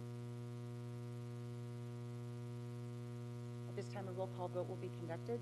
Council Agency Member Johnson? Yes. Council Agency Member Vo? I'm concerned about the costs and the timing. I would vote no for that. Council Agency Member Yokoyama? No. Mayor Pro Tem and Vice Chair Solanke? Aye. Mayor and Chair Barrows? Aye. The motion passes 3-2.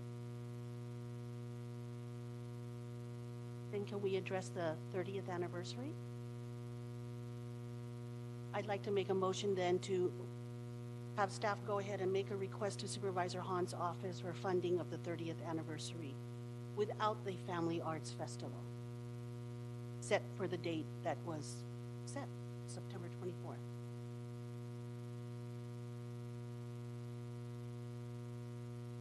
Second.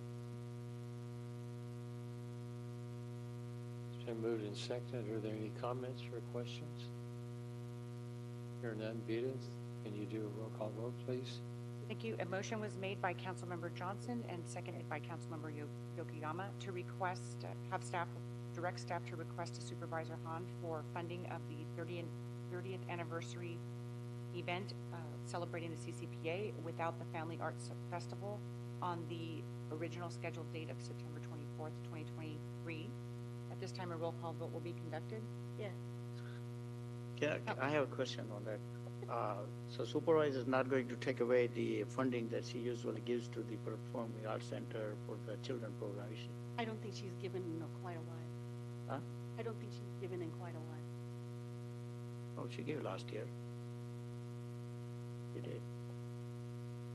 Right? Art, we received the funding from Supervisor Han for the. She has in the past, of course, but along with that, we've also received $10,000 from the Autumn Hall, $10,000 from several of our other groups, and all that money went into the programming here at the theater, the children's program, and along with money that Supervisor provided.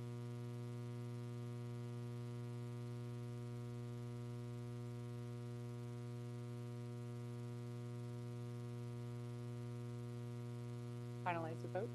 Can you please continue? Thank you. Yes. Council Agency Member Johnson? Yes. Council Agency Member Vo? No.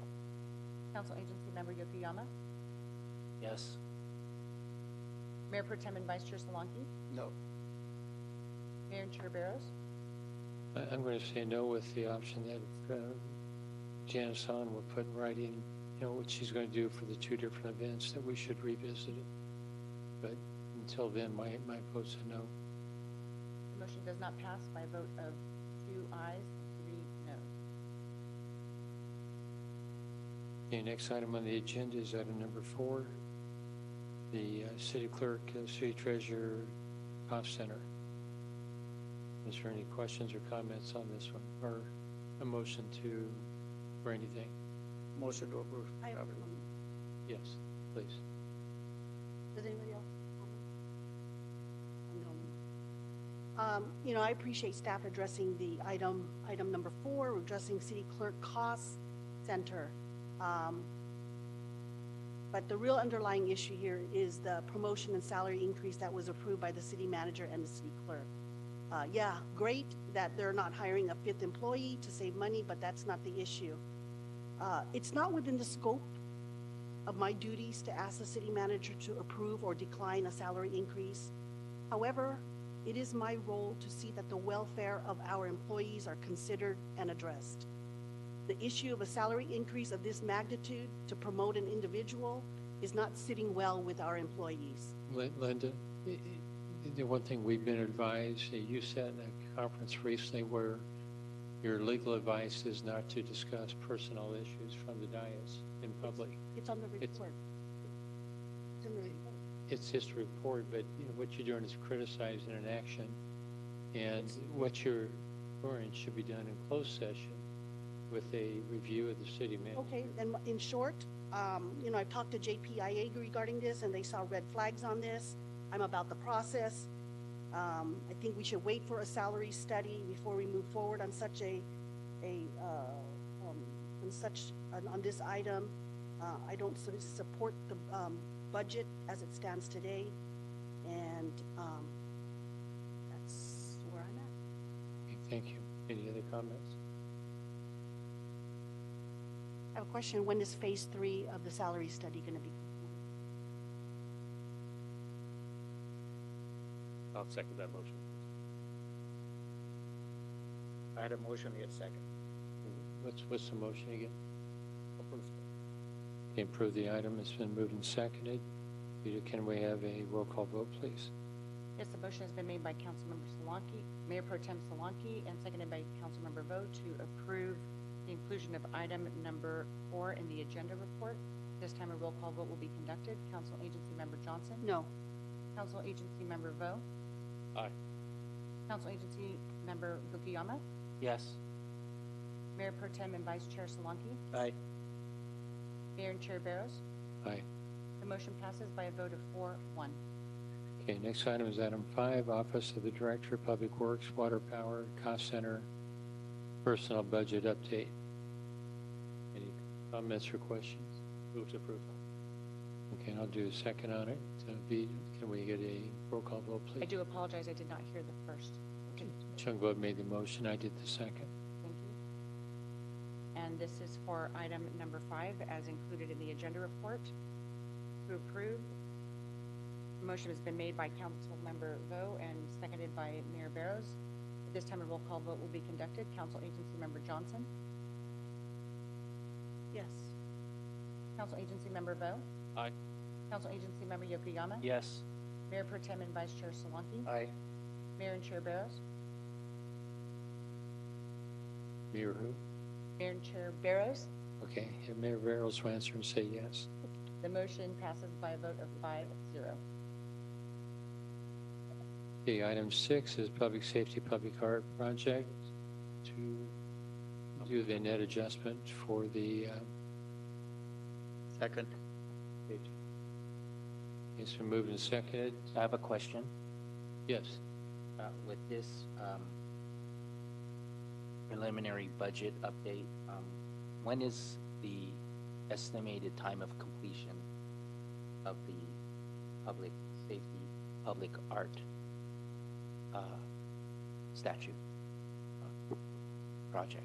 The latest completion date that I have from the artist group in Loveland is approximately 1 year from today. The approximately June, the end of June 2024. Thank you.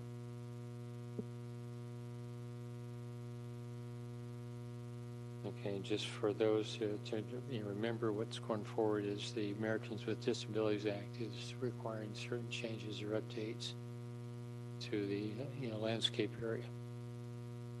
Vita, you have a motion and a second. Can we Yes, get a roll call vote, please? I just want to confirm that my notes, because we were confirming the item, we had a motion by Councilmember Vo and second by Mayor Pro Tem Solanki on item number 6 as listed in the agenda report. At this time, a roll call vote will be conducted. Council Agency Member Johnson?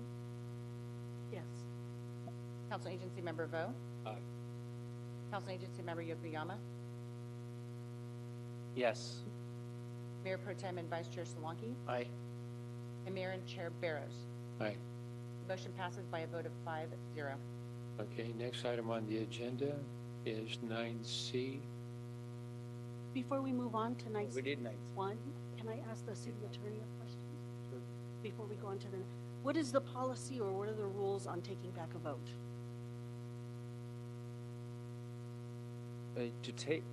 By taking back a vote, I think you're going along lines of reconsideration. Reconsideration. A motion to reconsider can only be brought at the meeting. It is where the vote was taken, and the motion would need to be brought by someone in the majority and confirmed. Give me 1 second. I have to confirm if it's 2/3 vote or just simple majority.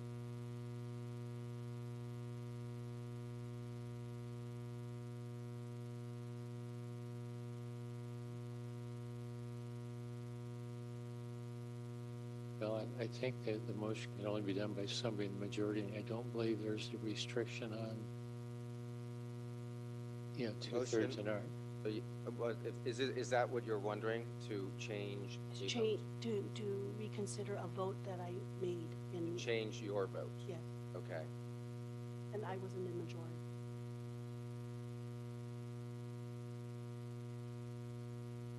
A motion to reconsider requires a majority vote to pass like any garden variety motion, but there are 2 special rules that apply. First, the matter of timing. The motion to reconsider must be made at the meeting where the vote was taken. The motion to reconsider made at a later time is untimely. Second, a motion to reconsider may be made only by certain members of the body. Accordingly, a motion to reconsider may be made only by a member who voted in the majority on the original motion. If such a member has a change of heart, he or she may make a motion to reconsider. Any other member of the body, including a member who voted in the minority on the original motion, may second the motion. If a member who voted in the minority seeks to make the motion to reconsider, it must be ruled out of order. If the motion to reconsider, the purpose of this is finality, blah, blah, blah. If the motion to reconsider passes, then the original matter is back before the body and a new original motion is in order. It only takes, so your vote, if you were the council member seeking to reconsider an item, you would need to be in the majority of that original vote. It's just a simple majority of the rest of the council to approve the reconsideration, and then the matter is then back before the council. I'll go ahead and make a motion for reconsideration of the vote regarding moving Family Arts Festival to April 2024.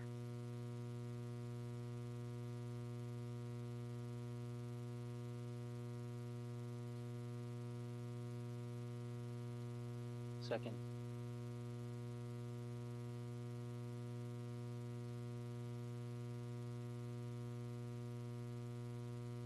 Okay, Vita, it's been moved and seconded to reconsider the date to move the Family Arts Festival to late April or early May.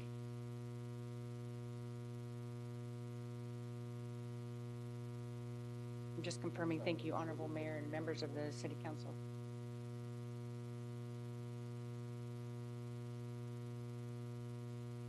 And this was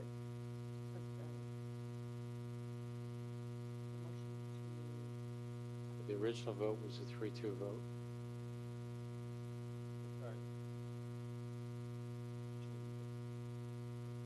right, the family, this one.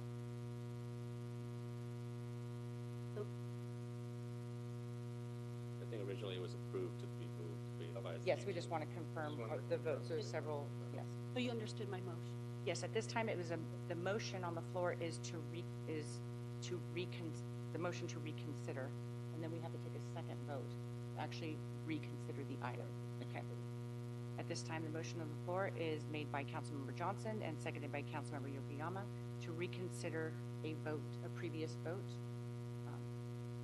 At this time, a roll call vote will be conducted. Council Agency Member Johnson? Yes.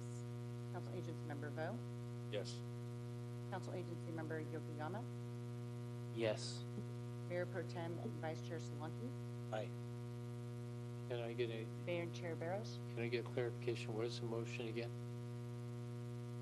to approve the reconsideration, and then we'll go back and take another vote on the actual item. Okay. Yes. The motion to approve reconsideration has passed by a vote of 5-0, and at this time it would be appropriate for the council to reconsider that item.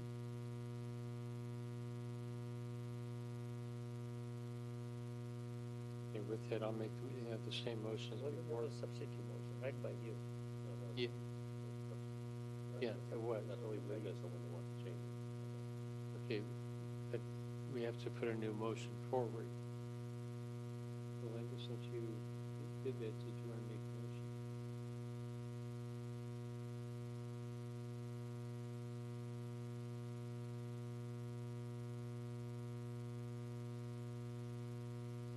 Someone will make a motion. It seems there's no motion then.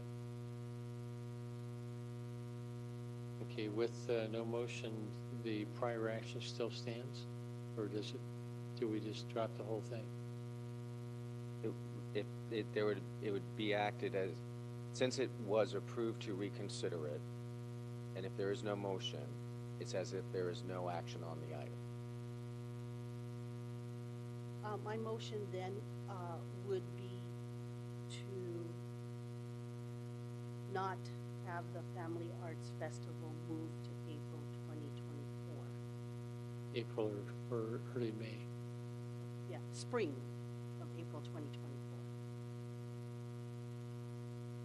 And not to incur any expense on the city. So as not to. That's my motion. Is there a second? So just to clarify, that if we don't take action now, that means the vote originally remains and that we will have a spring festival. No. No, it would be as though that item never occurred. Gotcha. Oh, I'm sorry, I'm very confused. That's why I wanted to clarify. Yes, thank you. So if there's no motion, then there's no spring festival. Correct. Okay, I do not have a motion.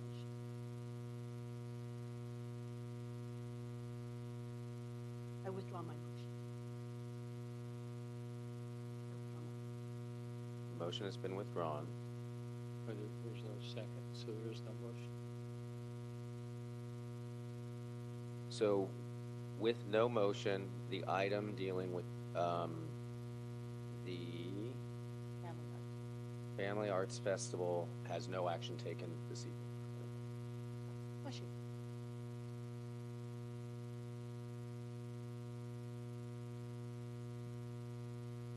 Are we moving on to item 7I now? 9C1. Oh, I mean, 9C1. I have concur. 7I in front of me. 9C1. 9C1. I concur. Let's go to 9C1. That's the next one. Well, we haven't declared the other one dead yet. I'll make the motion that we continue with We late April, early May for the Family Festival. Mr. Mayor, Yes.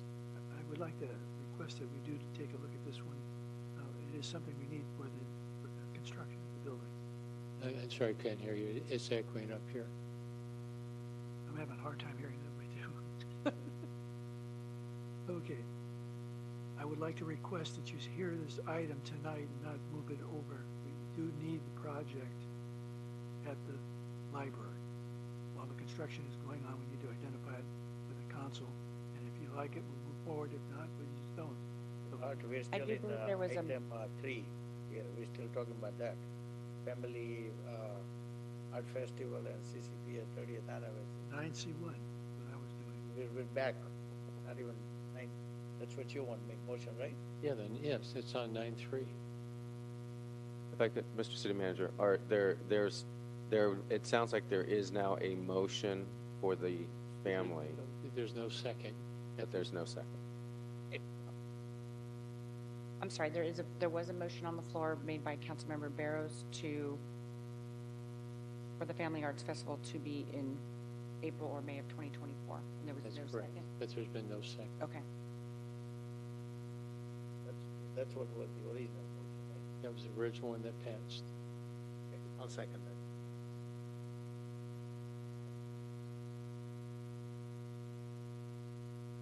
There's a motion on the floor by Mayor Barrows and seconded by Mayor Pro Tem Solanke to conduct the Family Arts Festival in April or May of 2024 and to allow the ABC Unified School District to participate. And a roll call vote will be conducted. Council Agency Member Johnson? No. Council Agency Member Vo? I'll keep it my original vote, no. Council Agency Member Yokoyama? No. Mayor Pro Tem and Vice Chair Solanke? Aye. Mayor and Chair Barrows? Aye. The motion does not pass by a vote of 2-3. Okay, with that, let's move to item 9C1. Art, we can get a staff report? I already gave part of it a minute ago, so I'll ask Annie to come forward and present the project. Annie? Thank you, Mr. Galucci. Good evening, Honorable Mayor and members of the City Council. The Council directed staff to prepare a report on the feasibility of hiring a consultant to examine the Cerritos Center for the Performing Arts Marketing and provide recommendations for updated best practices and strategies to increase ticket sales and venue exposure. Staff completed preliminary research and contacted 3 firms that specialize in consulting on marketing for performing arts centers. The companies contacted have clients such as the City of Irvine, La Mirada Theater, and Livermore Valley Performing Arts Center. The companies provided cost estimates to examine the current CCPA marketing and advertising practices and provide recommendations on updated best practices and strategies. The average cost estimate was $23,500, and the estimates ranged up to $50,000. The firms indicated the project would take about 4 months to complete. An appropriation for the project cost would need to be added to the 2023-2024 fiscal year budget, should the City Council direct any award of contract based on a request for proposal for the professional services described in this report.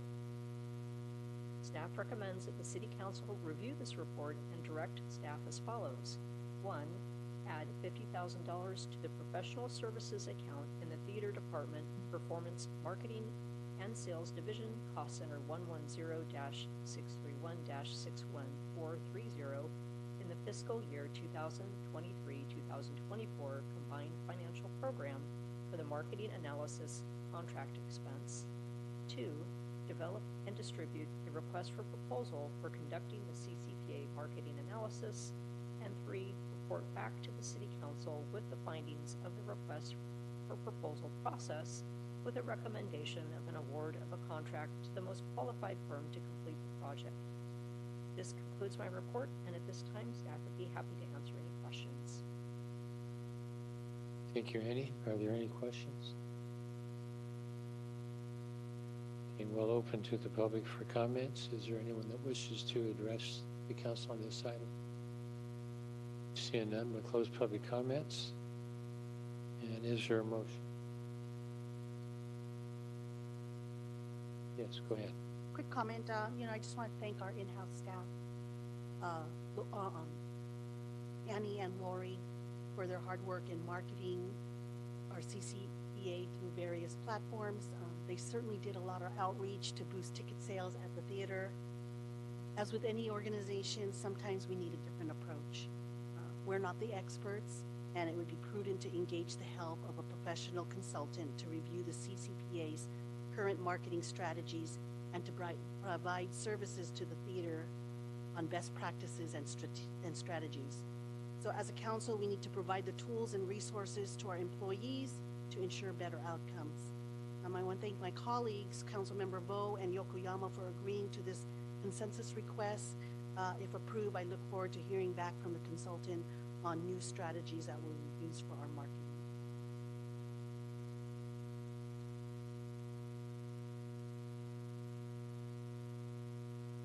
Still looking for a motion. Move to approve. Second? we get a roll call vote? PETA? Thank you. A motion was made by Councilmember Vo and seconded by Councilmember Johnson to approve staff recommendation in item 9C1. This time a roll call vote will be conducted. Council and Agency Member Johnson? Yes. Council Agency Member Vo? Aye. Council Agency Member Yokoyama?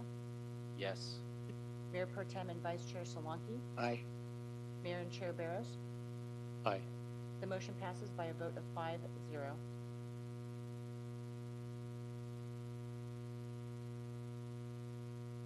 Okay, Art, are there any legislative items? No, Mr. Mayor. Okay.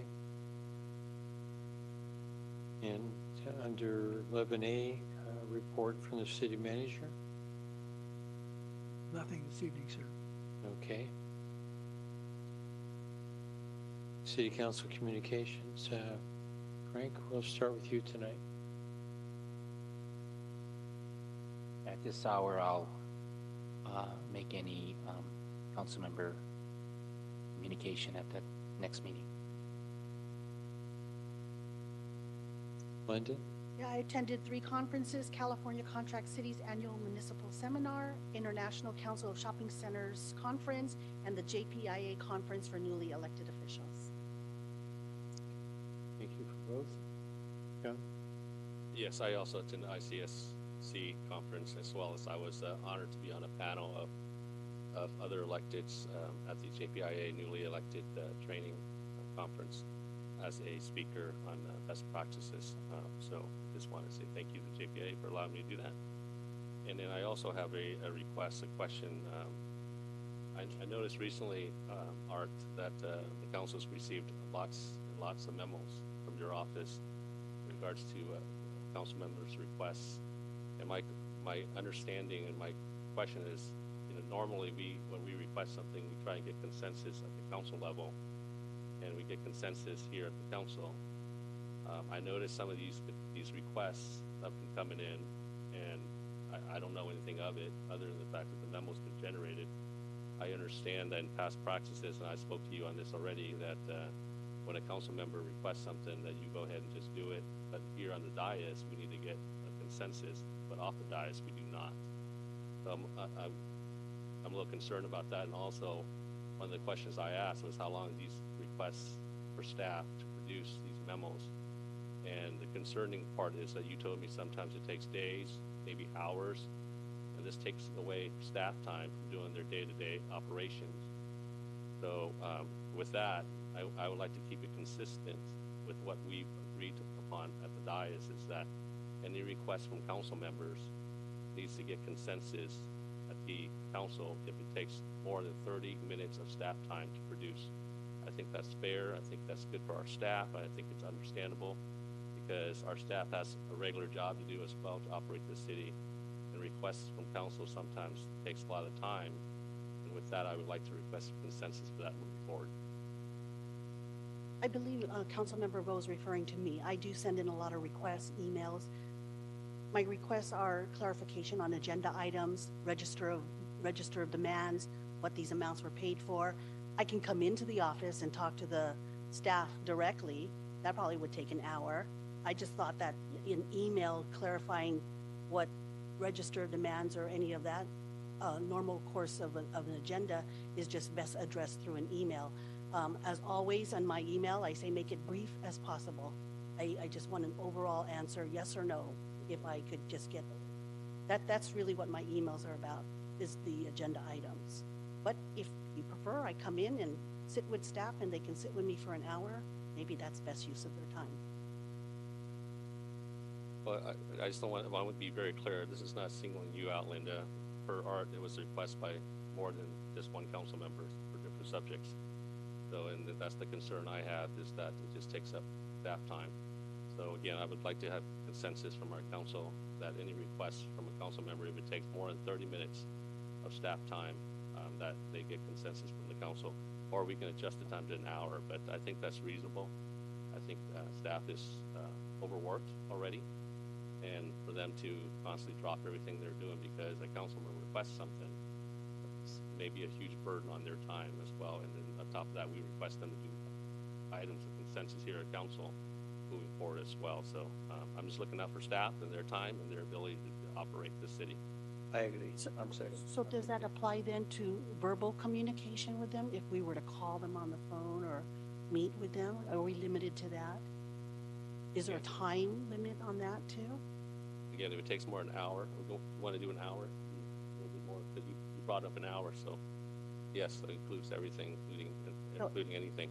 Anything over an hour requires consent. And I believe there's that type of policy other cities. So Rita, are you aware by chance, or anybody here, Bill, that other cities have this policy? Because I've talked to some other cities, and they confirm that sometimes in order to keep staff in the city, the operation moving forward, sometimes council members request maybe interfering with that request or that expectation.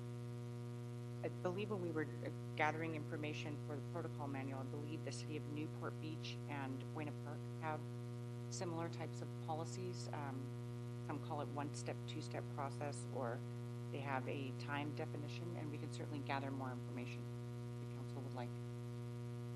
Thank you. And again, that would be my consensus. So, my comment is, I as a council member, we as council members were elected by the residents to represent the residents and make informed decisions so that we can make policy so that the city manager can implement our policies and run the city on a day-to-day basis.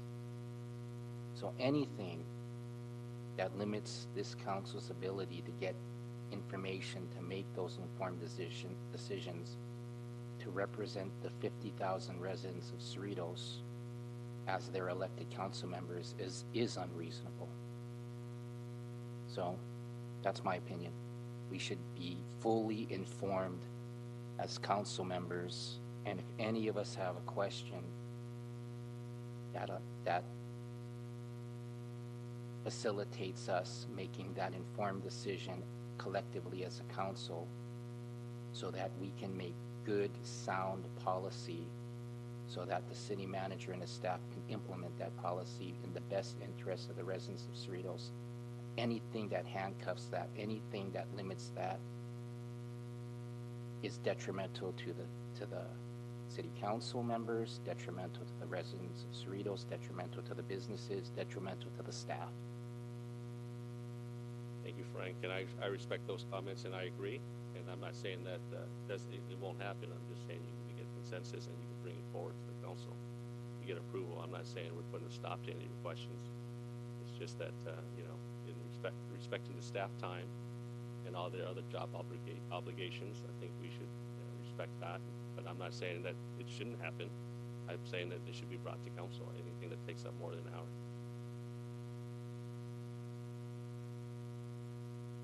So I think we have two. I don't think there's not a third, then I guess the issue's mute.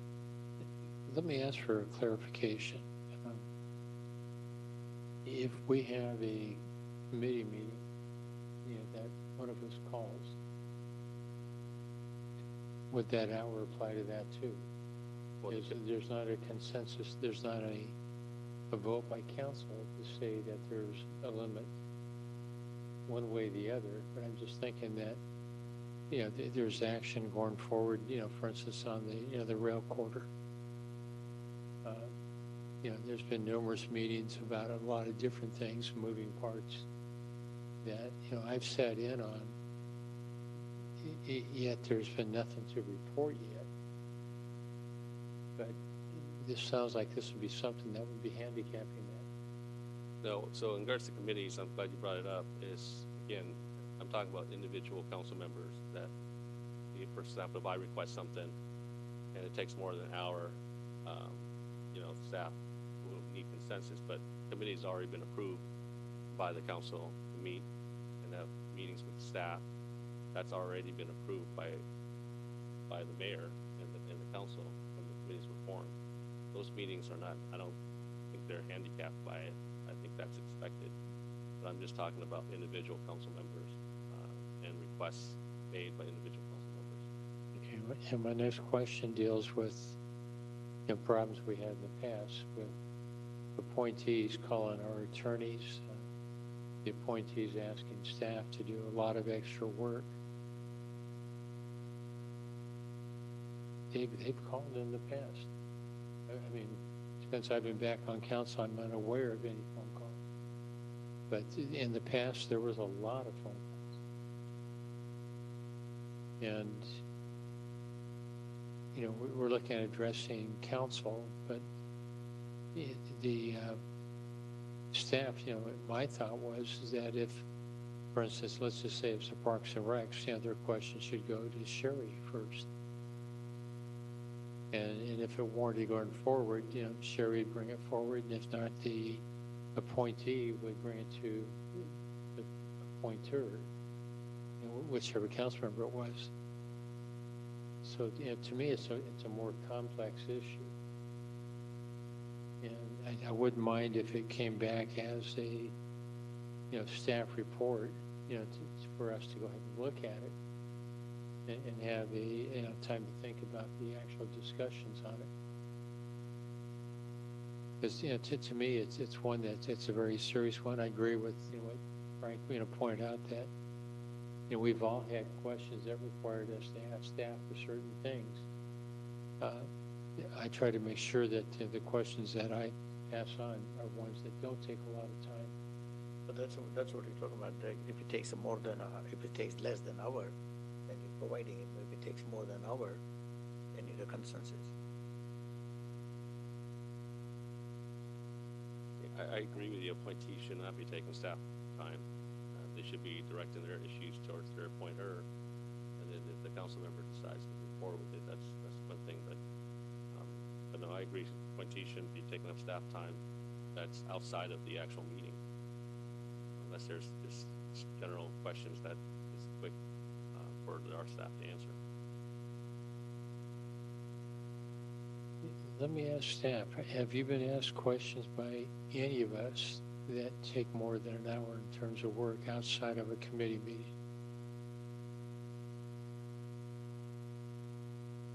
And I'm going to take silence as saying that there hasn't been any. I don't think staff would want to answer that question. I don't think staff wants to get involved. So it sounds like it doesn't take more than an hour. So anything, I think it's fine with the consensus. Then if it doesn't take more than an hour in general, then I think we're good. I think this consensus is reasonable. Okay, we're hearing no comments. I'll go ahead and give you consensus. Thank you. That's all I have. Comments. Thank you. Yours? Thank you, Mayor. Yes, I did also attended the ICSC convention. Also, attended the Memorial Day ceremony, and we also had a COG meeting where we got new director. Hector de la Cruz will be a new director as of July 10th. And I do need one more consensus, if I can. Art, on this city, on the budget, we have allocated under the City Council Code 111 on travel and meetings from 40,000 to 45,000. What was the purpose was for that? Peter? Yeah, I would pass this one on to our Assistant City Manager here. Kathy? The budget was based on the pattern of travel that that's been taking place. In previous years, we had larger budgets. It was cut back at one time, and then now it appears that council is traveling more, so I adjusted the budget to reflect additional travel. Okay, then I'd like to have council concerns that I think we need to put allocation. If it's $45,000, each council should spend $9,000. If it goes anything more than a 9, staff need to bring it for us to approve. You're saying each council member is only allocated, instead of doing a $45,000 budget for everybody, each council member gets 9,000 individually, and once you go over that, you need council consensus for approval for the next travel. That's correct. I agree. So, you know, that's again the taxpayer fund, then we shouldn't be spending money that we don't need to.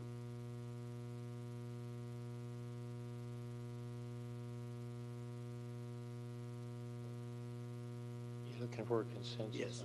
Okay, I agree. Okay, so my thought on that is, you're a sad man, Naresh. I'm sorry? You're a sad man. What is that? You don't go to any conferences. You and Bruce have not gone to any conferences for April 2022 to April 2023.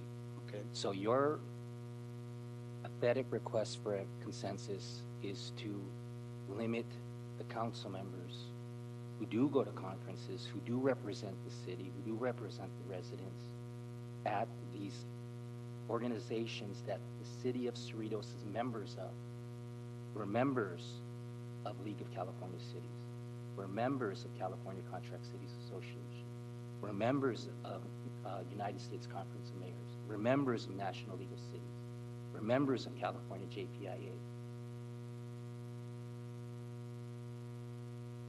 Lynda, Frank, Chong, we go to these conferences. You don't go. So this arbitrary splitting up of the total amount between the 5 council members, it doesn't affect you because you don't go. We go. We represent the city. We show up. I'm not telling you not to go. Am I? Say that again? I'm not telling you not to go. Yes, you are.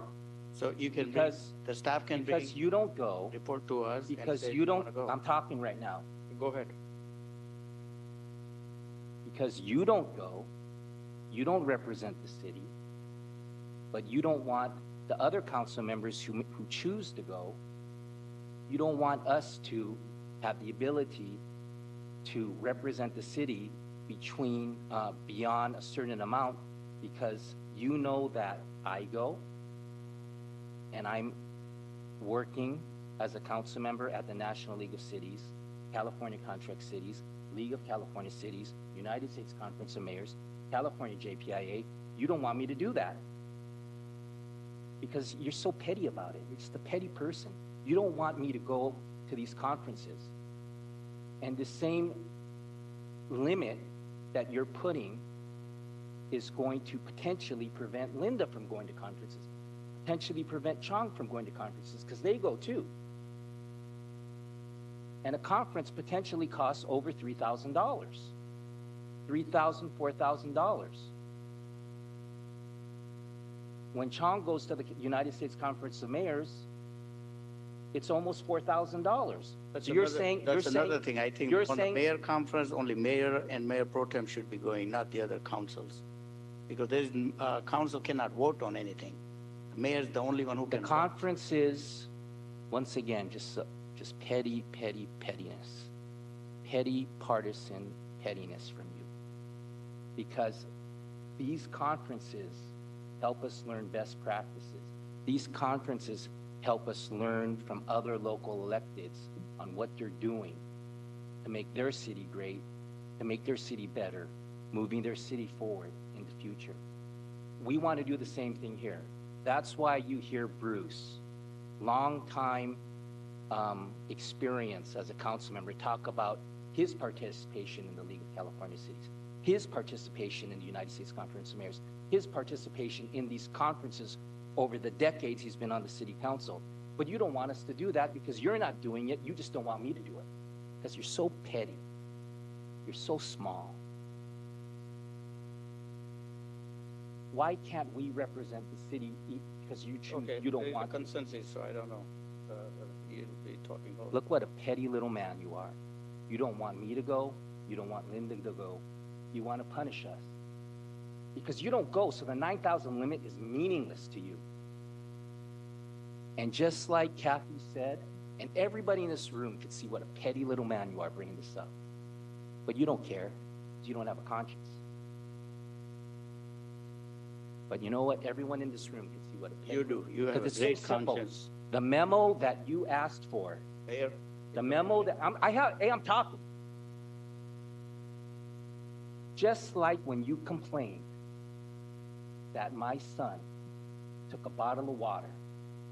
I never complained. You Don't complained about that. It's videoed at a meeting. show it to me. I will. Okay, And then you apologize to me. I will. Okay. Yeah. When you complained that my son took a bottle of water. Stop, Frank. I'm talking. How many stuff you been taking it from the city? I'm talking. Including the papers. When you complained that my son took a bottle of water. I never said that. When you complained that my son took a bottle of water from the refrigerator in the city council conference room on the 3rd floor. That's how petty you are. So now, and the reason none of them are agreeing with you is because they all heard it too. They all heard it when you said it in March 2022, complaining that my son took a bottle of water from the refrigerator in the city council conference room. Show me that. You said you have video. I like to see it.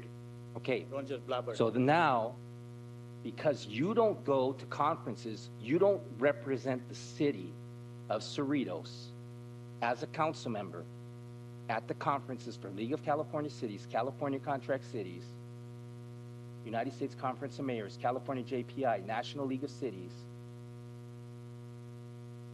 Independent Cities Association, because you don't go. Now you're talking about, oh, we should split up the amount between the 5 council members when it doesn't even affect you. It doesn't even affect you because you don't go. You look at the memo from April 2022 to April 2023, you and Bruce didn't go to anything. You're not working for the residents. Frank, if I can interrupt just for a second, you repeated yourself a couple of times. Okay, so I'll move on to a different point. I'm just asking, Okay. can you conclude your comment? So, Chong is on the board of the California JPIA. Lynda is a committee member for SCAG, Southern California Association of Government. She's a committee member for the California Contract Cities Association. I'm the chair of the Community Economic and Human Development Committee of the Southern California Association of Government. I'm the vice chair of the Governance, Transparency, and Labor Relations Committee of the League of California Cities. I'm an officer on the Asian Pacific American Municipal Officials of the National League of Cities. You want to tell us that we can't go represent the city of Cerritos at these conferences that we are committee members of, officers of, because you want to put some arbitrary limit on the dollar amount for conferences that we can go to because you're so petty and partisan that you don't want me to go? So I just want to make sure everybody in this room and all the residents out there see what a petty partisan little man this is. Our city has a $100 million budget. We're supposed to represent the 50,000 residents of Cerritos. We're supposed to make policy for the city of Cerritos. We're supposed to vote on it. We're supposed to represent the city regionally and at the state and federally. And with our $100 million budget, Frank, he wants to complain. You've already gone over this. Yeah, I appreciate you Bruce, having the comment. and Bruce, when you were a council member in previous terms, you traveled internationally. You went to United States Conference of Mayors. You went to SCAG. The city. You went to those conferences. The city never paid for me to go international. Okay, then not one okay. dime. But you went to conferences, and you speak as an experienced. Let me finish. Let me finish. Go ahead. You speak as an experienced council member about the experiences and the importance of you as a council member attending those conferences, those educational seminars, and you just concurred with that petty little man. No, because it was okay for you to go, but now that you don't go anymore, it's not okay for me to go, it's not okay for Lynda to go, it's not okay for Chong to go. So you know what? You guys are hypocrites. and you're once again being partisan and petty, and you're not looking out for the residents of Cerritos, who need to have council members at these conferences, networking, learning, becoming the best council members they can be to represent the residents of Cerritos who elected us.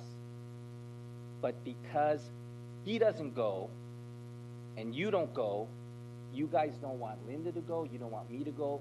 And, you know, it's also going to limit Chong on going. Because like I said, he spent $3,500 going to the United States Conference of Mayors.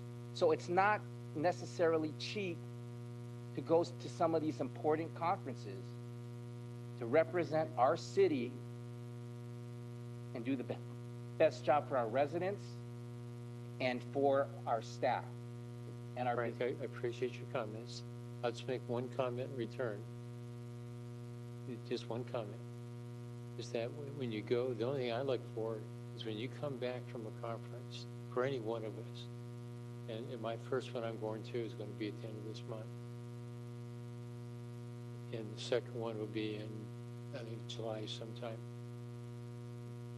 You know, both of them are basically local. I mean, a little bit of travel, not much. But the thing I'm looking for is for you to come back with ideas that you share, that you picked up, or ideas for us to move forward with. I don't care what you come back with, but I want to hear something that you come back. They get shot down. That's true. I do come back. They get shot down.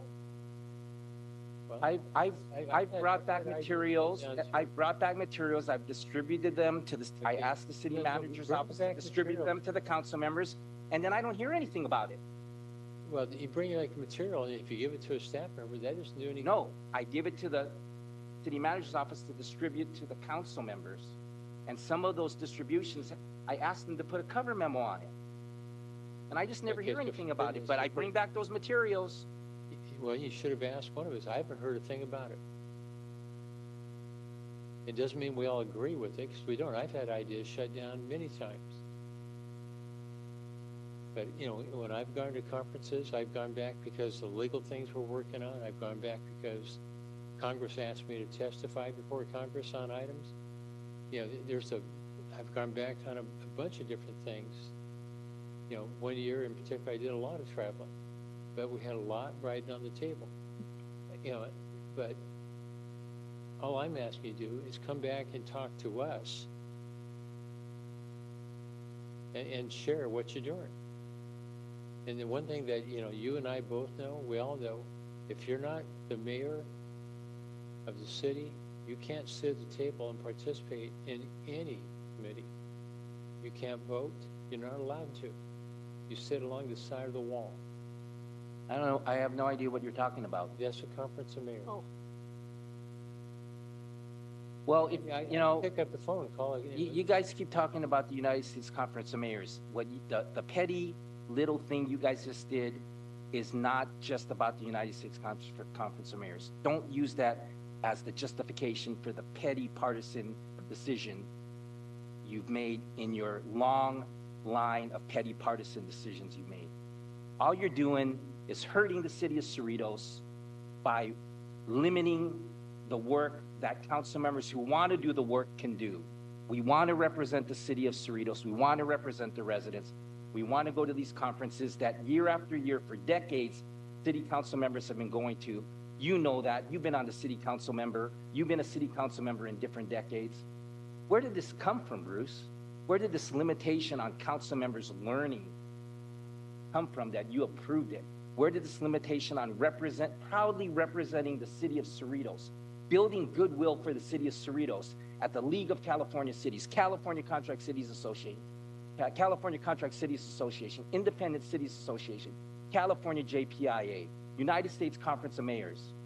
Okay, if you National League of Cities. Go back, you go back and look at the various budgets where the travel allowances were cut. It started, I believe, in 2008 or whatever. It's been cut many times. It used to be at $50,000 for the entire city council. It got cut, just like assistant city manager said. but it was previously 50,000. Previous councils had that budget because the idea was it's a good thing for the Cerritos City Council to go out to these regional conferences, state conferences, national conferences, and learn and become better council members while interacting with other local electeds and state electeds and United States electeds, plus build goodwill for the city of Cerritos. But you guys don't care about that. You guys just care about stopping me from going to conferences and stopping Lynda from going to conferences. And then Chong goes to conferences too. I have no idea why he's approving this, because all he's doing is limiting him in the future from potentially going to conferences that he decides is going to help him become a better council member. Okay, Frank, thank you for your comments. Lynda, you said you wanted to. Yeah, I just want to say, Bruce, I admire the knowledge that you have gained from our conferences. And believe me, I know you've shared a lot of that knowledge with me, so I appreciate it. And for us here in Cerritos, we have term limits. Term limits prevent us also from elevating into leadership positions on California contract cities, League of Cities, JPIA, all of that. So by attending these conferences, I find the benefit that when we go, we're able to network. And I truly believe that because I've gone to these conferences and made relations with other people in the region and in the state, that it has given me the opportunity to sit. And this is my first year on council. I'm now sitting on SCAG, I'm sitting on legislative committee for contract cities, and I'm sitting on taxation for League of Cities. So, and why is that important? Because we need a seat at the table. Cerritos needs a seat at the table at all these committees. And so that is why I feel that is the importance of going to these conferences, to make these relationships. Because of term limits, we're not able to move up the leadership ladder. Thank you.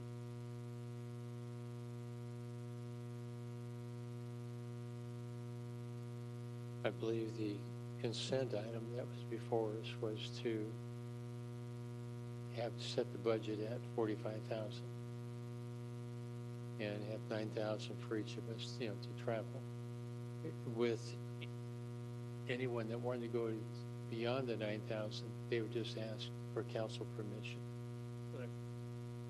Is that my understanding? That's correct. And also, I understand the comments were made. I travel as well. I think it is important for us to travel. But the one thing that I learned when I travel is that when I meet other council members, some of them are surprised, that, if they're not the mayor, they can't go to conference of mayors in their cities. But then they also other cities have policies that limit travel for council members. Not saying that they can't go, but it increases more transparency. After a certain amount of money, that those council members then just have to be requested at a public hearing. Therefore, it shows more transparency. I don't think this, and I voted for it not because I think it's going to stop us from going. I think if a reasonable request, if you're on a committee or if you're a chairperson, I don't think any council is going to say no to your travel. I just think after 9,000, I think the residents think it's reasonable spending that much money after that to request and to make it transparent in public, so the residents know where we're going. Again, I understand maybe the impression is the limit, but I still think that you can still go to these conferences. It's just, you just have to request it after you go over the 9,000 per council member. And I think that's reason. Is that going to limit me? I will come to council if I need to go somewhere in addition to that. I have no problem sharing that with my council colleagues. I have no problem sharing it to the public. To let them know that, hey, I already went past my $9,000 budget. I would like to go to this other conference. And this is, the reason I agree to this is I've heard this from other cities. Other council members have told me this is their policy at their cities as well. I think it's a good policy. I think it's transparent. It doesn't say that you can't go. And I think somehow we're already leading to that. I don't think any council member here is going to say no to a council member that's going to a conference that will bring back information for us, but also bring good relationships and bring back a level of education for our council members. And same thing with staff. These conferences are important. I just think this is good transparency. I have no problems coming back to council to request for it. So those are my comments. Thank you. I'm sorry, I disagree. Knowing that we are in the minority here and we're always voted against, you're gonna not approve any of our travel. I disagree. And wouldn't it be nice that even if Naresh can't go or Bruce can't go, wouldn't it be nice if like Frank and I filled in for them? It's nice. That makes Cerritos looks good. They got a representative to go. Because if we're going, we're representing all 5 of us. I'm not just going saying, I'm Lynda Johnson.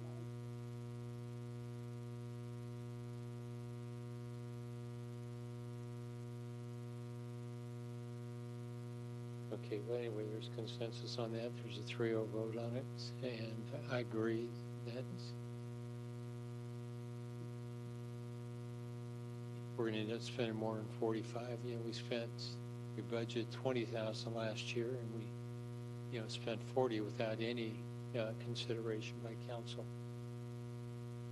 And all I'm asking, like I said, is that if you're going to come back and give us a more detailed report.